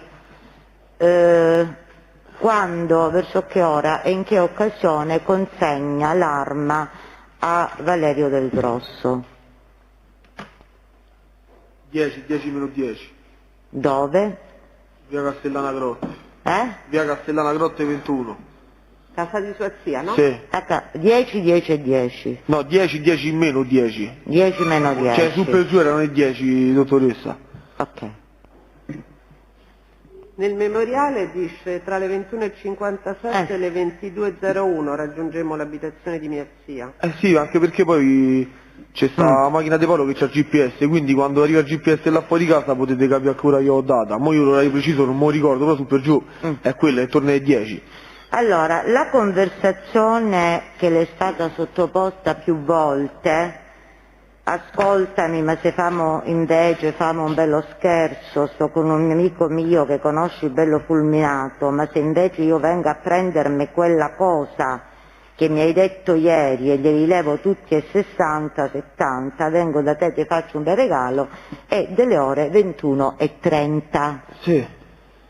Lei ha detto che Del Grosso si riferiva della cocaina? Sì, da quello che pensavo io sì. Però lei dopo neanche 20 minuti le consegna un'arma. Perché lui è venuto a Alice Pizza e mi ha detto che voleva l'arma. La cocaina gliel'ha più chiesta? No. No. No. Cioè quella cosa che mi hai detto ieri non era cocaina, quello che pensavo io ma era l'arma. Quindi lei comunque, diciamo, nel momento della telefonata lei pensa, questa è la sua spiegazione, che quella cosa sia la cocaina e invece poi è l'arma alle 21:30. Dopo che arriva da Alice Pizza, scende dalla macchina e mi parla, è l'arma. Ho capito.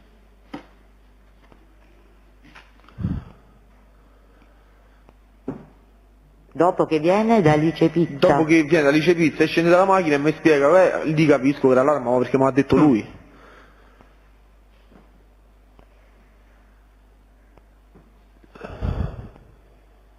Quando alle 22:48 lei ha già consegnato l'arma, no? Sì. Del Grosso nella conversazione, c'è quest'altra conversazione fra di voi, le dici sto un attimo a perdere tempo, Tor Sapienza, Alferi, aspetta, rimani in linea, dico è un po' ambigua la situazione, non puoi capire Marcè quanti so, non puoi capire, mi sta a partire la brocca proprio de brutto, regolare, lei gli risponde te stai a cacà sotto, te stai a cacà sotto. Che vuol dire questa espressione? Perché la prima fa riferimento, non sai quanti sono i soldi. Io non pensavo ai soldi, io pensavo che ce ne stavano nei guardie, e vabbè, polizia, carabinieri. Ma chi è che le ha fatto riferimento ai carabinieri? Nessuno. Nella telefonata non c'è nessun riferimento alla presenza delle forze dell'ordine. Sì, ma se usa di, qua è pieno di gente, qua piove, guarda quanti, qua c'è una città di gente. Anche mi parte la brocca che è lo stesso tipo di espressione, diciamo, lo stesso contenuto della telefonata precedente? Quella chiamata, quando lui me la fa, a parte che io pensavo che quando rispondevo mi diceva te stai a cacà sotto, te stai a cacà sotto, e Del Grosso le risponde, io invece voglio fare un casino. Ma quello mo dice dopo che io dico te stai a cacà sotto. No, nella stessa conversazione. È la stessa conversazione, ma me lo dice dopo che io dico te stai a cacà sotto. Prima, quando lui mi dice, mi sta a partire e mi dice qua è pieno di gente, e io gli dico stai a cacà sotto perché pensavo che era riferito alle guardie, che magari lui si pensava che ci stavano i guardie perché c'era una cifra di gente e c'aveva la pistola appresso. Era quello il te stai a cacà sotto. Ok, invece quando lui risponde voglio fare un casino, le vuole dire no, ma io tanto vado avanti, questo vuole dire? Quando lui invece mi dice, io invece voglio fare, invece vuol dire che al posto di una cosa ne voglio fare un'altra, invece. A me mi sta a partire a brocca, voglio fare un casino, sono le stesse parole che mi ha detto a casa di mizia e io ho collegato che invece era riferito che lui stava a fare, voleva fare rapina. Ho capito, non ho altre domande. Quindi questo succede alle 22:48 più o Sì. meno? Lei lì capisce l'intenzione di Del Sì, Grosso? perché mi dice, io invece voglio, mi sta a partire proprio la brocca, io invece voglio fare un casino.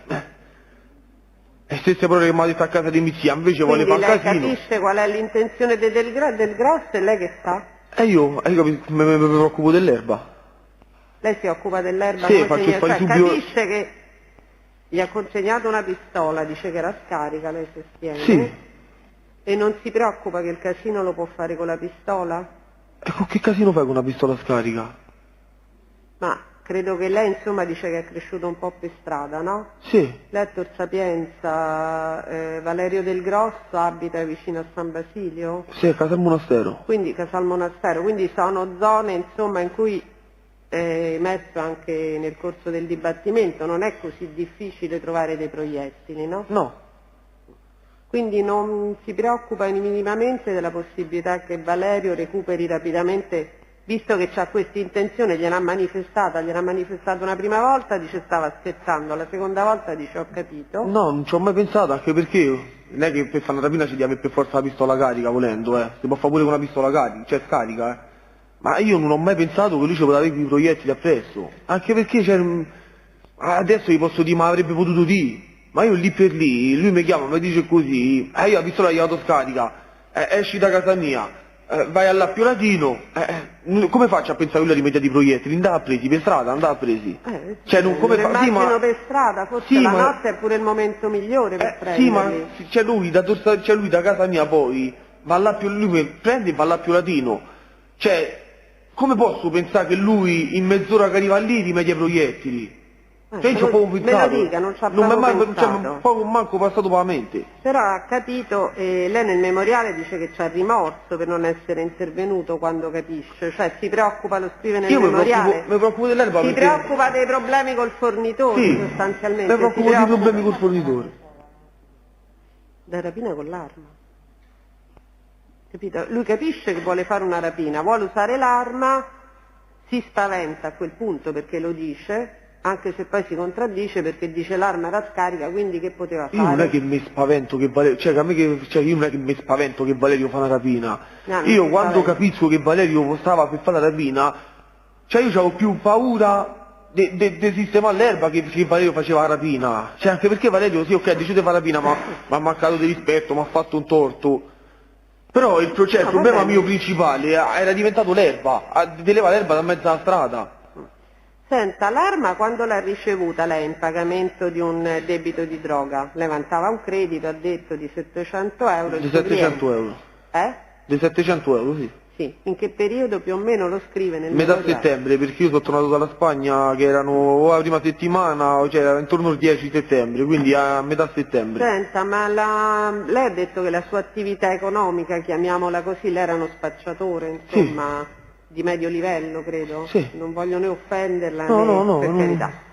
E aveva disponibilità economiche, da quello che ha detto prima, parlando anche della sua ragazza, di Dalila, dice io gli avevo detto che era uscito da tutto, però poi lei vedeva che i soldi ce l'avevamo. Lei all'inizio, quando ci eravamo messi insieme, vedeva che facevamo qualche viaggetto, qualcosa, sì, ma non è che andavamo alle Maldive. E poi avete cambiato il vostro tenore di vita, quando lei ha detto sono uscito fuori dal giro, avete continuato a fare viaggetti? No, di certo... sì, è vero, siamo andati in Spagna una settimana, 4 giorni, a settembre 4 giorni, non è che... Beh, lei dice che avevate speso un po' di soldi. Sì, avevo speso un po' di soldi, appunto, volevo rientrarci.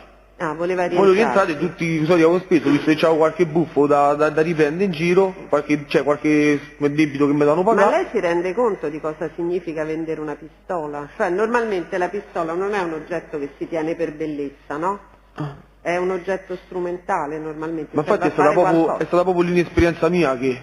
L'inesperienza sua, l'inesperienza mia, dire perché che io lei era inesperto, nonostante venga da una famiglia, insomma suo papà... Sì, ma io devo era la prima volta che vedo una pistola. Era la prima volta che vedo una pistola, che c'ho in mano una pistola. Cioè, anche sul... a lei che del grosso, tutte e due la prima volta anche sul fascicolo dello spaccio, tutte le indagini che mi hanno fatto, le intercettazioni, cioè non si parla mai di armi, né prima né dopo, perché io... Però insomma lei di questa pistola che cosa ci fa l'acquirente, il probabile acquirente, che sia Princi, che sia del grosso, che sia io? Lei non si preoccupa minimamente? No. Voglio dire, non è che compra un gioiello rubato che la persona che acquista probabilmente o vende al mercato nero, lo fa in 1000 pezzi, prende brillanti, non è un oggetto fine a se stesso, la pistola è una cosa strumentale, serve a commettere un ulteriore illecito, giusto? Sì. E lei di questo non si preoccupa perché non la vende a una persona che lei ritiene in grado di, tra virgolette, gestire l'arma, la vende a uno che neanche conosceva, insomma. Ma come? Io Valerio lo conoscevo, no? Ma Valerio la doveva vendere. Ma sì, ma quelli poi sono problemi di Valerio, a chi ha dato a Valerio? E io gli ho dato a Valerio. Valerio mi paga, è come se fosse qualunque altro oggetto per lei un'arma, questo sta dicendo, io devo prendere atto di quello che lei dichiara. No, signor giudice, a me spaventa un po' l'arma, capisce, questo mercato non è che non mi nero. spaventa, anzi, proprio perché non vedo l'ora di liberarmene. Cioè io non sapevo che faccio. In realtà lei dice che se ne voleva liberare, soprattutto quando sua zia dice guarda, vedi dalla... No, io me ne volevo liberare subito, perché io ci devo rientrare dei soldi. Poi è normale che dopo che iniziamo l'ha trovata, aumenta come posso dire, no la voglia, aumenta la cosa di trovare sta acquirente, perché iniziamo l'aveva trovata, e poi ora diceva mio padre, mi stavo ulteriormente a sbrigare a vendermela. Senta, un'altra cosa, lei ha detto che sull'arma c'erano le sue impronte. Sì. Cioè lei è così ingenuo da vendere un'arma lasciando le impronte? Appunto per questo, ma se io sapevo che doveva fare una rapina, ma l'arma gliela pulivo prima di dare. dare. Fuori tutti come degli sprovveduti, da quello che sta dicendo, poi alla fine è morto il ragazzo. Ma io lo so che è morto il ragazzo, ma ci mancherebbe. Ma io apposta per... a proposito della morte di questo ragazzo che lei non si ritiene responsabile, nonostante la pistola l'abbia ceduta lei. Sì, ma io non sono da scarica, io come faccio a pensare che lui con un'arma a scarica spara uno? Cioè, io tanto la sua versione è questa. Cioè io se no vengo qua, posso pure dire mi dispiace tantissimo, mi sento responsabile. No, poi vai così. È un'altra conversazione che vorrei che mi chiarisse. Il 24 ottobre 2019, alle ore 23:38,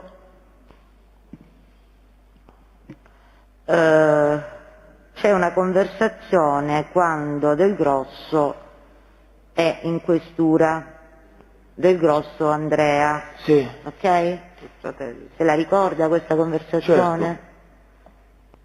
Si ricorda che cosa... Io mi ricordo che dopo che Valerio è andato via con Giorgia e lo stava accompagnando all'hotel, io ho chiamato Andrea, mi ci volevo incontrare per dire guarda Andrea, Valerio sta in quell'albergo, domani mattina si va a costituire, se non si va a costituire valla a prendere e portacelo te, solo che poi Andrea mi ha risposto quello che mi ha risposto, che non poteva venire, che stava lì e affidargli la cosa, anche perché poi la notte l'hanno arrestato a Valerio. Lei è molto insistente in questa conversazione con Del Grosso Andrea, al quale continua a ripetere che vi dovete incontrare. E nel continuare a ripeterlo, sapendo che lui è in questura, no, aspetta un attimo, Bono, mi devi dire tra quanto se potremo vedere. Ma non ti so di Marcè, ma come faccio? Vabbè, io tanto sto qui, aspetto te che torni. Se non riesci a tornare ti vengo io incontro. Se sentimo tra un'oretta così. A posto, De Propis. No, se dovemo vedere per forza un attimo, frate, fidite. Cioè, io te voglio un bene dell'anima, ma ci dovemo vedere. Un attimo, per forza, vabbè, trovo un attimo, una mezz'ora, una ventina di minuti, mi devi fare sto favore, proprio perché mi vuoi bene, mi devi fare sto favore. Del Grosso, te voglio bene, ma non me fanno andare, c'è poco da fare. Tu non ti rendi conto di chi ci sta qua dentro oggi, mi sa che non lo sai chi ci sta oggi qua dentro, tutti i capi della Polizia di Stato. No, vabbè dai, se sentimo dopo. Quindi la sua spiegazione è che voleva semplicemente informarlo... Visto che io sapevo che l'avevano denunciato a Valerio, che lo stavano cercando e tutto quanto, lo volevo far stare tranquillo, che sapevo dove stava, gli dicevo dove stava e gli dicevo domani mattina si va a costituire, se non c'era lui portacelo te. L'ha fatto poi? No, perché poi io Andrea non mi ci sono incontrati e poi a notte hanno arrestato a Valerio. Non l'ha sentito più da quel momento? No. Sono le 23:38. No, non ho più risentito. Vabbè, un'altra domanda. Va bene, abbiamo terminato l'esame, si può accomodare. Avvocato?